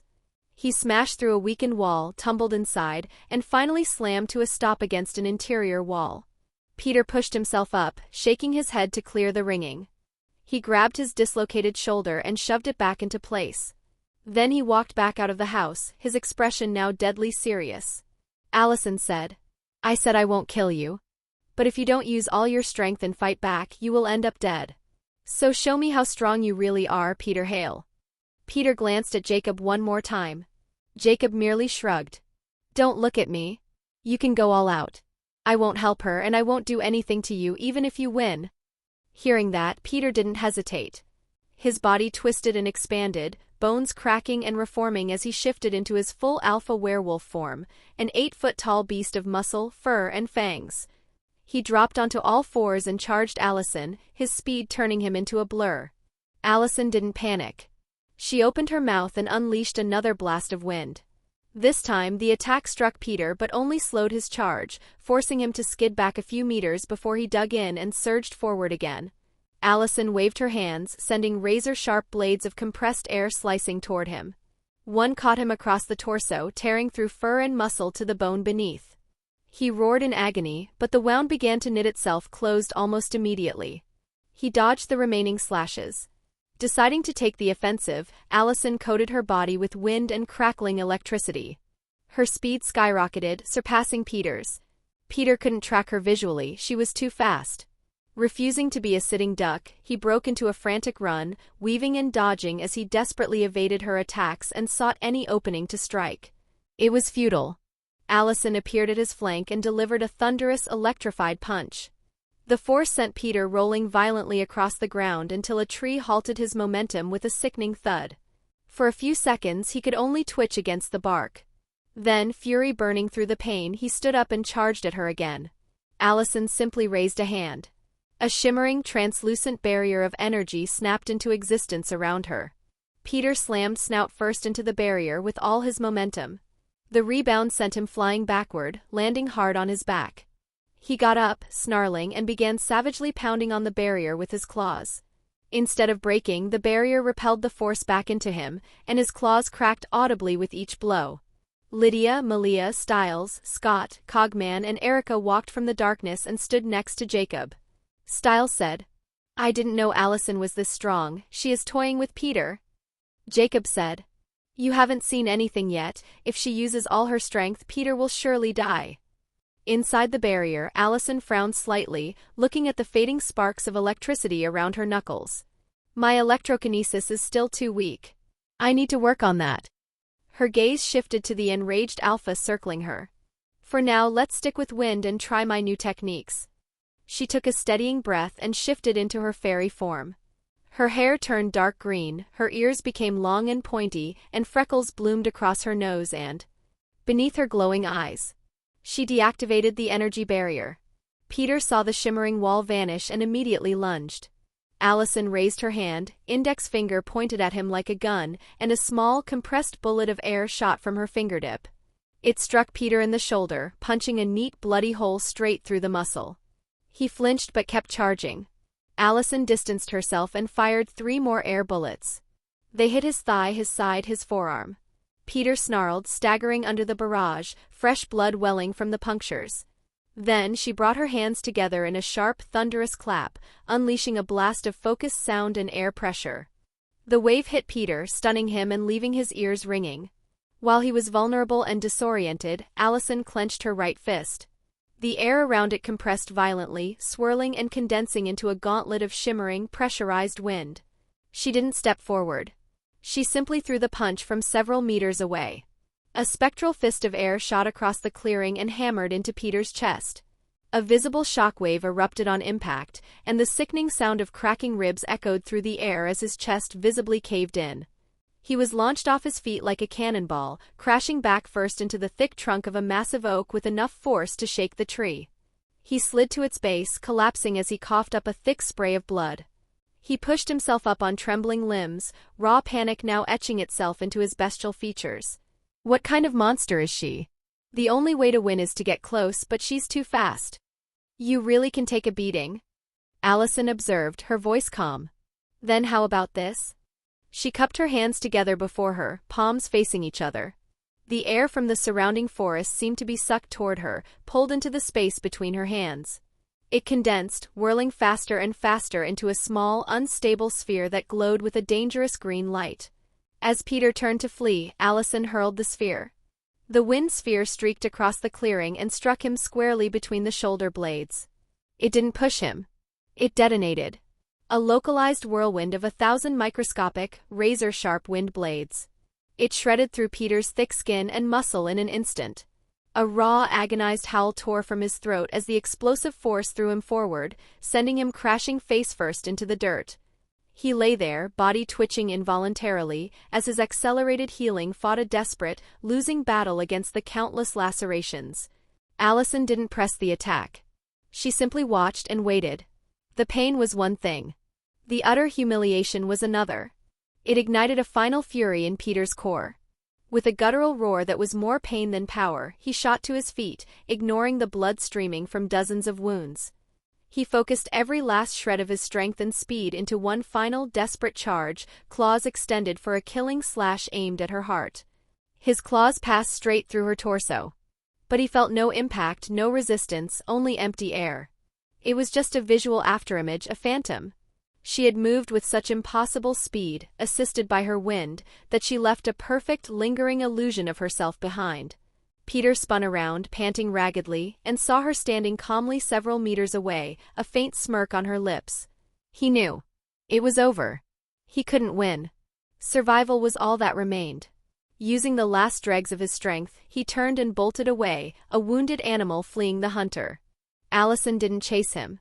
Instead, she raised her right hand, palm facing the fleeing alpha's back. She concentrated, and the forest itself seemed to breathe with her. Winds gathered from every direction, converging before her, compressing and taking shape. In moments, a massive spectral tiger, comprised entirely of roaring, swirling green wind, stood where she had gestured. With a silent, predatory snarl, the wind beast leapt forward, moving with impossible speed. Peter heard it coming, a roaring gale at his back. He tried to dodge, to zigzag, but the wind tiger moved with the fluid, agile grace of a real tiger, mirroring his every evasive move. It closed the distance in seconds, its maw opening wide. It didn't bite down with teeth. It engulfed him. Inside the form of the wind tiger was a vortex of pure destruction.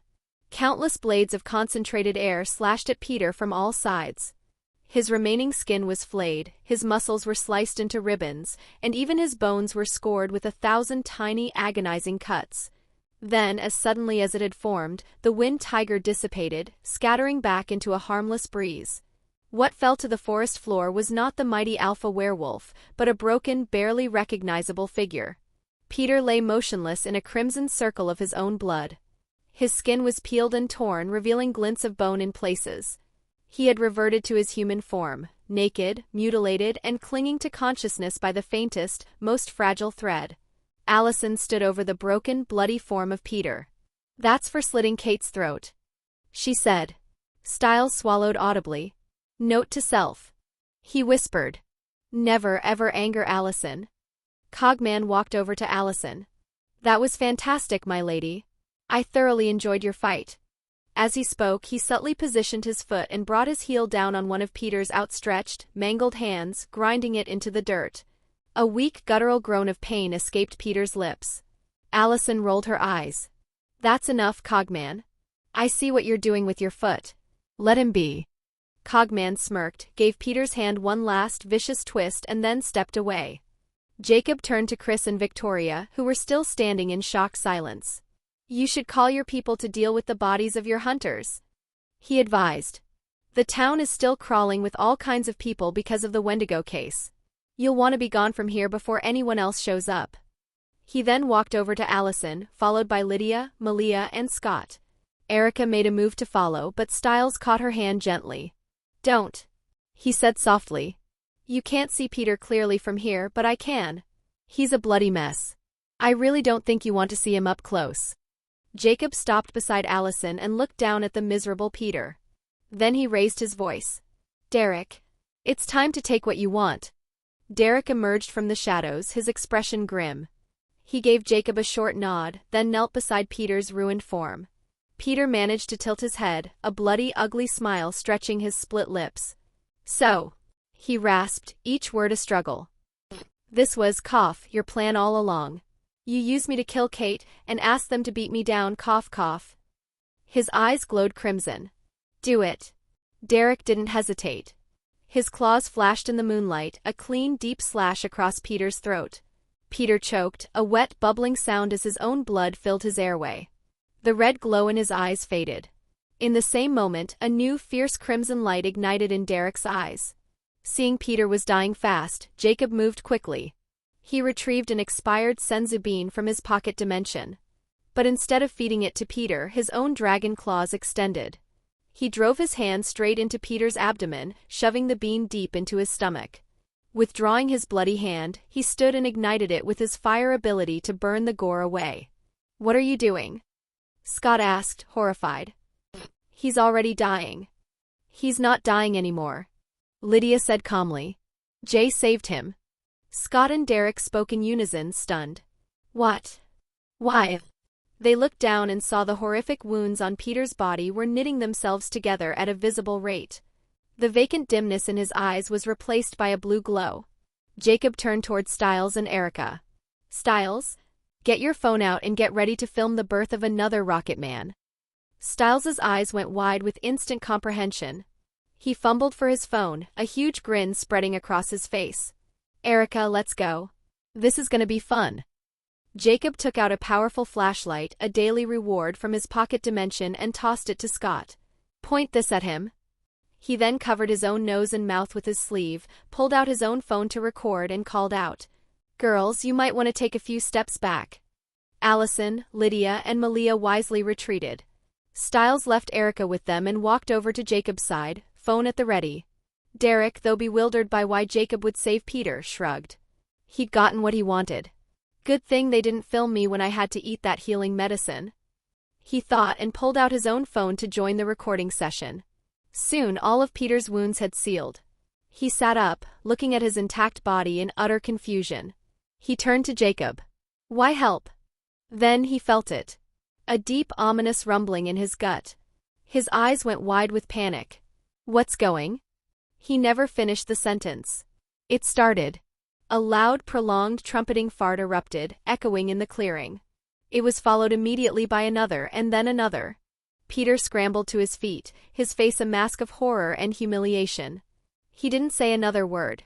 He simply turned and sprinted naked into the woods, leaving a trail of audible blasts behind him. Jacob, Stiles, and Scott exploded into uncontrollable laughter, doubling over. Allison and the girls, who had wisely moved farther back, watched from a distance. Lydia wrinkled her nose. Nasty. Malia, however, let out a loud, snorting laugh. I think it's funny. Look at him running butt naked while farting. Oh no. Stiles cried between laughs. He's running away. Jacob, kick him flying. We can't call him a rocket man if he doesn't actually fly. Jacob, grinning, handed his phone to Stiles. Make sure you film him midair. Scott, keep the light on him. I'll send him flying back. He vanished, teleporting directly into Peter's path. As Peter, still farting, tried to skid to a halt, Jacob kicked him hard in the stomach. Peter was launched into the air, soaring in a high arc back toward the clearing, his limbs flailing. Stiles, Scott, and Derek tracked him with their lights and cameras, howling with laughter as the naked, farting ex-alpha sailed over their heads like a comet. He landed with a heavy thud near the Hale house, rolled, scrambled up, and without a backward glance, dashed inside the ruined structure. Jacob reappeared next to Stiles, still chuckling, and took his phone back. As the last of the laughter died down, the familiar translucent system screen materialized before his eyes. You have witnessed Peter Hale turn Kate Argent. You may now sign in, host. You have witnessed Derek Hale become an alpha. You may now sign in, host. You have saved Peter Hale. You may now sign in, host. Jacob smiled. System, he commanded in his mind. Do all 3 sign-ins at once. Chapter 108, The Truce. Jacob commanded in his mind. System, do all 3 sign-ins at once. Sign-in successful. Rewards obtained. 1. System upgrade, new function available. System shop. Host can now purchase any reward previously obtained from daily sign-ins. Food items from event, location, quest, and monthly sign-ins are also available for purchase. Note: other items, potions, abilities, bloodlines, etc. require further system upgrades to unlock in the shop. Currency, system coins. Host will now receive a random amount of coins from daily sign-ins. Rewards from event, location, quest, and monthly sign-ins that are unwanted can be sold back to the system for coins instead of being destroyed. 2. Telekinesis, the ability to move or manipulate objects with the mind, without physical contact. 3. Heat vision, the ability to generate and project concentrated beams of intense thermal energy from the eyes. 4. Iron Man Mark 85, Tony Stark's final and most advanced nanotech suit from the MCU. 5. Dragon's Blood Essence Potion, a potent elixir made from the blood of an ancient dragon. When consumed, it strengthens your connection to your draconic heritage and permanently expands your energy reserves. 6. Dragon egg. 7. Captain Jack Sparrow's compass, a supernatural compass that does not point north, but toward the thing its holder most desires at that moment. 8. Hulk Serum X20, a stabilized serum made from the Hulk's blood with all harmful side effects removed. Imparts immense superhuman strength and renders the user's skin impervious to small arms fire. 9. Spartan Laser X10, Halo, a heavy directed energy weapon that emits a sustained, high-powered crimson laser beam capable of vaporizing infantry and light vehicles. Possesses unlimited internal energy and does not require recharging between shots. Jacob read through the list, his excitement growing with each item. Excellent. Telekinesis and heat vision are both powerful abilities. The dragon potion must be incredible. Last time, just a drop of essence made me significantly stronger. I can't wait to see the boost now. He focused internally. System, can I drink the Hulk serum? Yes, host. However, it is unnecessary. After consuming the dragon's blood essence potion, your physical strength will be enhanced to a degree that renders the Hulk serum's additive effects negligible. It will provide no additional benefit to you. I see. Jacob thought. I'll save them for the girls then. He continued his mental review. The system shop is a great addition, though I wish I could use normal money. The Mark 85 is perfect for Cogman. The Spartan lasers are cool. I wonder what kind of dragon will hatch from that egg. And I've always wanted Jack Sparrow's compass. Jacob. Derek called him, but Jacob was too absorbed in his system interface to notice. Stiles nudged him in the ribs. Jacob. Jacob blinked, the translucent screens fading from his vision. What? Derek is talking to you, Stiles said, jerking his thumb toward the new alpha. Jacob turned. What did you say? Thank you. For your help. Derek said. Don't worry about it. Jacob said with a dismissive wave. By the way, I need you to do me a favor right now. Derek's posture stiffened slightly. What do you need? If I can, I'll do it. Relax, it's nothing too difficult. Jacob assured him. I just need you to give Erica the bite. Derek frowned. Who is Erica? Jacob looked over to where Erica was standing nervously with Lydia and Malia. Erica, come here. Erica walked over and stood close to Stiles. Derek studied her, then looked back at Jacob. Does she know the risks? She knows. Jacob confirmed. And remember, even after the bite, she isn't part of your pack. Don't get any ideas. She's my friend and under my protection. Derek said. All right, but you'll have to teach her control if she survives. Don't worry about that. Just give her the bite. Jacob said. Derek stepped up to Erica. His eyes flashed red. Give me your arm.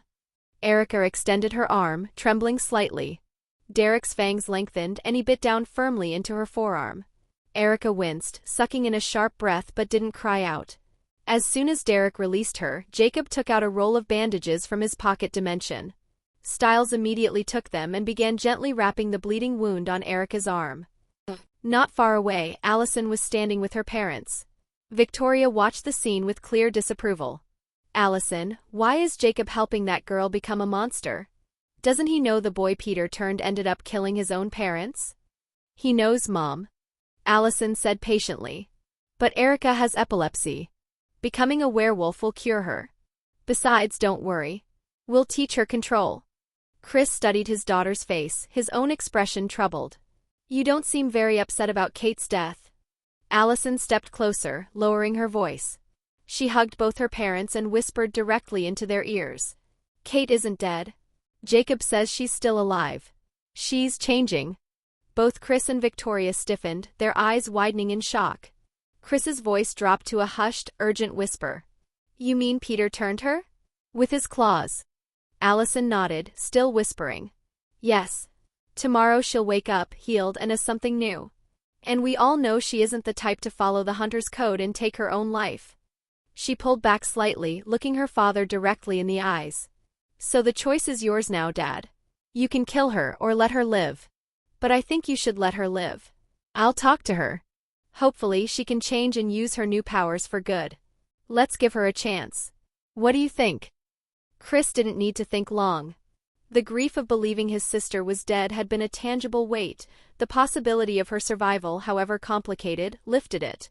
I guess we can give her a chance, he said, his voice thick with emotion. I already watched her die once tonight. I can't go through that again. Despite everything she did, she's still my little sister. And I do love her. Victoria looked at Allison. Did you forgive her? I don't know. Allison admitted, her voice soft. But when I heard her last words when she thought she was dying, and when I saw Peter slit her throat and believed she was dead, I was heartbroken for a few seconds, before Jay told me she was still alive. That pain made me realize how much I still love her. I don't want her to die. Chris sighed. I suppose this outcome is a punishment more fitting for her than death. When Gerard finds out she's become a shapeshifter, he'll despise her. He'll try everything to kill her himself. She'll never get what she truly wanted, his pride, approval, and love. She'll have lost everything. Speaking of Gerard, Allison said, her tone turning serious. I really hope you can stop him from provoking Jay when he comes to town. Because Jay really hates him, and he'll kill him without hesitation. Why does Jacob hate him anyway? Chris asked. I have no idea. Allison said with a shrug. And honestly, I don't like him either.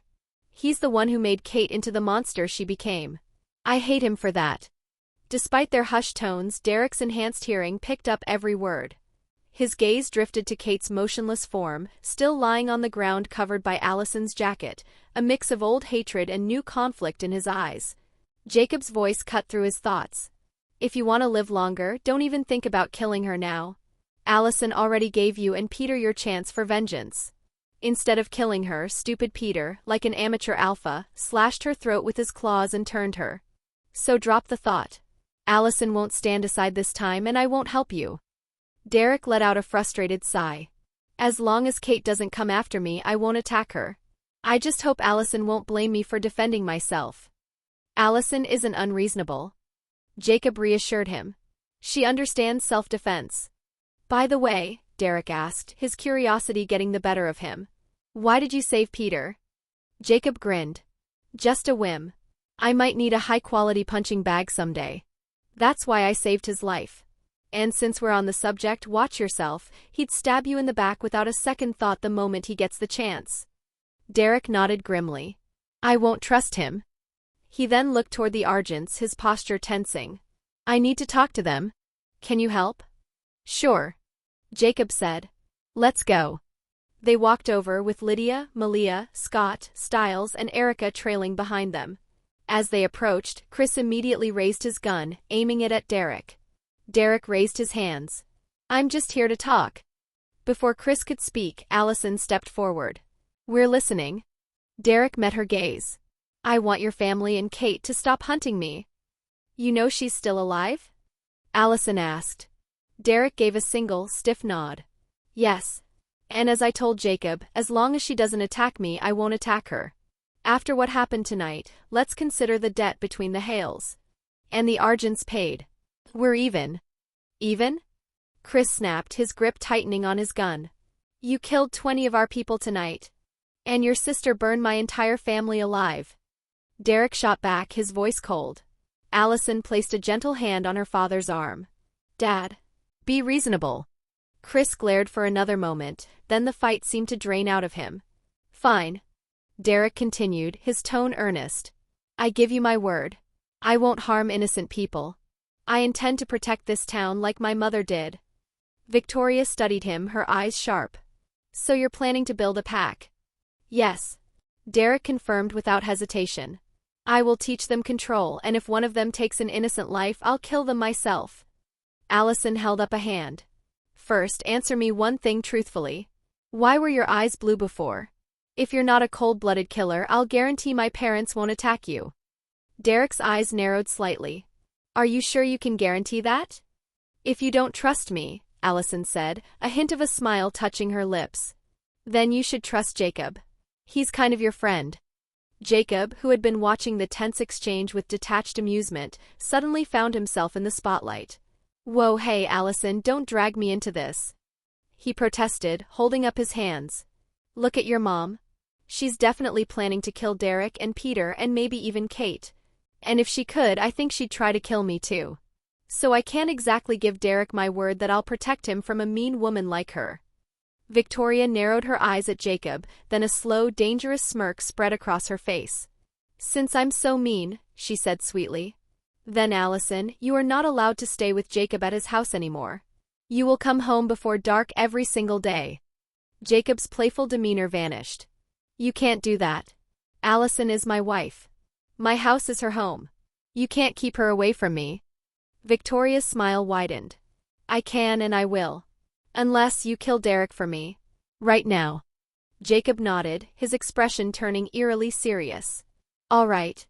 He turned his head slowly toward Derek, his eyes beginning to glow a menacing gold. "Sorry, man. For my happiness I have to kill you."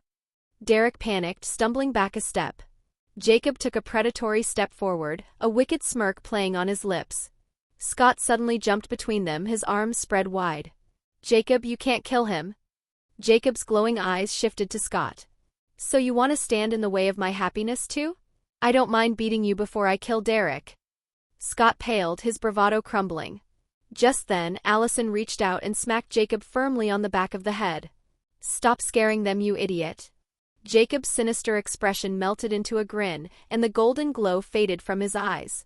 He patted Scott's shoulder. "Relax, I was just joking. I can't believe you actually thought I was going to kill Derek."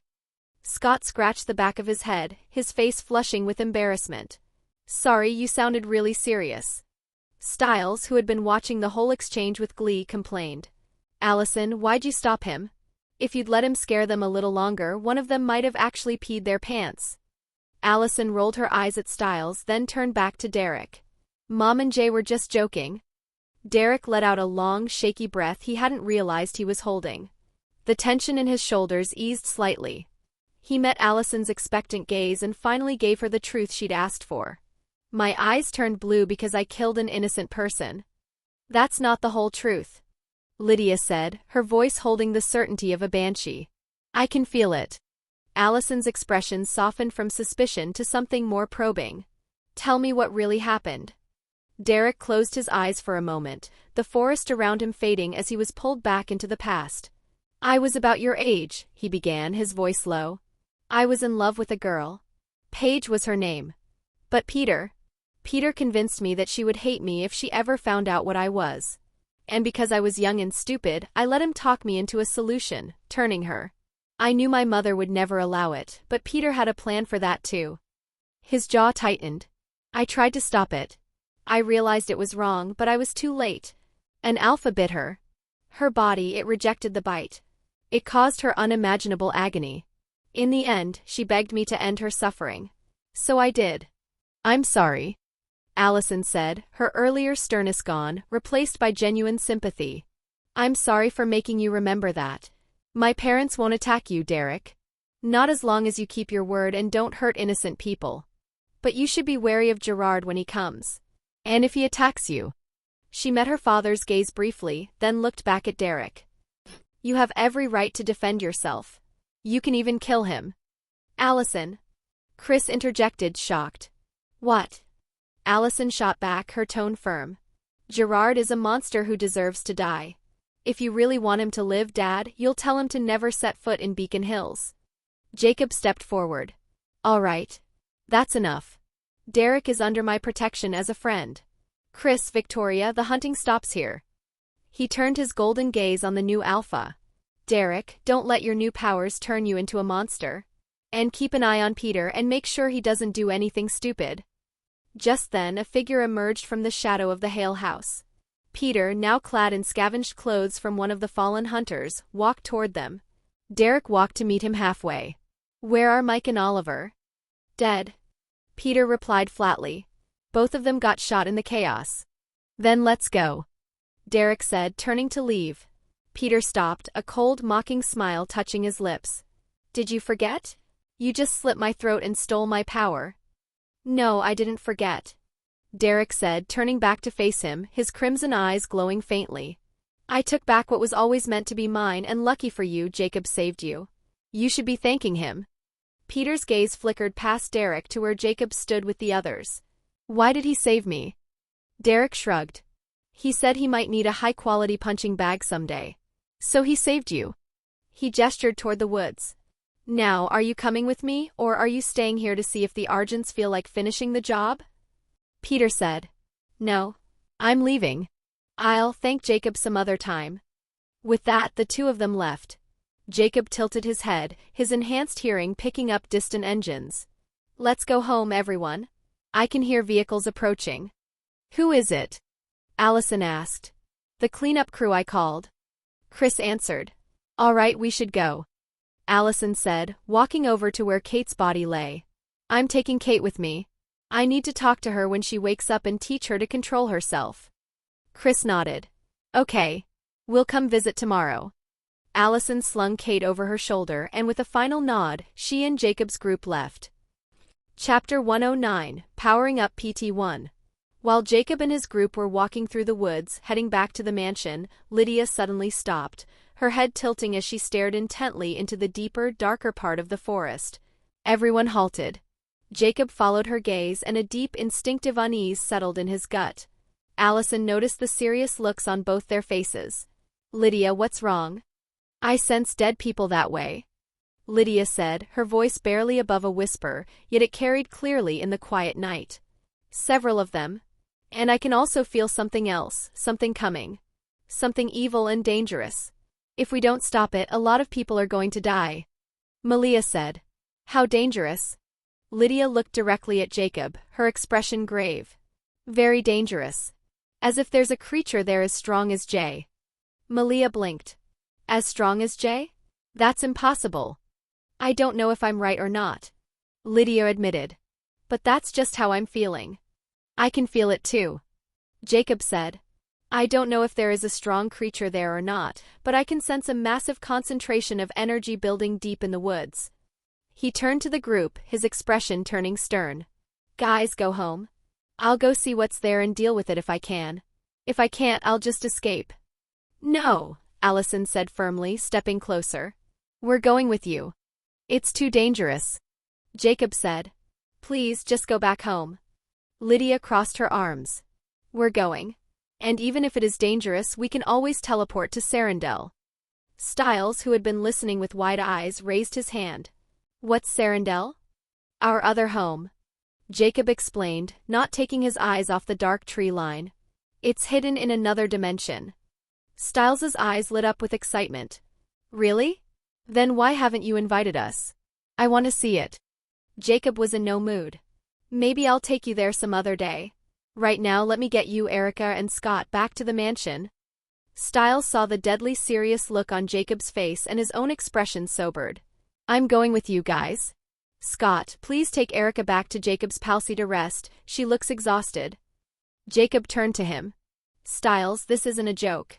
Whatever monster Lydia is sensing isn't here yet, which means someone is summoning it, and they've used human blood to do it. That explains the dead people Lydia felt. I'm going there to kill people. And if that thing is as strong as me, you'll be in danger. I might not be able to protect you. Stiles didn't hesitate. I'll stay with Cogman and the girls. I'll fight and help you if you need it, and I... He hesitated for only a second, his resolve hardening. I'll even kill if I have to. Before Jacob could argue, Scott yelled. Stiles, you can't kill people. Stiles looked at him, his expression grim. If those people used human sacrifices to summon something evil, then they deserve to die. Didn't you hear what Lydia said? If we don't stop them, a lot of innocent people are going to die. She is a banshee, Scott. He gestured toward Jacob. I don't know exactly how strong Jacob is, but do you remember that lightning storm he called? Do you remember that massive fire snake he used to burn Peter? Imagine how many people would die if he unleashed those abilities in the middle of town. And if that monster is as strong as Jacob and can use elemental powers like him, then you can imagine what will happen if it goes into town and starts killing people. So yes, I'm going with Jacob. And I will help him however I can. But we're talking about killing. Scott started again. Stiles sighed, cutting him off. Look, you don't have to go or help. Just do me a favor and take Erica back to Jacob's place. Scott shook his head, conflict warring on his face. No, I'm going too. Cogman gave Stiles an approving pat on the shoulder. Suddenly, you are much more pleasing to the eye. I am almost tempted to cross your name off my shit list. Malia offered Stiles a genuine smile. Cogman's right. Now you feel like a real friend. She then shot a look of pure disdain at Scott. Unlike you, you little bitch. Malia, be nice. Allison chided gently. Jacob smiled faintly. Malia, Scott doesn't want to kill, and that's okay. That's his choice. As his friends, we should respect that. Whatever. Malia grumbled. Now should we go? I want to fight. There will be no fighting for you. Jacob said firmly. You'll stay with Allison and the others. But. Malia began to protest. Jacob cut her off. No buts. If my guess is correct, the people summoning that thing are probably wizards or witches. The last time I touched a wizard, I lost an arm. Then I won't touch them. Malia argued. I'll use my lightning to attack from a distance. Let's get there first and see what's happening. Jacob said. Then I'll decide if you can fight. But first, we need to get Erica and Kate home.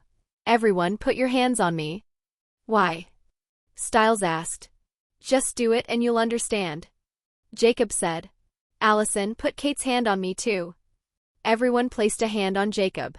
Then they vanished from the woods and reappeared in the mansion's living room. Stiles, Erica, and Scott staggered slightly, feeling dizzy.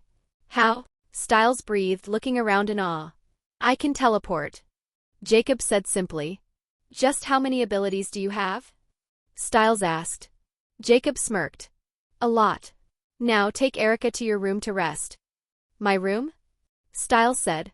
Yes, the one you use when you stay over. Jacob said. Then you and Scott wait here.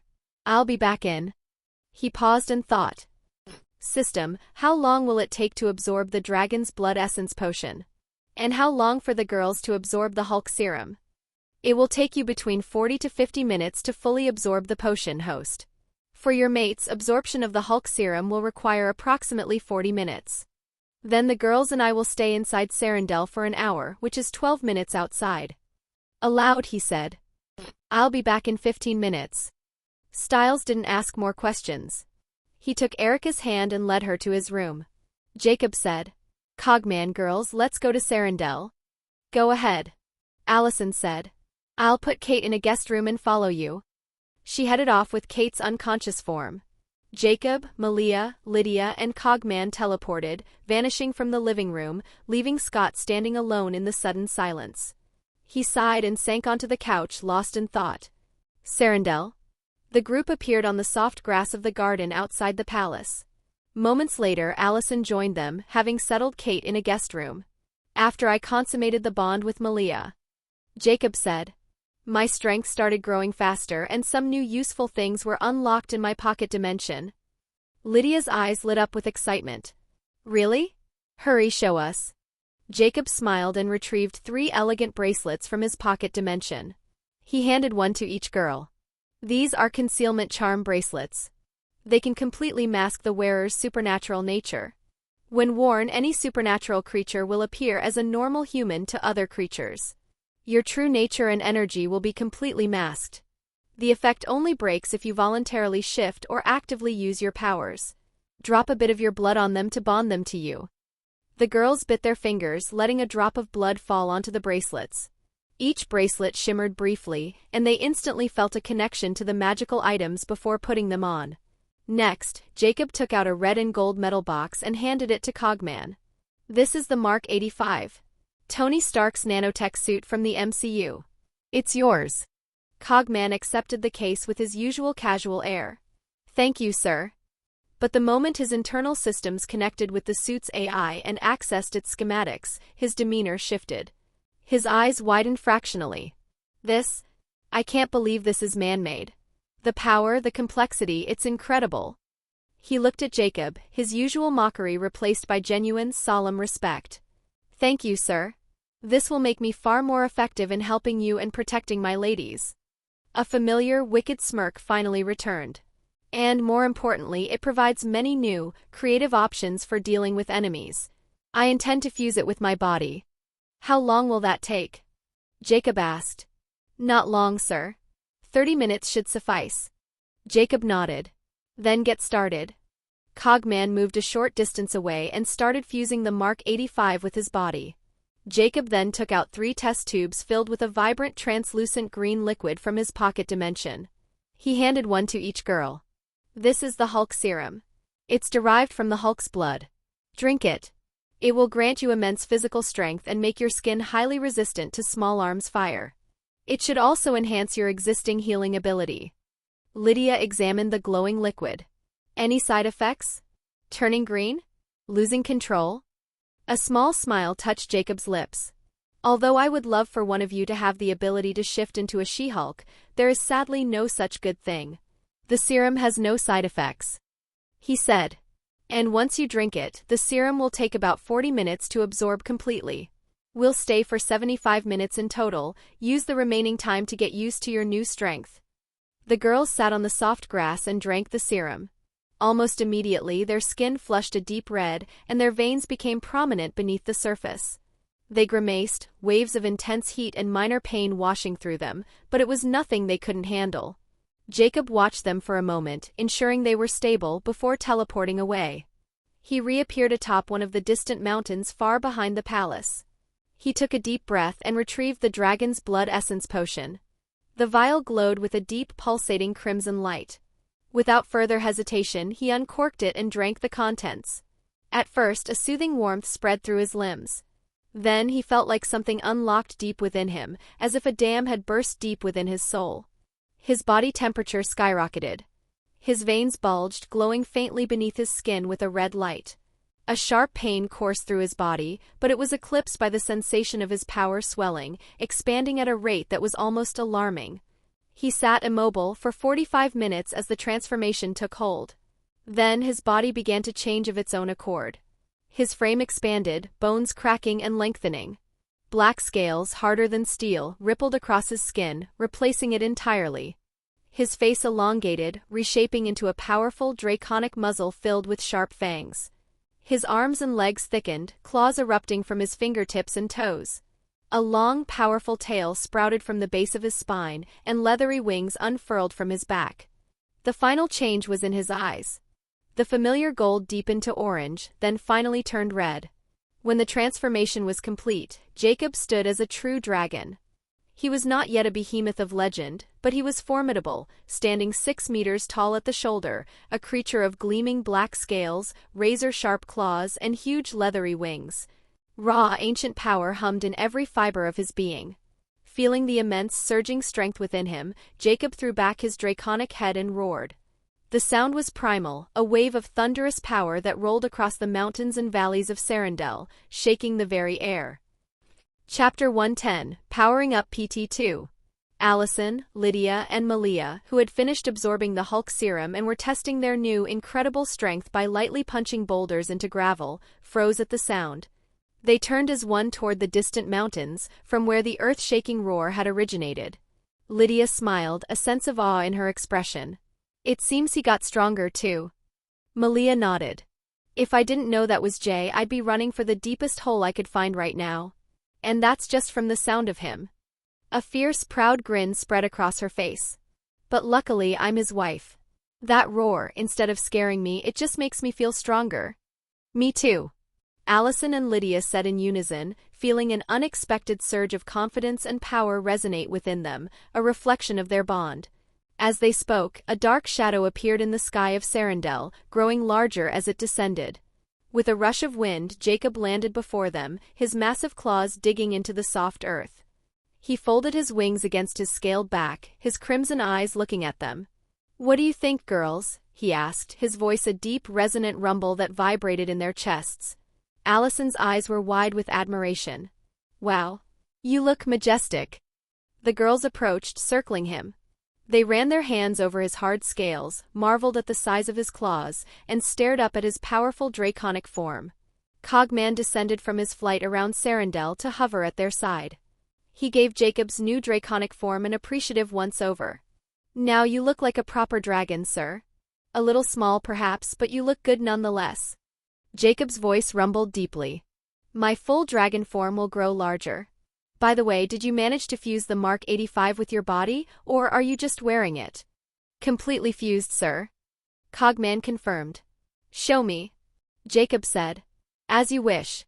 Cogman's human-like nanotech skin dissolved, revealing his true form beneath, a sleek silver and gold robot, far more advanced than his original body. Then his form began to shift again. I can also assume a bestial combat mode. I chose a Weredragon form. His frame reconfigured, becoming more predatory, transforming into a powerful silver and gold robotic Weredragon with a glowing blue triangle on his chest. Man, you look good, Jacob said, a note of envy in his thunderous voice. I kind of want my Iron Man suit back now. I could turn it into a Weredragon mecha and wear it. Cogman's robotic lion head tilted. You cannot have it back, sir. It is now a part of me. However, I could make a Weredragon mecha for you to play with if you wish. Jacob chuckled. Sure. That would be fun. He then turned his crimson gaze to Lydia. Take a few pictures of me. I want to see how I look. Lydia happily obliged, pulling out her phone and snapping several photos of his majestic, full dragon form from different angles. Then, Jacob concentrated. His massive form shimmered and shrank, morphing into his hybrid form. In this state he was a humanoid dragon, 3 meters tall, powerfully muscular and covered in black scales. After Lydia took a few more pictures, he shifted back completely, returning to his human form. It was only then that the girls noticed his eyes. Jay, your eyes, Allison exclaimed. What's wrong with my eyes? Jacob asked, blinking. Lydia moved closer, her hand resting on his bare chest as she stared up at him. They're glowing red. Oh, Jacob smiled. I guess that's normal. When a supernatural creature evolves to an alpha status, it means they're connected on a much deeper level to their true nature. Since I can now access my full dragon form, it's natural that I've become an alpha. He flexed a hand, feeling the power thrumming within. It's not just the transformation. I can use my elemental powers more efficiently now. And I've gained access to something called a fire domain. It makes my fire element exponentially more powerful and destructive. I haven't used it yet. It seems to consume a massive amount of energy. Lydia, who was now tracing the lines of his abs, asked. How do you know about it if you haven't used it? The knowledge of the fire domain came with the ability to shift into my full dragon form. Jacob explained. Allison asked. What about your other elements? Electricity, earth, magma, can you use a domain with those too? Jacob shook his head. Not yet. Fire is my original, innate element. That's why the fire domain unlocked. The other elements I acquired as external abilities. I'll need to train to see if I can manifest domains for them. He looked at Allison and Malia. You two might develop your own domains when you become alphas. Allison, a wind domain. Malia, a lightning domain. Lydia pouted playfully. What about me? Can I use a sound domain? Probably not, because sound isn't an element. Jacob said, then smiled reassuringly. But don't worry. I'll give you an element someday. He then caught her mischievous hand, which had begun wandering lower. Stop being naughty. We have a group of cultists and a powerful monster to deal with. Lydia winked but didn't let go, clinging to him. Jacob shook his head fondly. Did you girls get used to your new strength? Malia flexed her arms. Yes, but I think I still need training. I feel so strong I don't even know my own limits. Me too. Allison agreed. I can move without accidentally breaking everything I touch now, but I'll need a few more hours to have complete control. On the plus side, I can fly. Using wind manipulation now. Lydia nodded. I can fly as well, and my teleportation range probably increased too, but I need to test it outside Serendel. The spatial rules are different here. Let's deal with the threat in the woods first. Jacob decided. Then we'll come back here and I'll help you master your new strength the best way I know how, by sparring with you. Lydia's eyes lit up with competitive fire. Can we gang up on you? Jacob smiled, a confident, dangerous glint in his glowing red eyes. Don't get too excited. Even if all three of you come at me together, you won't stand a chance of winning. We'll see about that. Lydia shot back. We'll see. Jacob echoed. Allison brought up another point. By the way, Jay, why did you become an alpha after drinking that serum, but I didn't? I didn't drink the Hulk serum. Jacob clarified. I drank a dragon's blood essence potion, specifically designed to awaken a dragon's true potential. That's what triggered my alpha evolution. Lydia looked thoughtful. Then why don't you drink the serum too? Wouldn't it make you even stronger? No, Jacob said. My body is already at a level where the serum's effect would be negligible. It wouldn't add anything. Then he reached into his pocket dimension and retrieved 3 magnificent feathers. They glowed with an inner, warm light, as if crafted from gentle flame. He handed one to each girl. "These are phoenix feathers," he explained. "Also called phoenix downs. From a fantasy world. A single feather can restore a dying person to full health. Most importantly, they can cure injuries inflicted by dark magic or curses, and can be used as a potent weapon against dark creatures. Keep them safe in your rings. Use them only in a true emergency. To activate one, simply will it, and it will dissolve into healing flame." He met each of their eyes. "I only have 15 in total, including these 3. The girls carefully stored the luminous phoenix feathers inside their spatial rings, treating them with the reverence they deserved. Next, Jacob produced 3 large, futuristic-looking energy weapons and handed them out. Before he could explain, Allison's eyes widened in recognition. "I know what this is. It's the Spartan laser from Halo. Is that world real too?" Jacob shrugged. "I have no idea. Maybe the Halo universe is real, or maybe someone just loved the design and made a functional replica, and whoever stocked my pocket dimension bought them." He tapped the side of the heavy weapon. "The important thing is, these aren't like the game version. They have no cooldown between shots, you can fire the moment you pull the trigger. And they possess unlimited internal energy. You can blast away to your heart's content." Intrigued, Malia turned, hefted the laser, and fired a test shot toward the distant lake. A thick crimson energy beam lanced across the garden and struck the water surface, sending a massive geyser into the air. "So strong," Malia said with a fierce grin, lowering the smoking weapon.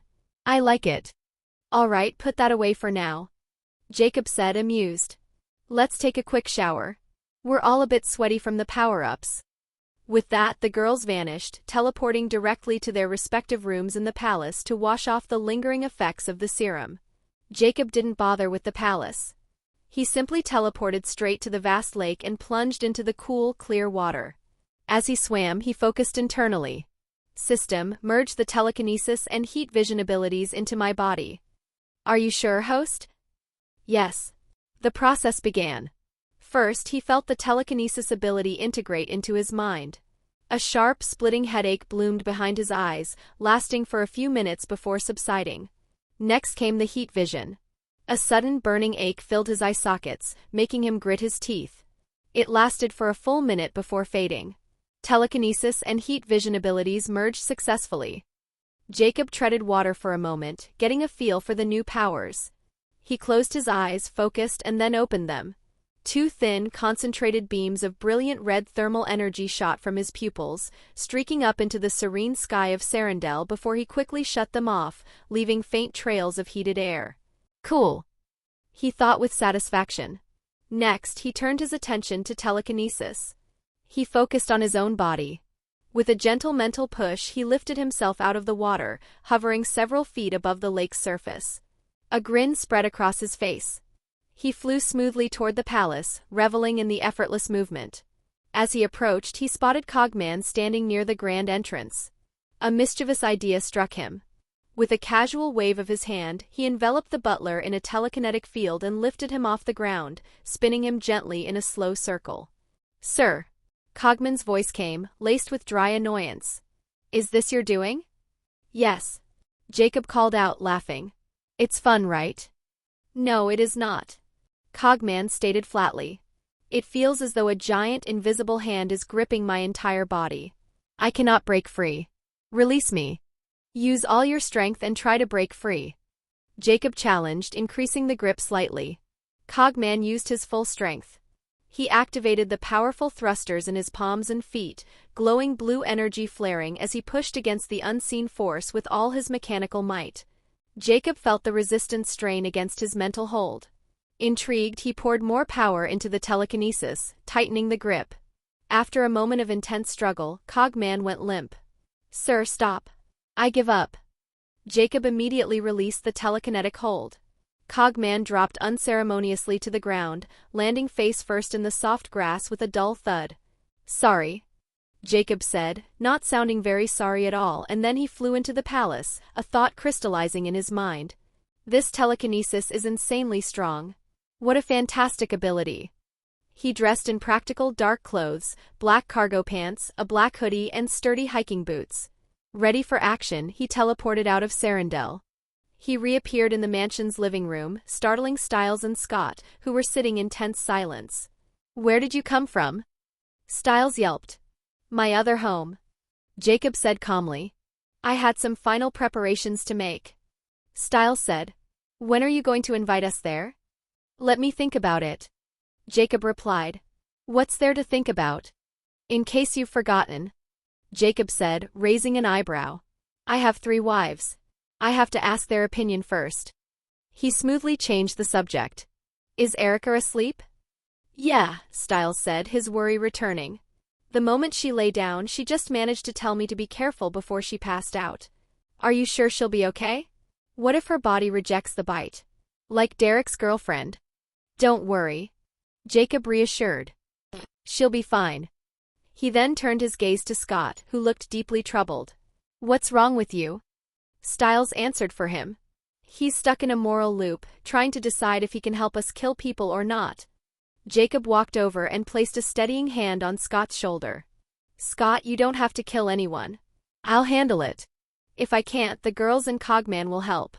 You and Stiles just watch from a safe distance." Scott sighed. "Okay," Stiles said. "I'll stay with Scott, but if you need me, I'll help." "I appreciate that," Jacob said sincerely.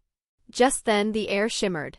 Allison, Lydia, Malia, and Cogman appeared in the living room, all dressed for combat.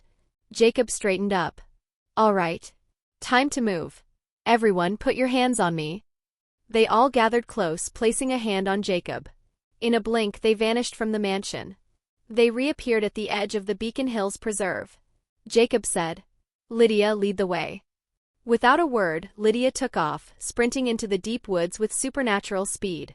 Jacob, Allison, Malia, and Cogman followed immediately, though they consciously slowed their pace enough for Stiles and Scott to keep them in sight.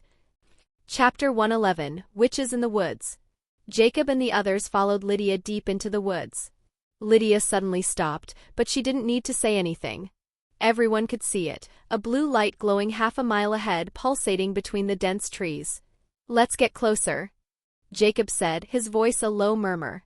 They moved silently, the unnatural light growing brighter until they reached the edge of a clearing. Peering from behind the thick trunks, they saw the source. In the clearing, 15 meters away, 7 figures in black robes and tall, pointed witch hats stood in a semicircle before a shimmering, circular space portal. The ground around them was littered with corpses. "Damn monsters," Allison whispered, her voice cold with fury. "They killed 10 people," Lydia said.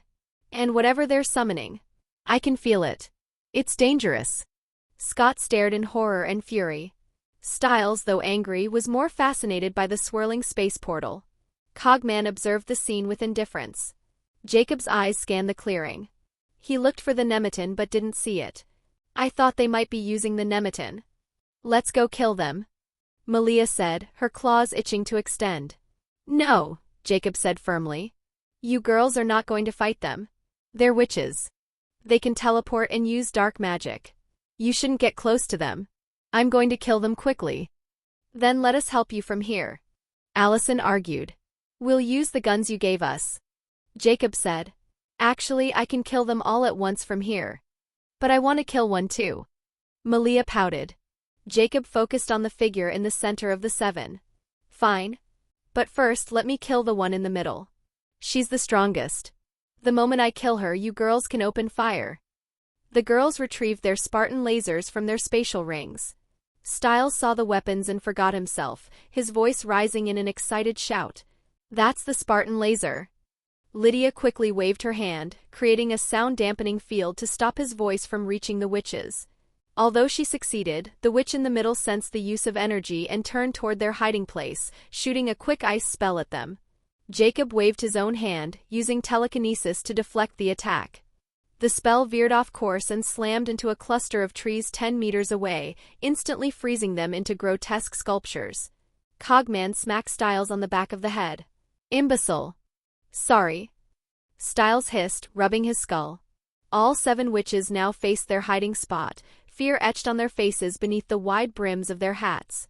They couldn't see Jacob, but they had felt the brief, terrifying surge of his power before his concealment ability masked it again. The central witch stared straight into the darkness where Jacob was hidden, her golden eyes piercing the shadows. Jacob, Allison, and Lydia recognized her instantly. Lydia reinforced the sound barrier around them. "Jay, that woman, she's the wife of the wizard Charles, the one you killed. I saw her in the memory you showed us." "I know," Jacob said. "Which means the thing they're summoning is probably the monster Charles had a contract with." "A monster?" Stiles whispered. "What kind of monster?" "A monster from another world that controls the ice element and likes to eat human flesh," Jacob explained, his gaze locked on the portal. "Especially young girls and babies. Charles performed rituals to send victims to it in exchange for borrowing some of its power. That's all I got from his memories." He stepped forward. "I need to know why these idiots are here and if they know what I am." "How would they know what you are?" Allison asked. "Charles figured it out before I killed him. Or, to be more exact, he guessed half the truth and I told him the rest," Jacob admitted. "I need to see if he passed that information on before he died." Allison glared at him. "You told a wizard what you are and didn't think he might have a telepathic link to his coven? You idiot. Do you have any idea how dangerous that is, considering what you are and how attractive your blood and body would be to magic users?" Jacob scratched the back of his head nervously. "I lost myself in the moment. I'm sorry. But don't worry, I'm strong now. It doesn't matter if people know. It's not about how strong you are. It's about our peaceful lives." Lydia cut in, her tone exasperated. "Every supernatural hunter, collector, and power-hungry freak on the planet will come to this town to hunt your stupid ass and interrupt our lives." She crouched down, listlessly tracing circles in the dirt with a broken branch. "Ah, my life is over.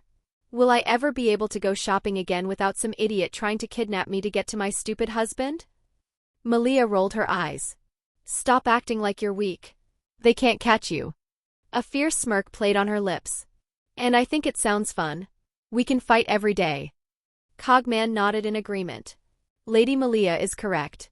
We could kill people every day. That is fun."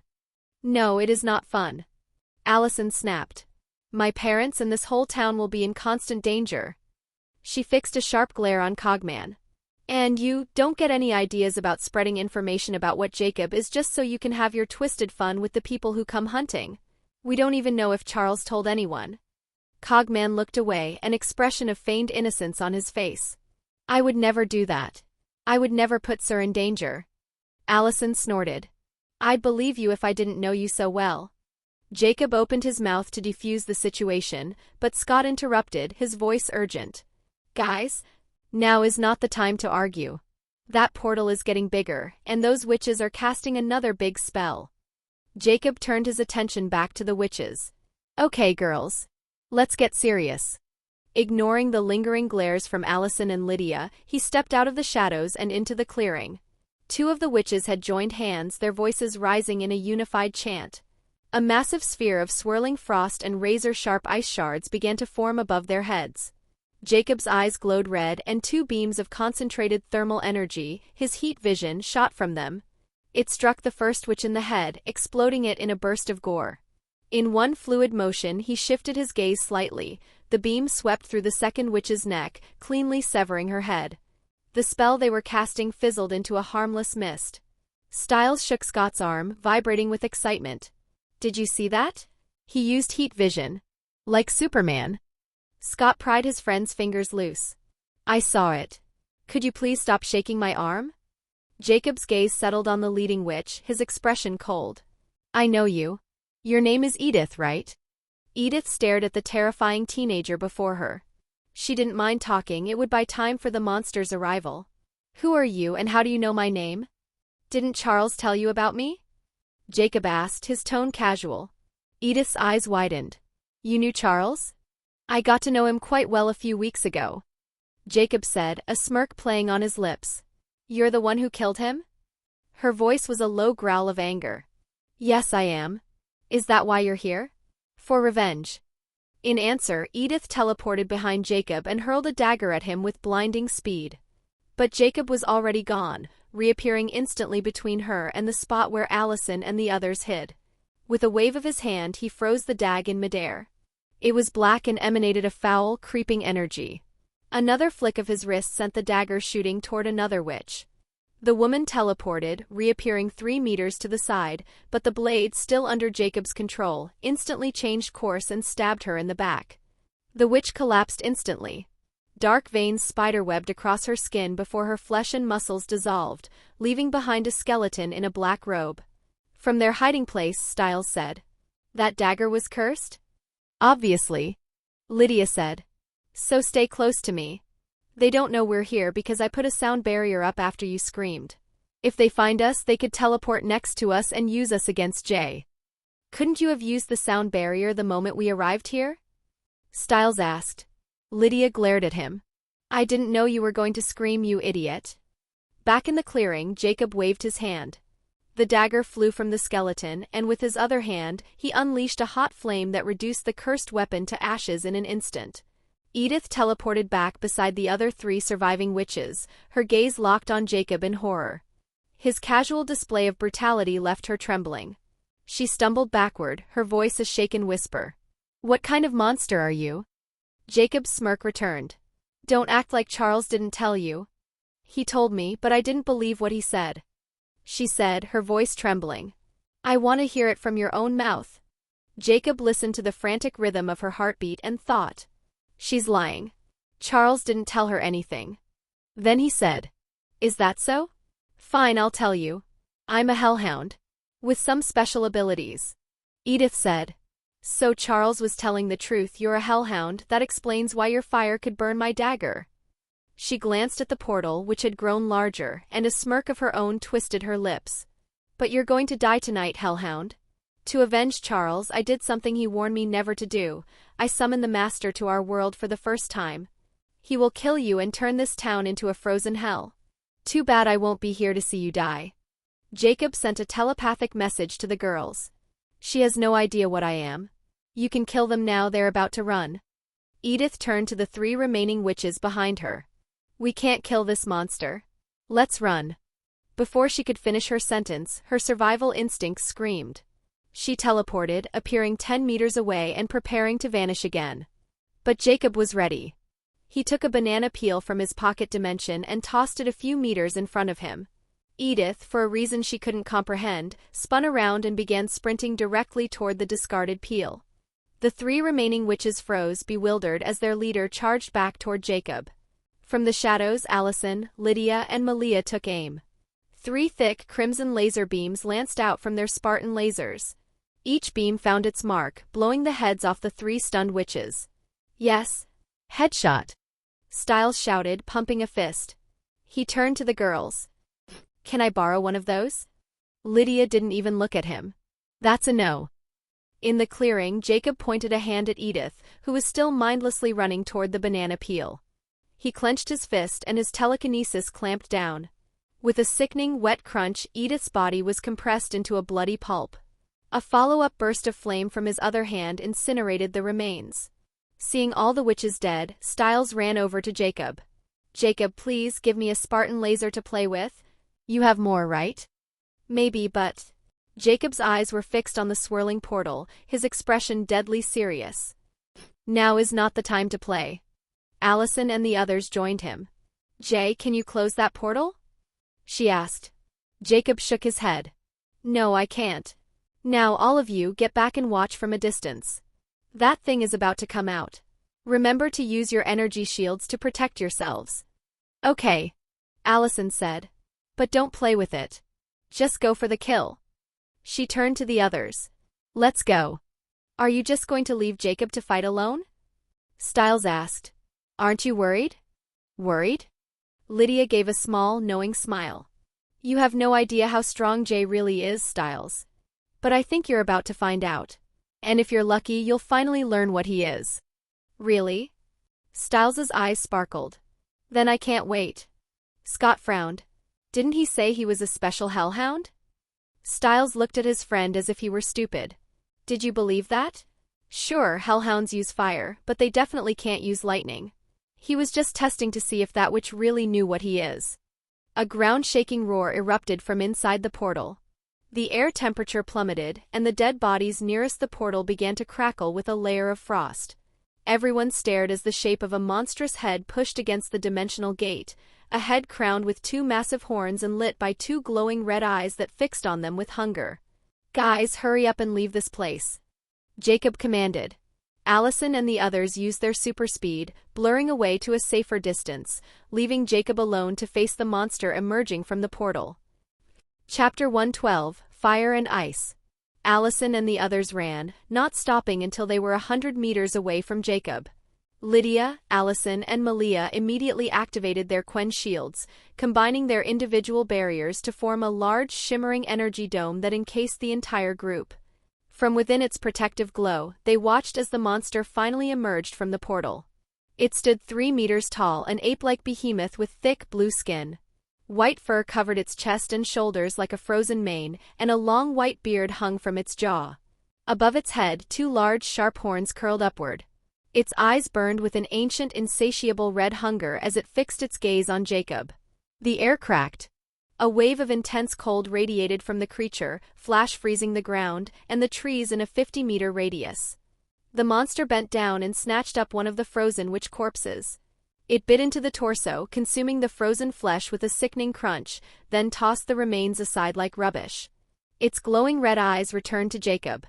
Despite the immense, unconcealed power emanating from Jacob, the monster showed not a hint of fear or intimidation.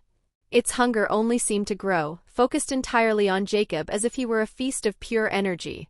Jacob observed the creature, feeling the sheer power rolling off it. What a powerful beast. "I don't know what it is, but it does look like a yeti," he called out, his voice cutting through the unnatural silence. "Hey, can you talk?" The yeti's only answer was a guttural growl.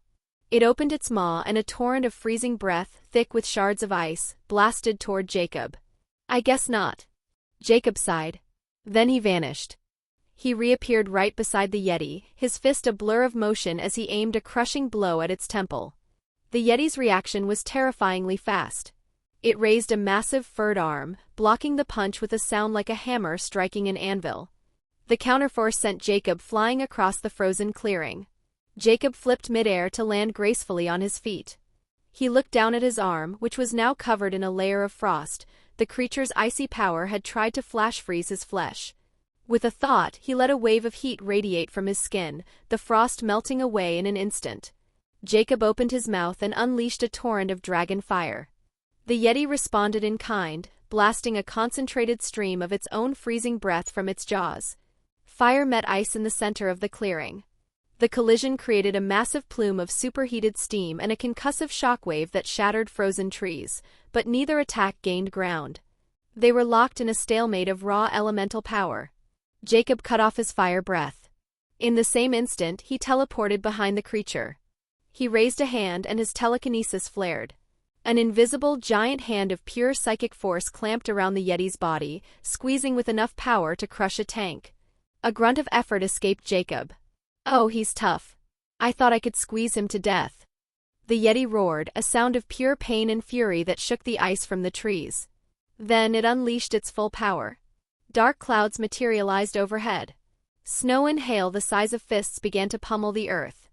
The forest around them groaned as the deep freeze intensified. Then, from the frozen ground, a massive arm of solid ice erupted, swinging a fist the size of a car at Jacob.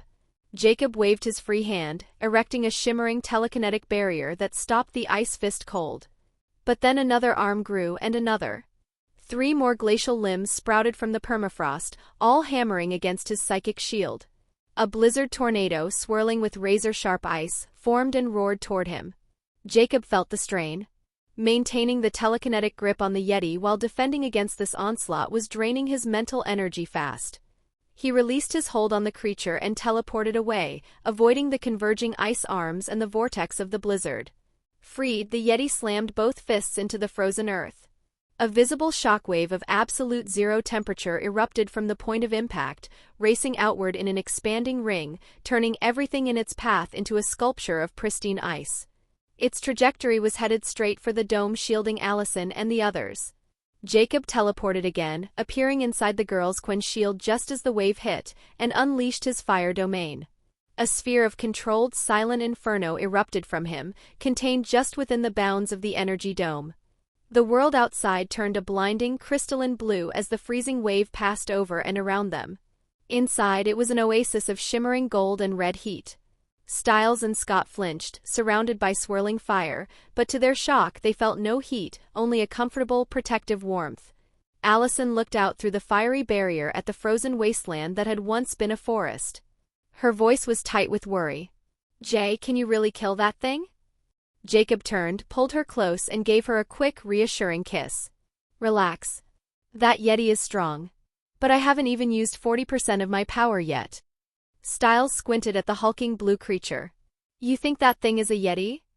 Jacob shrugged. "I don't know exactly what it is, but it looks like a Yeti to me." Scott gestured wildly at the expanse of glittering ice that stretched as far as they could see. "Are you sure you can beat it? That thing made giant ice arms grow from the ground and froze an entire forest. I can't even see where the ice ends. If that thing had come a day earlier, I might not have been able to win," Jacob admitted. His lips curled into a confident smirk. "But now? It's just going to get abused by me." "What changed to make you so confident today?" Stiles asked. Jacob's smirk widened. "Me. I changed." As he spoke, his eyes ignited with a fierce crimson glow. Scott and Stiles stared, stunned. "Your eyes." Stiles gasped. You became an alpha." Then his expression turned eager. "You said you'd tell us what you are when you became an alpha. Remember?" Jacob said. "I do remember. But it's better if I show you instead of telling." "Jay!" Lydia's sharp shout cut through the conversation. "Now is not the time for talking. The Yeti is attacking us. Go kill it." Jacob's head snapped toward the monster. The Yeti had gathered a swirling, terrifyingly dense ball of glacial energy in front of its gaping maw, and it was still growing in size. "All right," Jacob said. "But first I need to keep you guys safe." He waved a hand, and a new barrier made from both his telekinetic power and dragon fire encapsulated their group, reinforcing the girls' Quen shield. Then he vanished. He reappeared in the frozen clearing, 20 meters from the Yeti. This time he didn't hold back. He unleashed his fire domain at full power. A shockwave of pure, annihilating heat erupted from his body. The world within a 100-meter radius screamed. Ice didn't just melt, it vaporized into steam in an instant. The frozen ground turned to bubbling, molten slag. The crimson sphere of Jacob's domain slammed into the Yeti's own ice domain, creating a spectacular, violent frontier where roaring red fire met silent, deep blue ice. Inside the reinforced barrier, the air grew hot, but Allison and the others were safe. The Yeti, enraged by the challenge to its element, finally released its attack. The massive ice energy ball shot toward Jacob with terrifying speed. Jacob didn't dodge. He clenched his right fist, which glowed like a miniature sun. He smirked and shouted, "Fire fist!" He punched forward. From his fist erupted a roaring, concentrated pillar of fire. It blasted forward with enough force to distort the air around it. The two projectiles met in a cataclysmic collision. For a single, suspended second, they pushed against each other. Then Jacob's fire consumed the ice ball, swallowing its energy and continuing its devastating path toward the Yeti. The creature's red eyes widened in panic. It threw up a thick, multi-layered wall of ice. The fire pillar hit, and the ice didn't just melt, it exploded into superheated steam. The Yeti hurled itself to the side with all its strength. It wasn't fast enough. The edge of the fiery beam caught its right arm and leg. The blue flesh didn't burn, it was annihilated, vaporized from the limb in an instant. "Awesome!" Stiles shouted, pumping a fist. "That's Ace's fire fist move." The Yeti crashed to the ground, roaring in a mixture of agony and fury. Its incredible regenerative power was already at work, icy blue energy knitting new flesh over the grievous wounds at a visible, horrifying rate. But Jacob wasn't done. He roared at the sky, unleashing his storm call ability. It overpowered the Yeti's dark clouds, turning the snowfall and hail into a torrential downpour. Then the lightning came. Not random bolts, but targeted strikes. Thick, blinding spears of electricity lanced down from the heavens, one after another, hammering the Yeti's position. The creature conjured a dome of solid ice over itself, a desperate defense against the electric barrage. But it was pinned. While it defended from above, Jacob attacked from all sides, blasting streams of fire, hurling bolts of lightning from his own hands, keeping the beast in a constant, desperate state of defense. A few attacks slipped through, scorching its hide or electrocuting its muscles, but its healing was relentless. Jacob slammed both hands onto the superheated ground. The earth shuddered. From the bubbling magma and rock, massive forms heaved themselves upward. They were magma golems, each 3 meters tall, their bodies composed of glowing molten rock and hardened black stone. With ground-shaking steps, they charged at the Yeti. 2 golems seized the creatures. Massive arms, their grip sizzling against its freezing hide. The other 2 began a brutal, rhythmic assault, pounding the Yeti with fists like erupting volcanoes. The Yeti roared as molten lava scorched its hide. To make matters worse, a powerful bolt of lightning from the storm above struck its head, having breached its neglected ice shield. A guttural roar of pure rage erupted from the creature. Its body swelled with power, growing from 3 meters to a hulking 4. A visible aura of blue, chilling energy erupted around it. The 2 magma golems holding its arms instantly flash-froze into brittle ice sculptures. With a violent twist, the Yeti shattered them to pieces. It then seized the remaining 2 golems by their rocky necks and froze them solid before crushing them with its massive fists. Jacob observed the power-up coolly. "I'd like to have more fun with you. It's rare for me to fight something this strong," he said. "But with all your loud roaring, someone might show up. So playtime's over." His body began to shift. Black scales rippled across his skin. Horns curled from his forehead and vast leathery black wings unfurled from his back. His face elongated into a powerful draconic muzzle filled with sharp fangs. His body expanded, shredding his clothes, until he stood 4 meters tall in his dragon form. Then coated his entire scaled body with fire and let out a ground-shaking roar that echoed across Beacon Hills. Inside the distant barrier, Scott's body began to shake uncontrollably. A primal, bone-deep fear seized him as Jacob's full draconic aura washed over the land. He could only stare, mouth agape, at the monster his friend had become. Stiles was shocked, but his shock was rapidly eclipsed by excitement. "That's a dragon," he shouted, shaking Scott wildly. "Jacob is a dragon. Did you see that?" He finally noticed Scott's trembling, pale form. "What's wrong with you?" Scott didn't respond, paralyzed by instinct. Stiles slapped him hard across the face. "Scott." The sting of pain brought Scott back to his senses. He wasn't angry, just shaken to his core. "You might not feel it," he whispered, his voice hoarse, "but Jacob feels dangerous and terrifying. All I can think right now is to run as far away from him as I can." "Of course you would be scared of him," Stiles said, his eyes glued to the magnificent, terrifying creature that Jacob had become. "He's a dragon. The apex of apex predators and myths. And you're just a little wolf." He shook his head in awe. "Look at him, he looks so cool. I wish I had powers like that." Back to the fight, the Yeti flinched when it felt Jacob's draconic aura, but it grew more greedy instead of scared. It charged at Jacob and the 2 collided, one covered in blue freezing energy, the other in fire and destructive energy. A shockwave erupted from the impact, carving out a massive crater into the earth with them at its center. But the Yeti soon discovered it was no match for Jacob in his dragon form at all. Jacob moved with terrifying speed. He caught one of the Yeti's horns, yanking its head down, and drove a scaled fist into its face. The sound of breaking fangs was sharp and sickening. The Yeti swung a desperate punch. Jacob didn't block it. He caught the massive fist in his jaws and bit down. There was a horrific tearing sound as he ripped the creature's entire forearm clean off. Before the Yeti could even scream, Jacob's eyes glowed.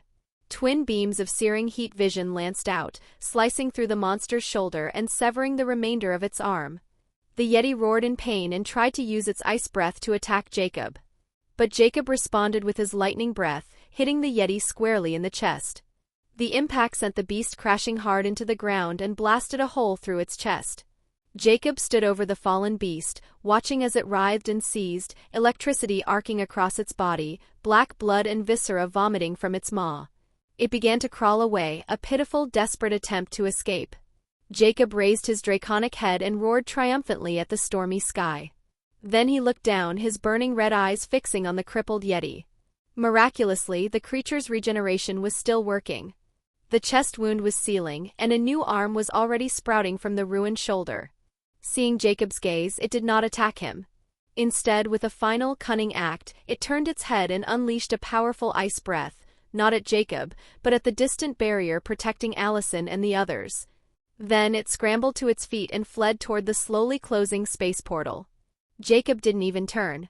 A simple wave of his clawed hand summoned a wall of dragon fire that vaporized the incoming ice breath before it could travel 10 meters. Then he vanished. He reappeared directly in the Yeti's path, blocking its escape. This time he was done holding back. He released the last restraints on his power. His body expanded once more. Scales thickened, muscles corded, and wings spread wider. In seconds he had shifted into his full 6-meter-tall dragon form. The Yeti skidded to a halt. The greedy hunger in its eyes was finally, utterly extinguished, replaced by primal, soul-deep terror. The sound that escaped its throat was not a roar, but a high-pitched, desperate scream. Jacob's massive claw shot out, closing around the Yeti's neck. He lifted the struggling creature into the air as if it weighed nothing. He leaned in, opened his jaws, and released a focused stream of fire directly into the Yeti's open, screaming mouth. The fire burned straight through the Yeti's throat and erupted from the back of its skull. With a vicious twist, Jacob ripped the Yeti's head from its shoulders. He turned to Allison and the others, raised the Yeti's head high for them to see, and let out a final earth-shaking roar of victory. Inside the barrier, Scott, who still hadn't adjusted to Jacob's draconic aura, managed a weak smile. "Can you please restrain that aura of yours now?" Stiles was practically vibrating, jumping up and down with excitement. That was awesome. It was like a fight from a Godzilla movie. The girls and Cogman simply watched, their faces etched with pride. Chapter 113, Government Guests. Jacob tossed the Yeti's head and body aside, deactivated his fire domain, and extinguished the flames wreathing his draconic form. With another mental command, the protective barrier around Allison and the others dissipated. Stiles was the first to run forward. He stopped a few meters away, looking up at the 6-meter-tall monster Jacob had become. "I always wondered what kind of shapeshifter you were," he said, his voice full of awe. "And honestly, when you said it was dangerous if people found out what you are, I thought you were just exaggerating." "And what do you think now?" Jacob asked, his voice a deep, resonant rumble. "I think you were right. If people find out you're a Weredragon, they'll come to hunt your scaly ass," Stiles said. "You and everyone in this town will never have a day of peace." "I am not a shapeshifter, Stiles," Jacob corrected, lowering his massive head slightly. "I'm a real dragon." "What's the difference?" Stiles asked. Jacob's crimson eyes gleamed. A Weredragon's power is constrained by their human nature. It limits their energy reserves, their elemental powers, and their physical strength. Even if they could shift into a full dragon form, their size is small. A real dragon has no such limits. We can grow into disaster-level creatures capable of wiping out cities in an instant. Lydia, who had arrived with the others, put it more bluntly. "Let's put it this way, a Weredragon is a cheap knockoff of a real dragon. A really bad, very cheap knockoff." Stiles's eyes widened. "Wait, so you're not human?" "For now I am," Jacob said. "But the stronger I get, the more I connect with my dragon bloodline, the less human I become. Eventually the human part will be gone and I'll be a dragon completely." Stiles said. "What? Then will you turn into a monster? Never turn back to human form? Lose control and start eating people? Go live in a mountain and hoard treasure?" Jacob let out a booming laugh that shook the ground.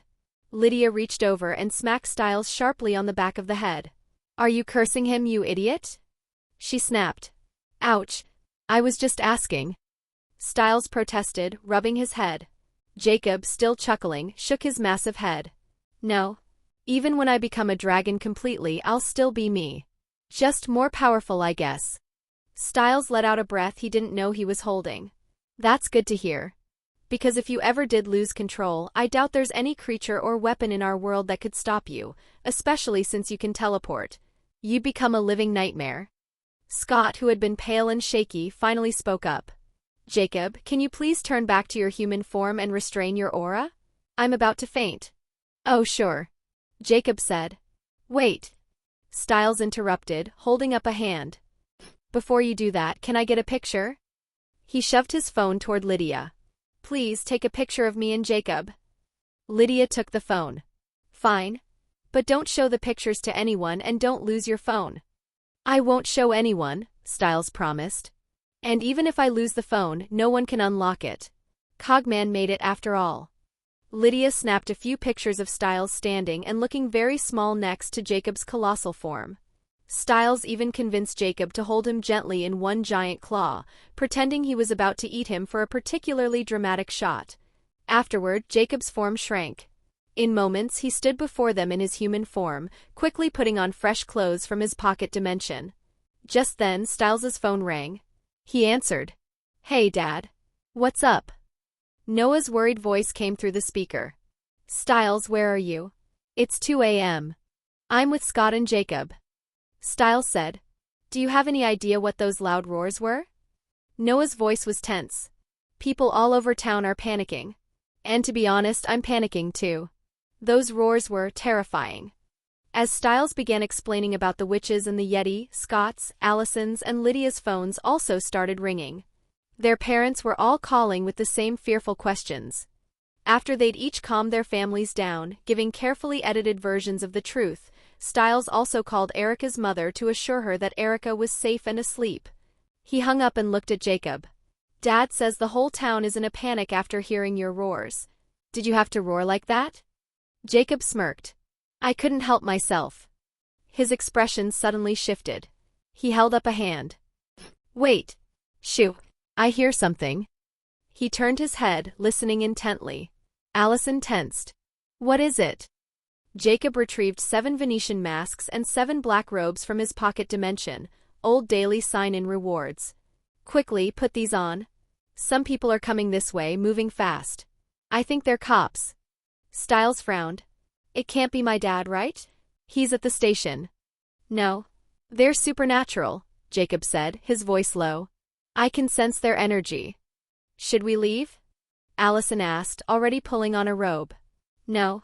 Just wear the masks. I want to know what kind of cops they are.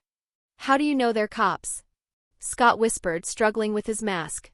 Because I heard them calling each other agents, Jacob replied. Cogman, who had been observing silently, straightened his own robe with fastidious care. If they are truly agents and all of them are supernatural, he said, then they are most likely from the SDS. Who are the SDS? Jacob asked, his red eyes watching the approaching energy signatures through the trees. The Supernatural Defense and Enforcement Section, Cogman explained. A U.S. government division dedicated exclusively to supernatural affairs. Most of their agents and support staff are supernatural beings themselves. Are they good or bad? Allison asked, adjusting her Venetian mask. Cogman gave a small, elegant shrug. I cannot definitively categorize them, my lady. The SDS enforces laws within the supernatural world and works to maintain the masquerade, keeping the supernatural world hidden. However, they also study and weaponize supernatural beings, and conduct secretive and often unstable experiments on both humans and captured creatures. Lydia said. So they're an evil organization? They hunt evil creatures that harm and feed on humans. Cogman clarified. And they utilize convicted criminals, both human and supernatural, for their research and development. In my analysis, they are a necessary evil. Allison asked. How do you know so much about them? When Sir summoned me, I conducted extensive data infiltration to understand this world's power structures, Cogman replied. I discovered the SDS among others. I offered to brief Sir on all organizations aware of the supernatural, but he expressed no interest at the time. I see. Allison murmured. All right, they're here. Let's see if they're SDS or not. Jacob said, his voice dropping to a whisper. Let me do the talking. Seconds later, 6 figures in dark suits emerged from the frozen tree line. They paused, taking in the devastated clearing, a wasteland of ice, shattered trees, the frozen corpses of the witches and their victims, the massive body of the dead Yeti, and the faint, slowly shrinking glimmer of the space portal. Their eyes finally settled on Jacob's masked group. The leader was a tall, muscular man. He stepped forward, his posture rigid and authoritative. Identify yourselves. Jacob smirked beneath his mask, his voice deliberately altered to sound deeper and more menacing. Aren't you supposed to introduce yourself first? I'm Agent Frank. We're with the FBI. Jacob let out a low chuckle. Since when does the FBI recruit shapeshifters? I can tell all of you are. Agent Frank's frown deepened. He raised a badge. This is my credentials. We are the FBI. No, Jacob stated flatly. You're from the SDS. The reaction was instantaneous. All 6 agents drew their weapons, aiming squarely at Jacob. Agent Frank's voice turned icy. Who are you and how do you know about the SDS? So Cogman was right. Jacob thought. Aloud, he said. Lower those toys if you want to live longer. He deliberately turned his back on them, a show of utter contempt, and walked over to the Yeti's carcass. He gave its head a solid kick with his boot. Tell me, do you know what kind of monster this is? Frank stared at him for a long moment, then made a subtle hand gesture. Stand down. Holster your weapons. For now. His men reluctantly complied. Frank turned his full attention back to Jacob. First, remove your mask and identify yourself. We're hunters, Jacob said, not bothering to turn around. We were passing through this town when we felt a massive energy surge. We came to investigate and found 7 witches who had murdered 10 people to open that portal. He gestured with a thumb toward the shrinking rift. They summoned this, Yeti-like monster. We killed them and we killed their monster. Now answer my question. Do you know what it is? Frank approached cautiously, his eyes scanning the colossal, blue-skinned corpse. I don't know, he admitted, a note of genuine confusion in his voice. I've never seen anything like it before. Jacob listened to the man's steady heartbeat. He was telling the truth. A shame, Jacob sighed, the disappointment clear even through his distorted voice. I was hoping you would. He began walking back toward his group. Wait, Frank called out. You're claiming you and your people killed 7 witches and this creature? Yes. Frank's demeanor shifted, becoming almost businesslike. Then perhaps you'd consider working for the SDS. We could use operatives with your capabilities. The compensation is considerable. Jacob didn't break stride. He waved a dismissive hand. No, we don't like taking orders. At least give me a contact, Frank persisted, pulling out his phone. In case we encounter another threat like this and require your assistance.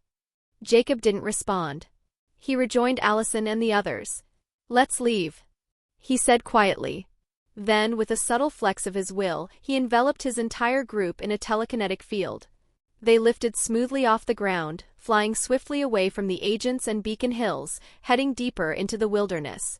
As they soared above the treetops, the full scale of the battle's aftermath became chillingly clear. For nearly 2 miles in every direction, the forest was a silent, glittering crypt of ice, radiating outward from the epicenter of their fight. Stiles looked down. Look at that, the Yeti was really strong. I don't even want to imagine the casualties if it had gotten loose in the middle of town. Allison followed his gaze. Lucky for everyone those witches didn't summon it there, I guess. Then Stiles smirked, shaking off the grim thought. Anyway, let's not talk about that anymore. I want to enjoy flying. He spread his arms, imitating Superman. This is fun. Scott was also enjoying the flight, a smile on his face. But once they were far enough from Agent Frank and his team, Jacob suddenly teleported the entire group back to the mansion. He released his telekinetic hold on Scott, Stiles, and Cogman. The 3 of them dropped. Cogman reacted with inhuman speed, landing gracefully on his feet. Scott and Stiles were not so lucky, landing face first on the living room rug with a pair of synchronized thumps. As for the girls, Jacob gently lowered them onto the large couch. Stiles and Scott sat up, pulling off their masks and rubbing their sore faces. Warn us before you teleport. Stiles groaned. And I thought we had to be touching you for you to teleport us? Jacob removed his own mask. That's what I thought too. But it seems as long as my psychic energy is maintaining contact, I can bring you along. Psychic energy? Stiles asked, confused. I have telekinesis, Jacob explained. Didn't you figure that out after you saw me control that dagger to kill a witch and make us all fly? Stiles flopped onto the couch. You have so many abilities, I just turn my brain off when I'm around you. But I never thought you were actually a DR. Jacob cut him off sharply. Shoo. Erica and Kate are here. I don't want them knowing what I am, especially Kate. Stiles winced. Sorry. I forgot. He stood up. Speaking of Erica, I'm going to check on her. I'll check on Kate, Allison said, heading for the guest rooms. Jacob stretched. Cogman, make us dinner. And make sure to cook a lot of meat, I'm starving after that fight. Certainly, sir, Cogman said with a slight bow before heading to the kitchen. Jacob turned to leave the living room. Malia perked up. Where are you going? To take a shower. Lydia, quick as a flash, grabbed Malia's arm as she tried to stand and pulled her back onto the couch. My turn, she said with a smug smile. She stood and followed Jacob. I'm joining you. But we should go to Sarandel. I want to take a long bath with you. She threw a playful wink over her shoulder at Malia. Jacob chuckled and wrapped an arm around her. Sure. Malia glared. Lydia, you cheated. You can have him after dinner, Lydia called back, just before she and Jacob vanished. Malia snorted in frustration, then turned her glare on Scott, who was watching the exchange. What are you looking at? Nothing, Scott said quickly, jumping to his feet. I'm going to help Cogman. He practically sprinted toward the kitchen. Malia smirked, watching him flee, then grabbed the remote and turned on the TV, flipping through channels for something to watch. Back in the frozen clearing, Agent Frank had just hung up his phone. He turned to his team, his expression all business. The director wants the body of the Yeti-like creature transported to headquarters immediately. One of the other agents, a woman with sharp eyes, gestured toward the sky. What about those hunters? The ones who just flew away. The director's orders are clear, Frank said. They don't appear to be hostile and they eliminated a significant threat. We should not provoke them. Now gather the hands and heads of the dead witches for identification. Use the insulated bags, don't touch them directly. Witches always have dark magic on their bodies. The team moved with practiced efficiency, collecting the grisly identifiers. Soon, the sound of rotors echoed through the icy clearing as a large military transport helicopter descended. They loaded the massive blue-skinned carcass of the Yeti into its bay. Frank pointed to two agents. Mike, Sarah. You two stay and clean up this mess. Incinerate the witches' remains. Ensure the victims' bodies are returned to their families. Make their death look like an accident, something plausible. The agent named Sarah nodded. Do we stay in Beacon Hills after we deal with this? Negative, Frank said, climbing into the helicopter. Once the cleanup is complete, report directly to headquarters. We came here for the Wendigo case, but the director has reassigned us. We have a new higher priority mission. Mike secured the helicopter door. What's the mission, sir? Frank's face was grim in the cabin's dim light. Something in the waters off Alaska is sinking fishing boats. And now a cargo ship. We need to find out what it is, and fast. Wrap this up and follow us. The helicopter's engines roared to life, lifting the heavy craft into the night sky, leaving the two agents alone in the silent, glittering tomb of ice.